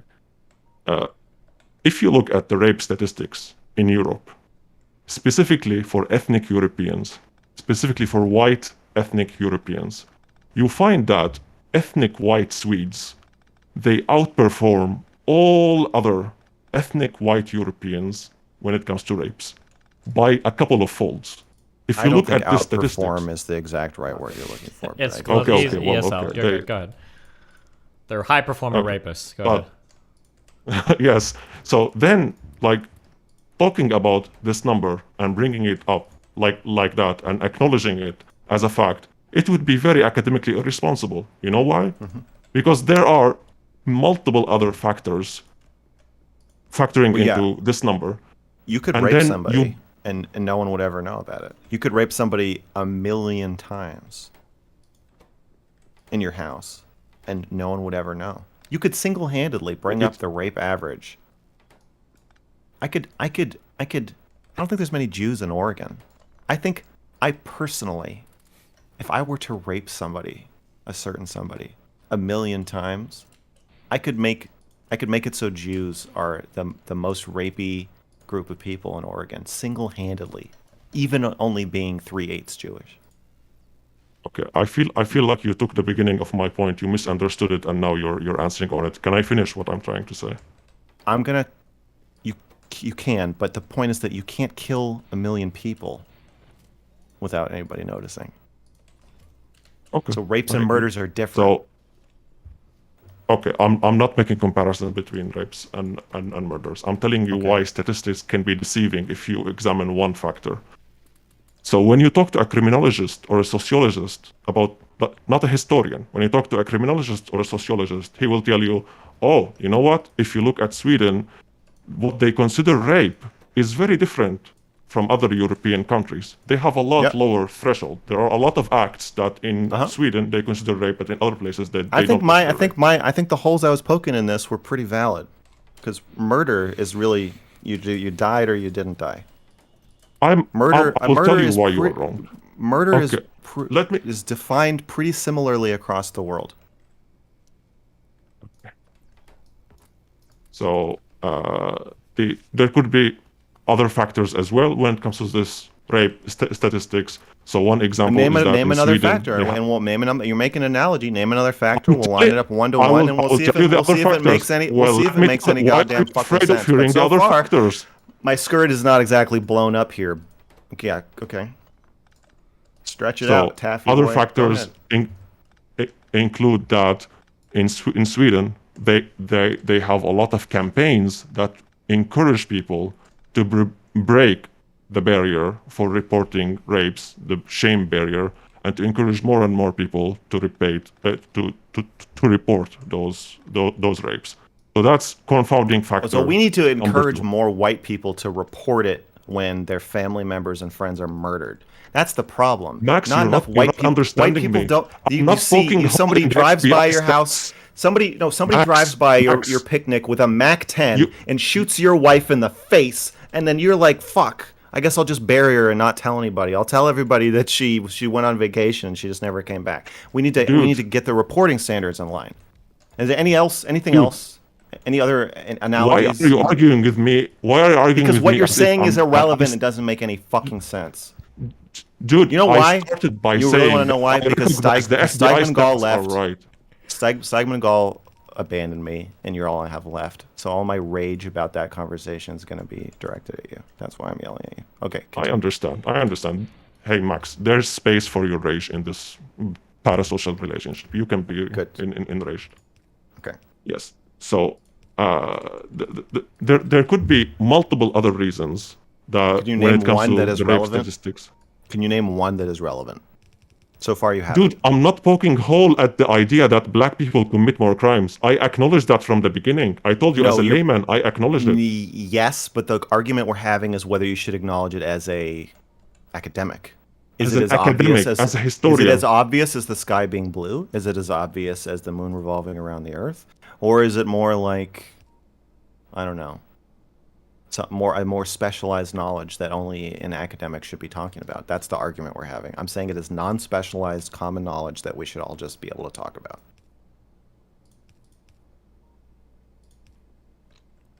Okay.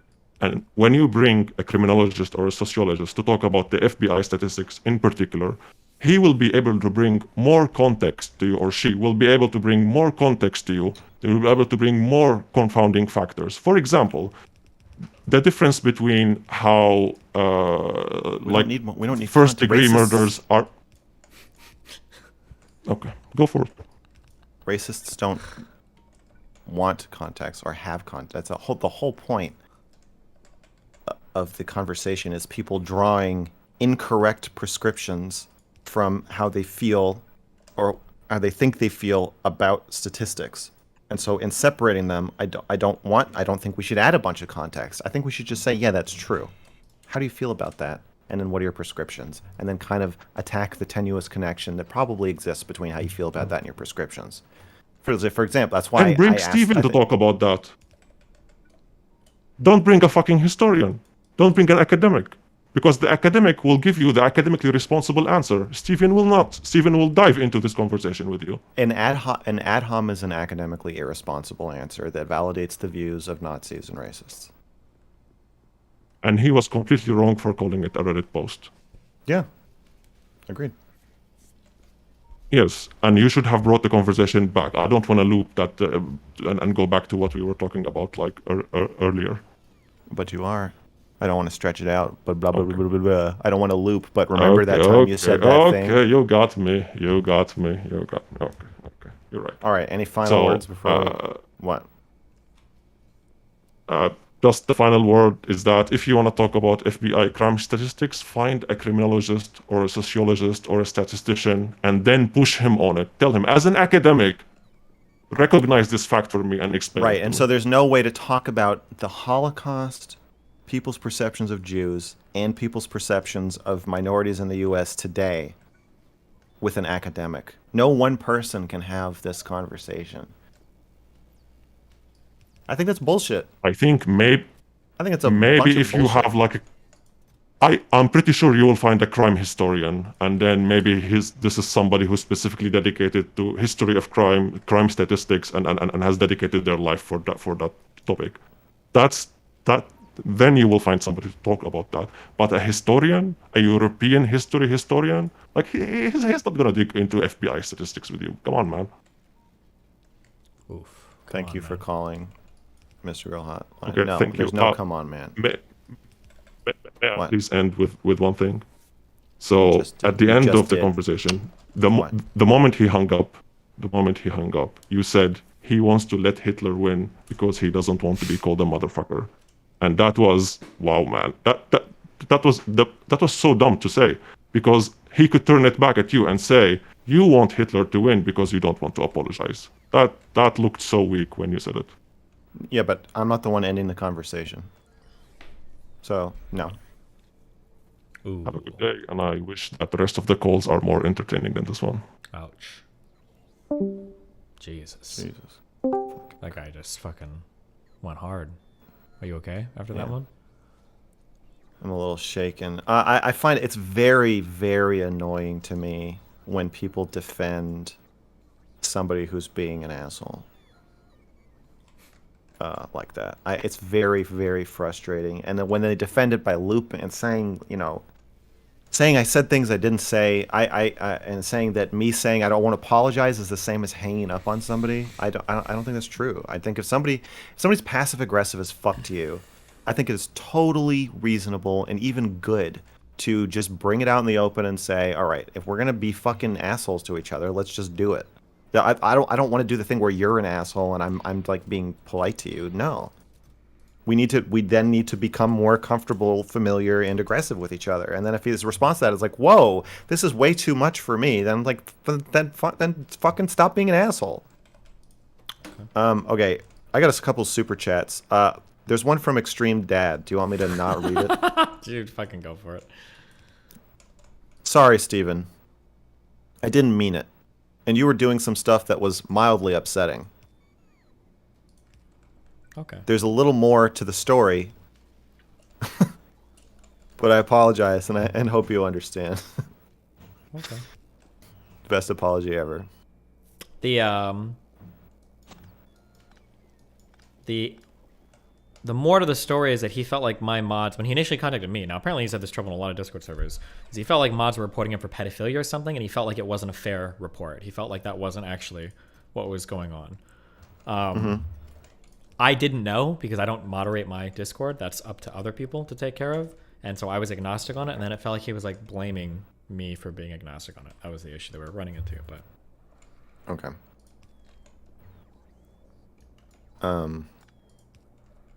Would you have a lunch with President Sunday? Would I have lunch with President Sunday? Yeah. I don't think that would be irresponsible. Destiny's pro-rhetoric stance is at odds with his pro-liberalism stance.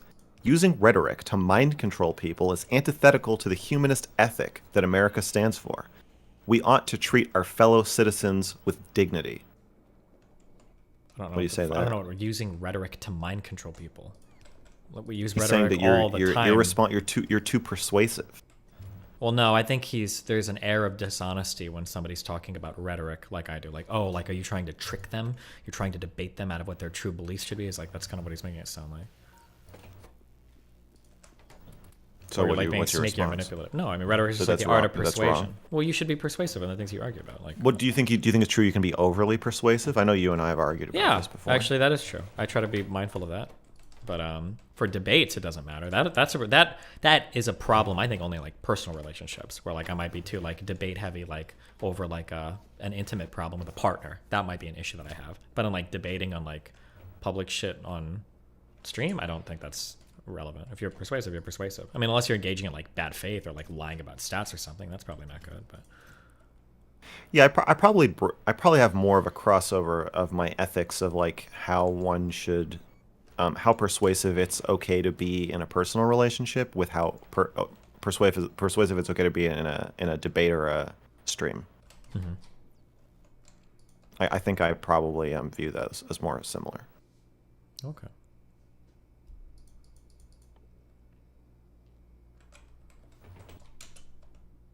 Hey. Hey, what's up? You tell us, dude. Are you guys ready? Yo, what's going on? We're Yeah, fucking we're ready. dude. All right. So, why do you think it's bad for Steven not to trust people? If he's been hurt in the past, isn't it a rational thing to not trust? Like, what is he missing? What is he losing out by not trusting people? Jesus Christ. You are conflating bad with irrational, and those aren't the same. Yikes! Imagine Lots of bad conflating things that, are- dude. That's cringe. Yeah. Lots of bad things are rational. Most psychological issues, depression is rational, mania is rational. It's all a response to something that's happened to you that is not serving you now. So it's bad if Steven doesn't trust people who are trustworthy. That's why it's bad. So, what is he missing out on by not trusting people as much as he should? Closeness that with certain people or in certain ways, allyship, being able to depend on people for help and assistance, or I don't know, just the human collaboration reduces if trust is reduced, and if the suspicion is misplaced, then yeah, that hurts you because that limits those resources to you. But similarly, if you're overly trusting, that also hurts you. Then you get stabbed in the back. So, what's wrong with his stance of like just taking evidence of people who are trustworthy, and then he'll add that to like their score, and then he'll trust those people more that prove that they're trustworthy, right? What's wrong with that stance? Yeah, you seem like you want him to trust people more, but he waits for evidence. He wants people to prove their trust. That's like the seems. I don't to want be him to trust people more. I want him to trust me more. But why would he trust you without evidence, right?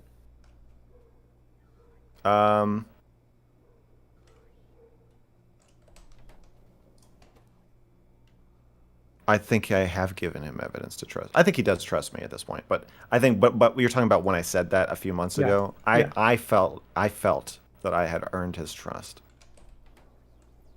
Okay, so you felt you've shown him enough evidence, but he still hasn't trusted you as much as he should. Yeah, and then I mean, everybody has their own. I mean, I don't think what he's doing is like different from what other people do.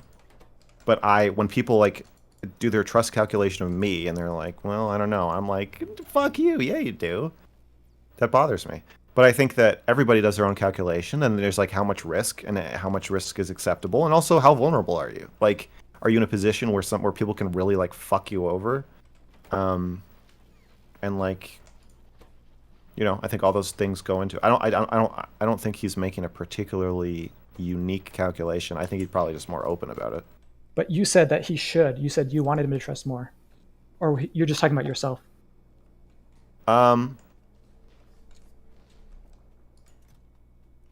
Because you were definitely saying you want him to trust more, at least for you. Yeah, for me. Okay. Yeah. Have you guys heard of a Stoic philosophy? Did you just DM me or email me about this or something? I don't know. Somebody think just so. said I was stoic. No, it's earlier today. That wasn't me. Okay. You don't know it? It's a Greek philosophy, and the core idea is you focus on what you can control. You separate everything you can control and can't control, and that's the whole idea. So everything that you can't control, you stop caring about it because it's out of your control. Serenity prayer. Yeah, exactly. That's a whole philosophy. But Okay.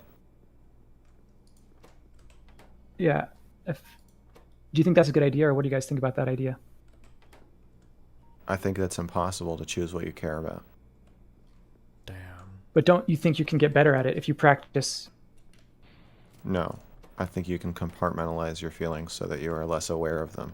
Jeez. But I don't think that. I think that's different. You'll act stoic, but I don't think you actually are stoic if you do that. You kind of just shit all over your philosophy. What do you think about that?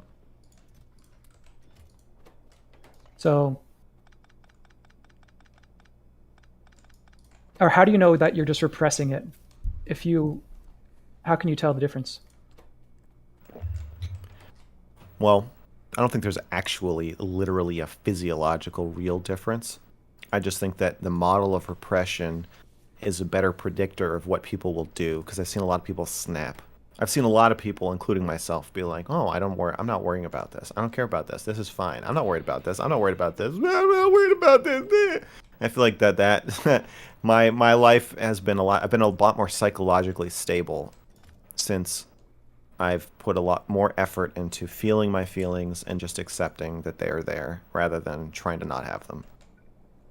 So it sounds like you were repressing it. Maybe you were just lacking awareness. What if someone really doesn't? They're really not bothered by it. Well, how would we know? There's no way. The only way to know. I mean, you could. I mean, the model of repression says that you could repress your anger. You could be gay and not know it. Base. You could be. You could live your whole life being secretly gay, not even know it yourself. Never do or say a single gay thing. Never have gay sex, and be buried in your coffin as a secret gay man, and no one in the universe will ever know that it happened. Jesus. So, all right. Do you think emotion should take priority in debate over logic? No. I think you were debating that with Destiny when you had your Fuentes conversation, and you were saying you were defending arguing from emotion. You said it's a good thing. That's a good thing. I think it's a good thing to acknowledge when the bedrock of your argument, especially your morality, is emotional. I'm not saying it's a good thing. I think that's an innately human quality that our morality, what morality is really just our feelings. But shouldn't we prioritize logic first and then emotion second? It seemed like you were wanting to put emotion above logic in that debate. No, I don't think so. I don't think all the time. I was saying that I think that the pushback to Fuentes should be more emotional in nature, and Steven was saying, I don't do that soy shit. Based. And I was saying, this is the time to be soy. I'm ringing the soy bell. And if you won't do it, I'm going to just soy out on your stream for 4 days. I think I was trying to fill in what I wanted Steven to be feeling and expressing. I was like, I'll be the emotional side and you be the logical side. And then maybe together we'll be Captain Planet. But I wasn't trying to say that. I don't want you to think that if I talk to Fuentes, which I don't want to anymore, but if I were going to talk to him, I'm not trying to say that I would just do what I did in that conversation with Steven. I was pushed into that role, especially with Steven and Abba and Gideon, because they were all being very unemotional. So then I'm like, well, fuck, I think there needs to be an emotional component to this, and I'm feeling it. But I wouldn't have the same reaction if it's just me. Then yeah, I would be more logical. Makes more sense then. Do you think you had family history in like the Holocaust, right? Yeah. Sorry, not funny. Do you think that could be biasing you or causing you to have an emotional response? Steven thinks that's a fucking joke. Do I think that could be biasing? Or giving you an extra emotional response because you have a traumatic history with that topic? Can I actually interject for 1 second here, just in terms of how we have these conversations? I don't like the false dichotomy between being emotional and being logical. I think that you can be emotional, and I still think you can be logical. Just as a guiding principle for this conversation, I don't like it when it's presented as an either or. Like usually when somebody says, are you being emotional in this conversation? What they're really asking is, were you being irrational in this conversation? Because there are some conversations where you can be highly emotional, but still very rational. And I feel like people use emotions to discount somebody's rationality. Somebody can be really, a partner comes home, just found out their partner cheated or killed their kid or lied about something important, and they're very emotional, very upset. And they're like, oh my God, I'm so mad. I was like, hold on, calm down. You're being emotional right now. Yeah, they are being emotional. They have every right to be. That's okay. The real question though is, are they being irrational? So I just want to say as a guider, like if you're asking him if he's acting irrational, I think that's fine. Ask him if he's acting irrational, or even ask him, do you think your emotions are causing you to be irrational? But don't just ask, are you emotional? I don't like that. Okay, sorry, go ahead. But that, if he's having a clear head, he wouldn't have the same response in that moment, heated moment. So it's not really rational. I don't think that's true. I think that sometimes you're more rational when you're emotional. Sometimes you'll let people get away with shit that once you get really mad, you're like, you know what, fuck you. And then you look back, like, I don't know, when I think about like some of my exes, I'm like, I wish I'd been more emotional because what I did was not rational because I wasn't feeling my emotions. That sounds like a exception though. No. Most times when people get angry, they do things they regret and I wouldn't have done if they were not so emotional. I don't think that's true. I think you just said that. Oh, I think that's just something you God, said. dude. I don't think that's true. I don't agree with that. Okay, so do you think you are being biased or irrational because you have trauma history with this topic? No. No? What did I say that you think's irrational?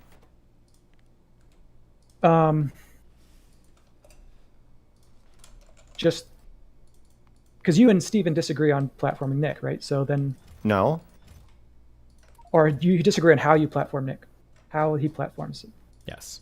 I disagree with, maybe 10% of how he platformed Fuentes. So I was just wondering if maybe that, because you have that trauma, that might be impacting why you disagree with Steven on that. Impacting or making me irrational? Yeah, impacting. See, having family who died in the Holocaust could make you more rational. It might be that you guys like don't really believe that it's real.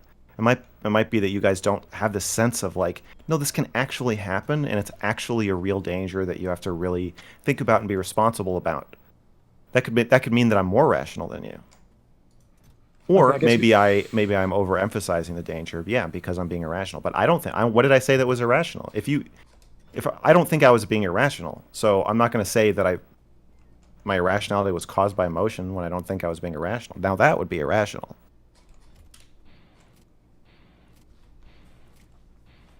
All right. I think one thing missing. Well, are you saying you think I was being irrational? I think so because I side more with Steven. So I. What do you think was irrational? I don't remember the whole debate. I didn't have that prepared. Well, what was the impression that you got for him being irrational?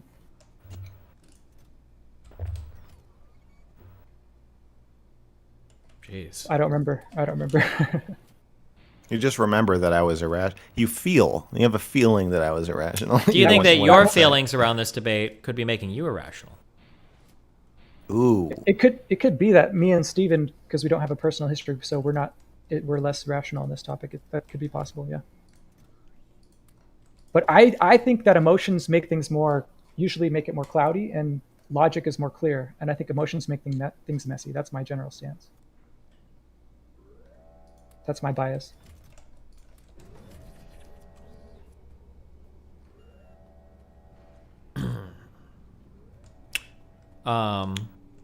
When we do things scientifically, do you agree that we can't get morals from science?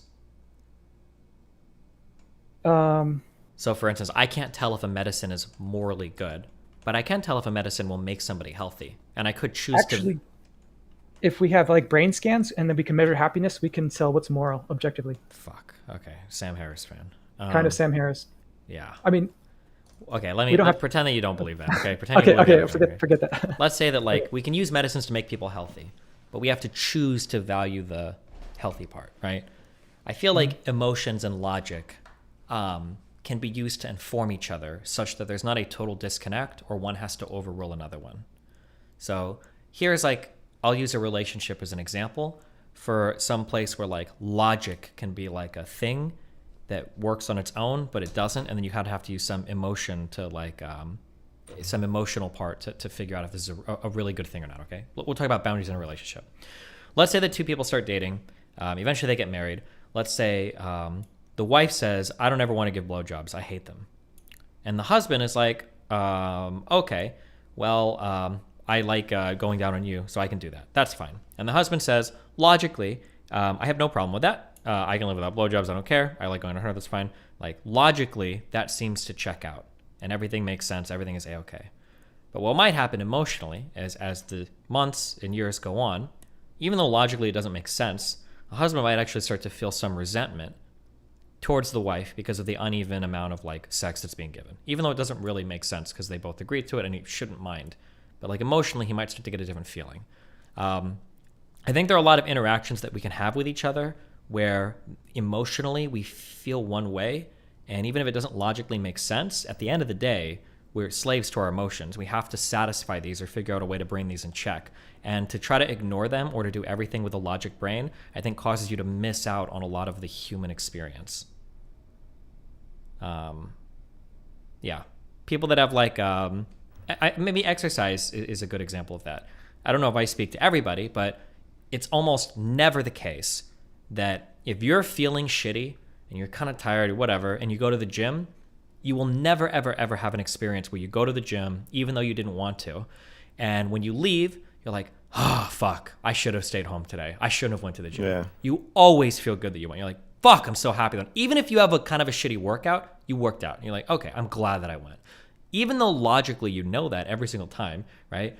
And even though you have that emotion at the end, you might not have the feeling or whatever before you go to the gym. It might feel like it's more logical to avoid it on some days or whatever. I'm just saying that like when you're trying to make evaluations on things that you should do, you always have to consider the emotional side and the logical side. It's not like a pure logic brain the entire time because your emotions are going to like super inform a lot of your decisions. Yeah, that's all I'm saying. And when we interact with humans are like fundamentally like emotional creatures. So sometimes there are like illogical things that we can do to ourselves that are more logical when we're emotional than not being emotional. Sorry, this is kind of a smodge podge of fucking random shit. But like one more example on this is like, here's like a trick if you want to go to the gym, okay? What you can do is if you think you need to go to the gym, but you don't really want to, is something you can do is like, okay, if I go to the gym, my workout takes an hour or two or an hour, hour and a half. I'm just going to do one lift today. I'm going to go to the gym and I'm just going to squat. I'm not going to do anything else because fuck it. It's easier to get out of bed. It's easier to go to the gym. Like, okay, I'm just going to do that one lift. But when you go to the gym and you do your one lift and you're all warmed up, you're going to want to finish your workout and you'll do the rest of your workout. That's not a very logical thing, but it's a very emotional thing. And if you set that plan up emotionally, logically, it's going to end up working out. Does that make any sense what I'm saying? Yeah, I think so. If we were inherently logical, then we wouldn't even need to have any of these conversations because we would just do everything right anyway. Mm-hmm. Also think, especially if the conversation is about emotions, like you and I were arguing about our predictions of how people were going to feel about Fuentes and feel about minorities in America and feel like politically. Like I think especially if you're talking about emotional responses, it definitely makes sense to I don't know, incorporate or be aware of your own in the conversation. Okay, I mean, I disagree because like I love going to the gym. I love going to the gym. It's like it becomes emotional. So you must have some day where you feel tired or sick or whatever. No. Never, not a single time ever. I love the gym. Okay. Sure, but then people like you, I mean, like, so when I was a personal trainer, I'd say to every client, like, there's clients who need a gas pedal and clients who need a brake. Most clients need gas. Most clients need to be told, like, you gotta go, and here's why, and blah, blah, blah. But some clients have to be told to stop going so much. Yeah, maybe he goes too much, Max. Take him out. Right. It's not, at a certain point, working out is bad, even if you want to. It's no longer logical. You just are compulsively working out, right? Yeah, I mean, these are all very complicated topics, but generally I think logic should take priority. But of course, at the end of the day, we're all emotional first. But we should try to be logical most of the time. All right, I just have one more thing. One thing I think is missing from the debates is the idea of like personal transformation. That's something we don't talk about, like how to transform people, and rather than like political solutions, but transforming people would solve a lot of problems and would make things a lot easier than trying to do everything systemically. But if we just focus on personal transformation, which we can do, we teach people Stoic philosophy and they can change. That's how people can become happy. They can work hard. They can make money. So that would solve a lot of problems. That's the thing I think I'm trying to bring to the conversation, because I don't hear people talking about personal transformation a lot.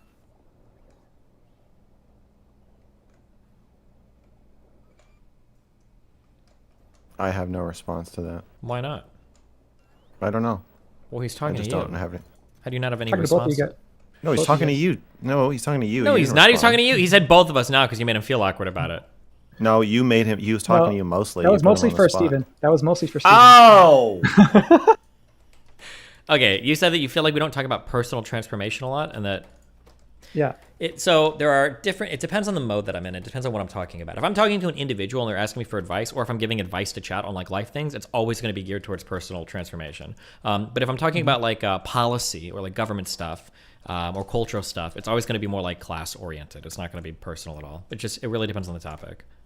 What about a systemic class thing of personal transformation?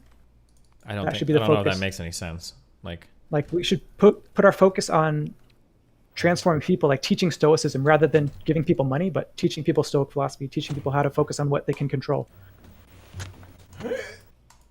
I mean, I think that's a thing you can try to teach people, but I think if you're really poor and your life is kind of fucked, I don't know if you would care much about that stuff. Or I guess I need an example. Like, what's an example policy? Well, that's how you pull yourself out of bad situations. If you focus on what you control, you can start making progress. Like the Serenity Prayer. Yeah.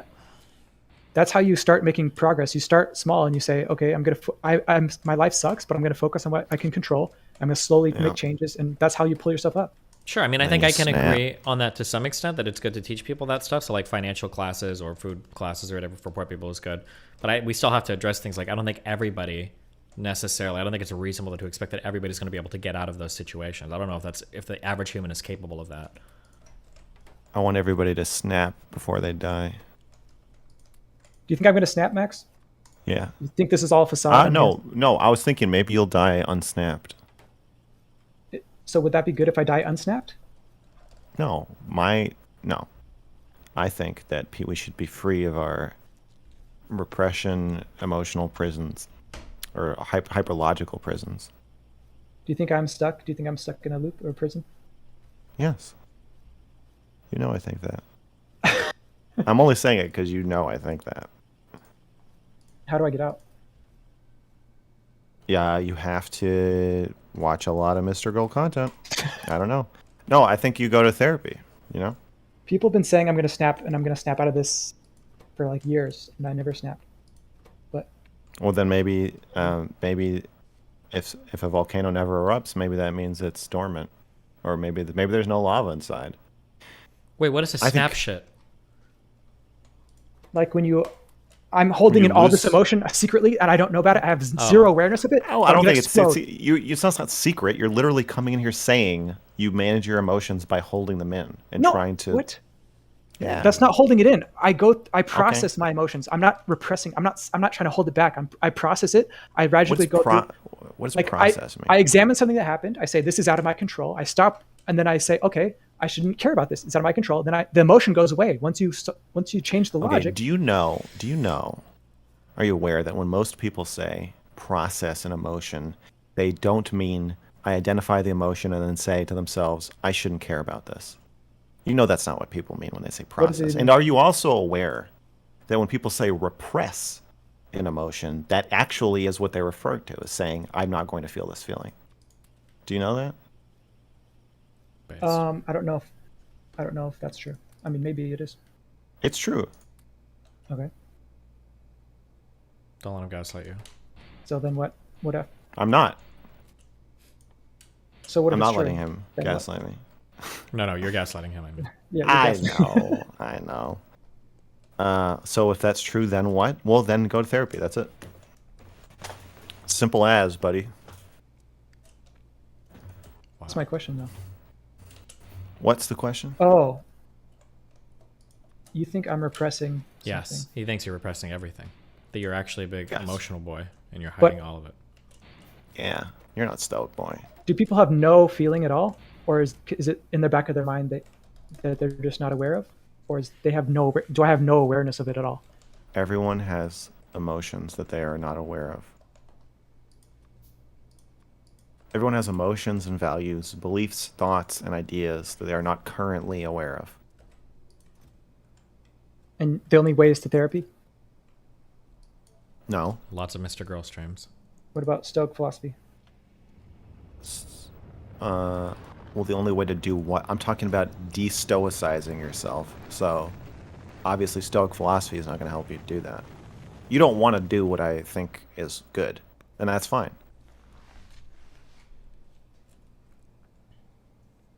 But if you're asking me how I've related it to myself, I learned how to access my emotions and express them in therapy.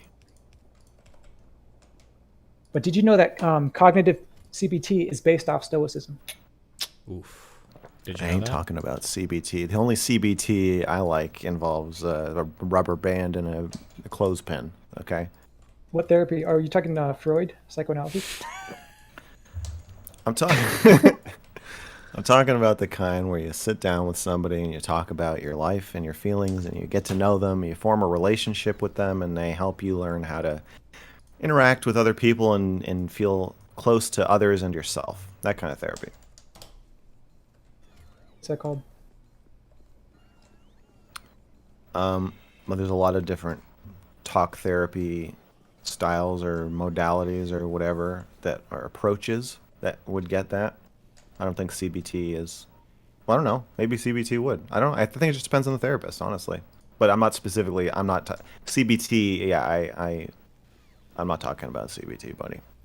And you know that. What if I told you that? You know you're lying. You're pretending that you're bringing up CBT. You know you're lying, and you're doing. That's it the 'cause most you're common emotional. therapy. And you're doing it. And you're doing. It's the most common therapy. I don't give Cognitive a behavioral fuck. therapy is the most common That's therapy. funny. You know what? You're lying because you're emotional. Now you're being irrational. you're saying things that make no sense because you're too emotional. Isn't that funny? Jeez. All right. He kind of got you there. How do I become an orbiter? Did I make it? No. Wow. You just flung yourself out of orbit by asking that question. All right. Thank you for calling. All right. Be careful. Goodbye. Be careful. You crushed that, dude. Crush them all. You're bothered. This is a super chat. You're bothered when a man. Have you noticed? I think Twitter did this. Have you noticed that 90% of tweets are, oh, so you said blah, blah, blah, blah, blah in situation A, but now we're in situation B and you're saying blah, blah, blah, blah, blah? Have you noticed this like format of like all criticism and communication is just that? Well, people are trying to figure out if you're being like hypocritical on a particular thing. It's typically what they're aiming at, right? Fuck. It's so annoying. And then you have to explain how they're different. And then you're just sitting there. That's kind of part of what we do. That's, figuring out if we're consistent. Yeah, we sit there and explain how things are different while people tell us they're the same. Okay. You're bothered when a man who fears cancel culture refuses to be honest with you, but won't speak to a person like Fuentes, who's 100% honest about Jews. Damn. Do you think he means honest about Jews or tells the truth about Jews? I think he means is ideologically aligned with himself about Jews. Can you guys hear me? I can't tell if I'm in the call yet. We can hear you now. Yeah, we can hear you. Okay, so I'm just gonna my response to this. I am bothered when a man who fears cancel culture refuses to be honest with me. Yes. And I won't speak to a person like Fuentes. I won't speak to Fuentes. Well, I want to be clear. I emailed Nick Fuentes, I think twice, maybe just once. I think it was twice, last year asking him to talk to me. He mentioned it on stream. He said he was aware. I had asked to talk to me. I asked to talk to him. He said he wasn't sure if he wanted to. So I've tried to talk to him a bunch of times. I talked to Richard Spencer. I've talked to Vince James. I've talked to people who disagree with me and people who, have negative opinions of Jews. I've done that before. Once your movement, your underlings, whatever, once you get my channel banned, I don't want to talk anymore. I just don't want to. But even before that happened, before last week, I was saying I will do a one-on-one conversation. I want to interview him and get to know him and understand his beliefs. So it's not that I won't speak to him. It has nothing to do with his beliefs. It's because he potentially has destroyed my career. That's why. Do you know that Nick wanted to talk to you, like in any of the capacities that you? Do I know that he did? Yeah. Because you said that you didn't want to do a group panel. You didn't want to participate in kind of the sanitization, right? But did Nick want you on those panels? Or I'm just Nick as like the figurehead for his group. I've never spoken to Fuentes directly. I was invited on all of those panels. Right. And So I turned them all down. yeah, I feel like Nick's agnostic to you. I think Nick's approach is like he has what you have to offer just with the exposure to Destiny. Like, why would he?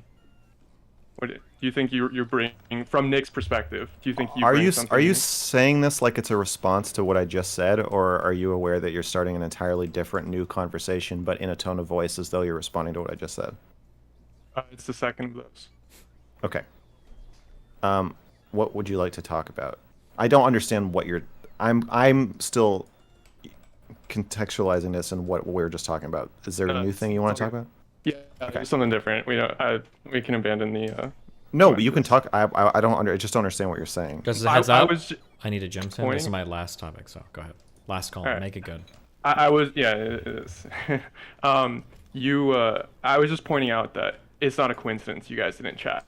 Nick had nothing to gain from talking to you, and he didn't seem interested in it. I don't follow Nick's like independent channels, but it's just you've said a few times like, hey, I'll talk one-on-one, but like he would have no appetite in that is my assumption. Ooh. I mean, he didn't do it, so I agree with your assessment. All right, the reason I joined, what's so bad about prisons? You kind of like talked about that earlier. Yeah, what's wrong with prisons? What is wrong with prison? I think prison is torture, and in some cases, slavery. So, okay. And I think that I'm against torture and slavery. Cringe. Okay. Do you think prisons ought to try to reduce recidivism? Like, just kind of like top level? Like, if nothing else kind of a thing? Are you saying that follows from what I just said?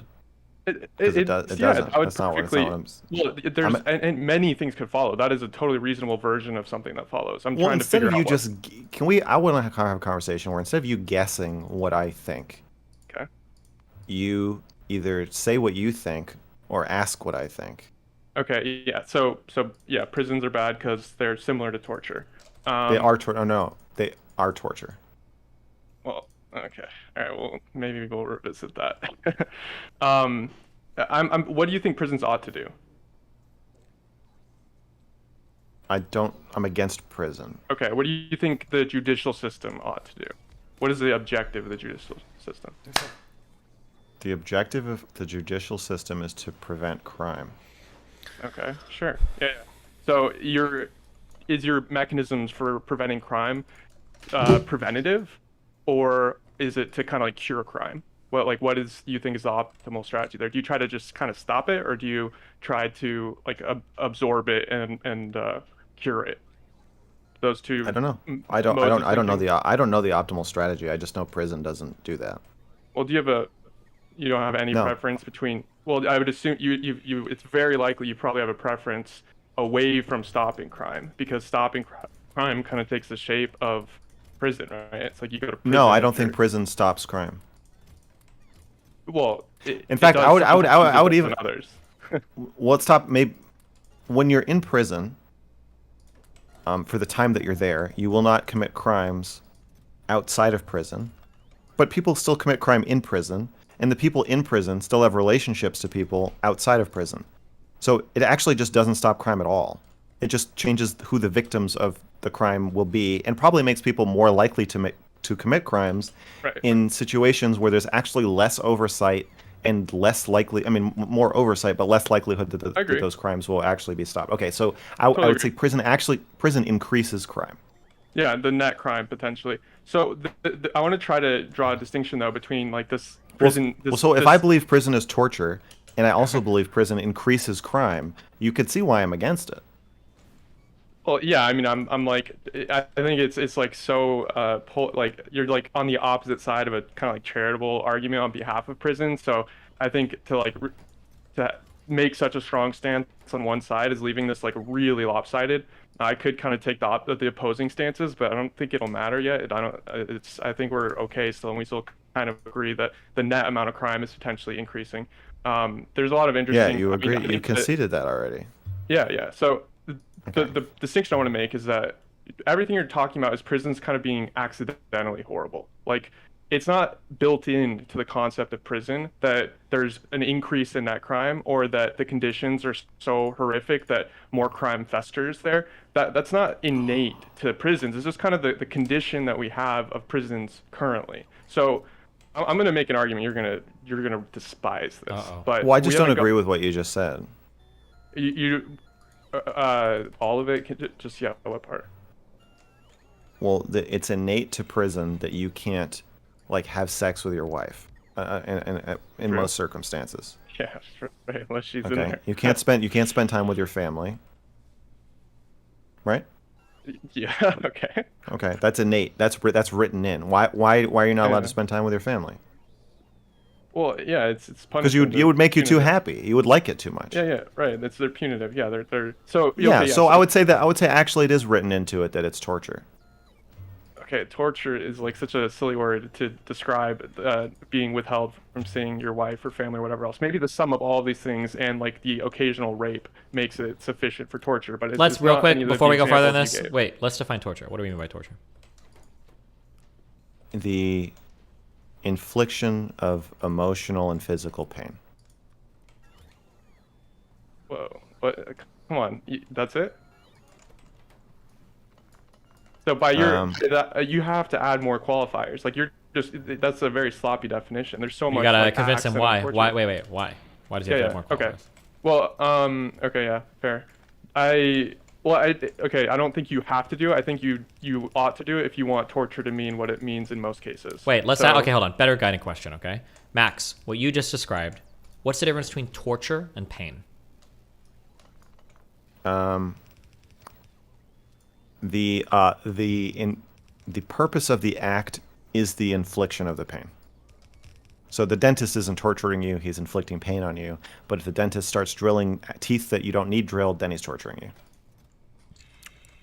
If athletes are hitting each other, is that torture? So like when you step in the boxing ring, is that torture?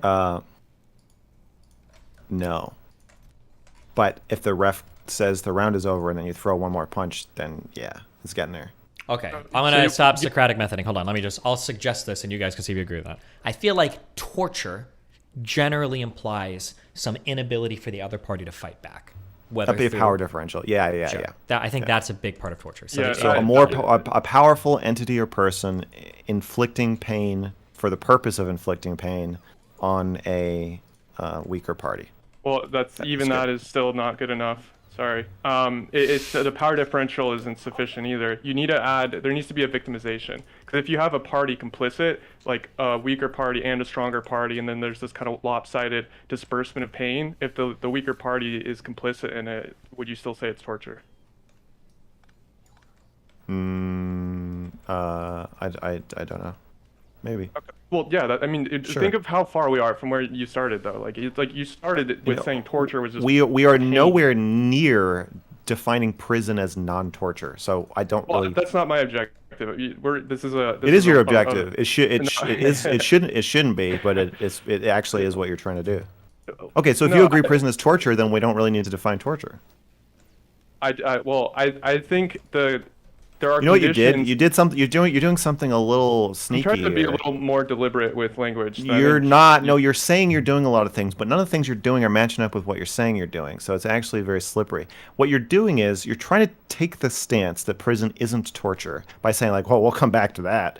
But Okay, and then, well, let me just but, put it- so put you're it actually in making that it. You're actually making a really strong counterclaim because you made it sound like prison not being torture was just going to be like some vague thing that you. This is so no, simple. shut the fuck up! Shut up! Prison is You were not like, no, torture. shut up! I'm going to kick you from the call if you don't shut up. You're making it sound like prison was going to be prison not being torture was going to be some vague thing you were going to like bring up later, right? But then it turned out that was actually really central to what you want to talk about. it's really so not. you're You still you're just don't know. simultaneous. So then why are we defining torture? Because it does matter, and this is an exercise that will hopefully. Do you bear think fruit prison when we is need to torture? define Do you think future things. do you think prison is torture? Sometimes it is not necessarily torturous or If you're torture. saying it doesn't matter, you said prison doesn't innately involve torture, and then I said, well, Correct. actually it does because you're separating people from their families on purpose to make them more unhappy. And then you're saying, well, whoa, what even is torture? And then then I came up with a definition, and then Stephen refined it, and so now we're at a powerful party Finding making. a definition changed it so formatively it no longer applies the way you had intended. So it matters a What are little you talking bit. about? It absolutely implies the way I intend. You obviously knew what that I meant. Taking people away from their families for the purpose of making them feel bad is torture. Okay, well, is a demonstration that this actually isn't really what this is about, and I can't tell if it matters or not, and for that reason I'm willing to abide this definition. But my purpose in focusing on how we were talking about torture was just to clean it up from something as simple as saying it was the infliction of pain. I mean, that's just so... All right, talking to you is like spearfishing on a frozen lake. I see a little glimmer of like you're saying something kind of connected to what I'm saying, and I'm like, yeah. And then you're like, no, you missed. It wasn't there. I don't know what you're talking about. I don't know why you're saying what Okay, let's stop. Let's back up. Okay, hold on. Conversation's getting away from us. No, this is okay. Other person, you wanted to talk about how... Of course it's okay with you because you don't want to actually talk about the topic. Well, no, that no, hold called on. in You to both talk want to talk about. about the topic, but it got away from us. But that's okay. Trust me, it's Oh not my as far god! as you think. I can't believe you're gonna let him get away with this. Steve. Get away with Go what? ahead. You guys moderate. Wait, get away with what? Moderate. Yeah. Do it. Let's do it. Yeah, moderate me. Well, I don't understand the accusation you're making now, but yeah, it's meta commentary. So the point that I'm getting to, though, I'm trying to understand if you think justice ought to be preventative or like cures, and you didn't really have an answer there, and then we kind of got back into prisons being just like objectively horrible, and I felt it might have been worth clarifying that sometimes The it's horrible, question but it's not. of what justice should be is not the same question of why are you against prison. Correct. Yeah. I shouldn't have to. So, if the government pulls people's fingernails out, I shouldn't have to explain what I want justice to be to say that I'm against that.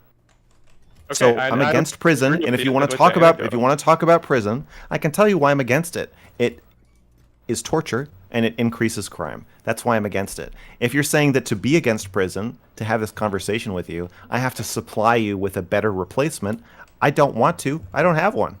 I wasn't sure that had to happen, but it's seeming like it didn't have to happen, and I think we're still fine. So we can kind of just put a pin in that. But crime there. No, the I don't way want you- to put a pin in. No, I don't want you to get to have it both ways. I don't like it when you're like, well, I get to make this point, but I don't have to actually explain it or engage with it. You can either say, no, you can either no, shut the fuck up. You can either say, in order to be against prison, you have to provide a better alternative, or your argument has no standing, or you can let it the fuck go. You don't get to put a pin in it. Stop doing that. I'll stop using that phrasing. It's needlessly. It's not the triggering. phrasing. It's you've done it. You I know, did it. I You did it with know. other phrasing. You said we'll come back to that later. Both ways, you are snakily claiming one argument, but actually not having to explain or stand by your argument. You get to make it, but not make it at the same time. What argument do you think I'm making? I feel like I haven't made my I argument yet. just explained it to you. You didn't made explain the me making an argument. Okay, without making the argument, but sort of making it, you said in No, order I to be haven't against done in order to be against prison, you implied in order to be against prison, you should be able to come up with a better explanation of what we should do with people who commit crimes, and you should be able to explain what justice is. You said that was your direct response, and then you said, "Oh, we'll put a pin in that." The other argument you sort of half made was you said that prison isn't torture. I said prison is torture. You said, well, we'll come back to that. Both simultaneously making the claim that prison is not torture, but also saying, I'm not actually going to engage with this or defend this stance. I'm just going to make it without having to defend it. So I want you to stop doing that, and I want you to just say what your actual stance is, and then we can talk about it, instead of trying to fucking catch a slippery eel. I understand why that's a frustrating thing. What you just described is frustrating. That would be frustrating for me if I felt you were doing that. Also, oh, Jesus fucking Christ. Oh, he mirrored you so well. Oh, the temperature's a little high, so I know what I'll do. The temperature's too high. I'll be the most annoying fucking person on the planet. That's what I'll do. That was a good use of reflective language. I approve of that, actually. Nice job. Thank you. Thank you. CBG, that's me. Okay. MrGirl, I'm sorry you got banned. It fucking sucks. That's, it's like bad timing. I should have said this at the beginning, but just like, is there any way we can take the temperature down a notch, and I can attempt to kind of explain my position? If only they had banned this channel instead of the other one. No, don't. Yeah, may that never happen. Okay. So the actual argument that I'm like trying to get to, I think prisons ought to be worse, but we're like a little far away from like the logical pillars lining up such that makes any sense at all. But oh, you're the guy. I'm the guy. Yeah, Destiny knows where this is going. So, oh no! Oh, Max is gonna lose it. Let's go. Yeah, we've got a little bit of a trail to get there. Wait a second. I just want to interject really quickly. Yeah. The thing that makes me lose it is not just somebody having a really troubling or frustrating stance. Mm-hmm. It's when they articulate it in a way where it's fucking impossible to talk to them. So I probably am going to lose it, but I just want you all to know that before I start screaming at this person, it's probably not because of what he believes. It's probably because I feel like he's presenting it in a way that is impossible to actually engage with. Oof. Right, continue. Jeez. Understood. It's not my intent, but I know it matters more how it feels to you than what the intention is. So, it's fair, honestly. There's not much any of us can do to avoid that. The point I want to make is that I think prison's duty are not to ethical reasonableness or to any sort of sense of altruism or like ethical optimization. I don't think that's the duty of prison or the duty of the judicial system at all. So then why are you arguing that prison isn't torture? Well, why would you even engage with that at all? Why wouldn't you just be like, sure, it's torture, but it's okay? I didn't make an argument that prison. Why would you even say we'll come back to that? Why wouldn't you just start out saying I think prisons should be torture? Believe it or not, we will come back to it. I choose not. Okay, that's fine. I'll give you a spoiler. Like, he's going to make the argument that they should torture people in prison. That's the argument he wants to make. Dude, come on. Well, at this rate, you're not going to get there. No, you're taking too fucking long. Okay, I feel like I've talked to minority of the conversation. Can we respond to what I just said? That the obligations of prisons and the judicial system is not to pursue ethical reasonableness or even ethical sanity. Do you agree with that, or is that crazy? No, I don't think it's crazy, and I don't agree with it. I think it's a perfectly reasonable human thing to want to torture people that you think are bad, and I think it's wrong. In fact, the reason we have a judicial system is because usually when people are following their emotional instincts, they do things that are immoral. So it might feel right for you to punch somebody in the face or stab somebody or steal their stuff or whatever it is you want to do. But the rest of us don't feel that way on your behalf, so we all prevent each other from committing crimes because what feels good is not the same as what's moral. I think there's a different reason we prevent crimes, or I should say we attempt to prevent crimes with mechanisms like prison. You think there's a different reason? Do you think the reason oh, that's great. Do you think the reason I just said is invalid? I think it's insufficient to explain the total. Do you think I'm trying to explain the total justice system when I say that? No, but I can. That's fine if you can, but no, I want you to take your snide little comment and I want to put it on a microscope and show you how fucking annoying it is when I say something that actually you agree with, but you get to simultaneously, and you said you'd stop doing this, but you haven't. You simultaneously get to say, well, I think blah, blah, blah, and implied that you don't agree with what I said, but actually you do. It's like a 7 out of a 10, you know? It's like I agree with some of it, but it's unrefined. Like, can we also just chill on the meta stuff and just stick to the points? No, you're being too slippery and annoying. If you can stop doing that, then yes, I'll stop commenting on how fucking annoying you're being. But if you can, I will. Trust me. Just so your statement is okay. what I would say, I think. Well, can I just give my explanation and maybe. If you do that again, wartime conditions will be imposed. We're going into martial law, and you're going to have to just say your thesis or be kicked. But I'm going to give you the leeway to continue down the road you're going. But if you make one more backhanded, fucking underhanded half argument without saying I disagree with you or I agree, I can't do this. I'll play by these rules. I disagree. It's not good for me. I disagree, and the disagreement is just because I think there's a better definition. I think the definition is that that's not what that's not what disagree means. Well, you gave if me I a say binary. shoes are, if I say shoe, no, it doesn't. It's not. I didn't give you a binary. If I say agree or disagree, you said simple, yes or no, and I'm forced into this binary, so I disagree. Do you think more than shoes? Do you think shoes are things that go on my feet? Yes. Yes. I'm proud of you that you were able to answer that question. Do you think that's a good? Do you think that's a good full definition of shoe? No. Great. So you can think. So I want you to take that ability that you just proved that you have and now apply it to this conversation. Okay, it's done. Can you do that for me? It's done. It's already done. So okay, the judicial system is duty bound really for just one thing. It is just to preserve society. It's not really concerned with tempering humans' proclivity for emotional outbursts. That's like completely ancillary. When you say society, do you mean our society or society Good question. writ large? No, I mean the society that bore the judicial system. So whatever judicial system you're talking about, so ours for our society, but for a different society, their judicial system. I would the rather only obligation is to preserve the founding society. If society is preserved through torture, then I think the society is bad. Okay. And I don't want it. I disagree. Okay. So that's an interesting thing you said. If there, you didn't disagree with me. You said if this is true, then I'm just like generally displeased with these conditions. But, yeah, I'm preempting your argument being that we need to torture people and saying, well, if that's true, whatever I'm getting out of you torturing those people, I no longer want. Okay. Well, is there a chance that that's presumptive on your part? No. Well, how could you know, like? Well, if they were like, hey, we have a new car, it goes 100 miles per hour, and it runs on babies, I would be like, I don't want the car.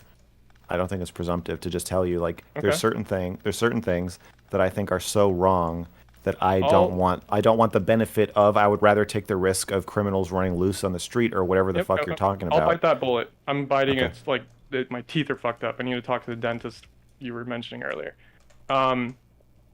If it was a baby, for every 50 million cars that were produced, and it was the effective outcome of one baby being consumed for like decades of travel that isn't fucking up the environment or anything else, do you still agree with the hard line you just made so clear?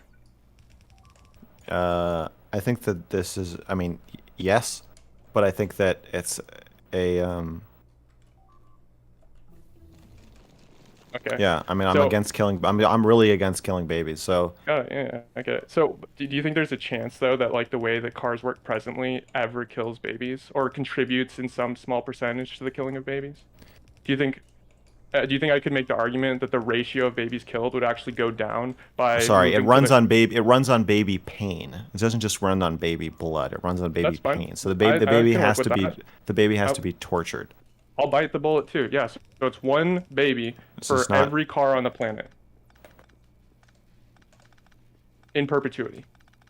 And you have to, I guess, maybe swap out the babies. The point I'm going to make is I can give you hypotheticals where this actually works out and results in a net decrease in baby suffering. And the reason is because there's a cost to everything. Every car is going to contribute in some small way to I've already told you I would rather have no society than a society that tortures people. I know, I agree with you. But stop talking. If I already said that, I've already said that the net calculation of suffering is not the basis for my decision. Okay. The problem, you already know that, so you shouldn't make arguments about cars. If I'm willing to give up society, I'm definitely willing to give up cars. Well, No, you kind of are missing the argument. But let me try something else. The point. No. Oh, you did it. You did it again. You hear that? Do you feel that? Do you hear the echo of your own stupidity bouncing off the mountains and coming back to you? Do you hear that? Of meta comments. Do you hear that? No, it's martial law now. I'm gonna get a soundboard because of you. We're gonna have a tornado alarm that goes off when in situations like this. Okay. We don't have it right now, but you can imagine it. I'm imagining it. You are now obliged. You've run out of track, my friend. You are now obliged to state your thesis and defend it yourself fully with a straight back. Actually, is that the beginning of your thesis? Everything you say is part of your thesis. So actually, okay. Anything else, or should I just kick you now? There is yet to come for the thesis. Don't kick yet. The Okay. thesis is. Yeah. I mean, to be honest, I think I well, the thesis is to be honest. That's a weird way to start a thesis. Let me help you. It starts with I believe. If the entirety of the conversation on your end is meta commentary to the disposition. Okay. I'm sorry. You have right, five more. You have 5 more words. I can't do the thesis in 5. Just give me a minute. Okay. Steven, I'm so sorry about this. I'm gonna have things cleaned up and straightened out before the next time you come back. I know this wasn't what we discussed. It probably wasn't what you expected. I'm new to this. I have a lot to learn. Yeah, it's all good. It was a fun time. I enjoyed it. Our 4 callers, they were good. They were good callers. All of them? Yeah, all of them. I enjoyed all of them. But okay. Well, good. I love you. Friend. Be glad. careful, okay, bud? I love you too. All right. See you later. All right, I love you guys. It's been fun. I already streamed too late today. I'll be back tomorrow morning. Ribberino, cappuccino, pappuccino, hoppuccino, moppuccino, cappuccino, cappuccino, cappuccino, alpuccino, my dude right now. I will catch you guys. I didn't cut the VOD today for August, dude. He's gonna hate me. Fuck. Watch the clip. Which? Oh. Love to fucking talk to Destiny. I'd love to fucking shoot him out again. I'll fucking slam that piece of shit. And if I saw him, I might fucking go back to jail, if you know what I'm fucking saying, alright? I might. I'm not saying I will. I'm saying I would react at that moment how I would react.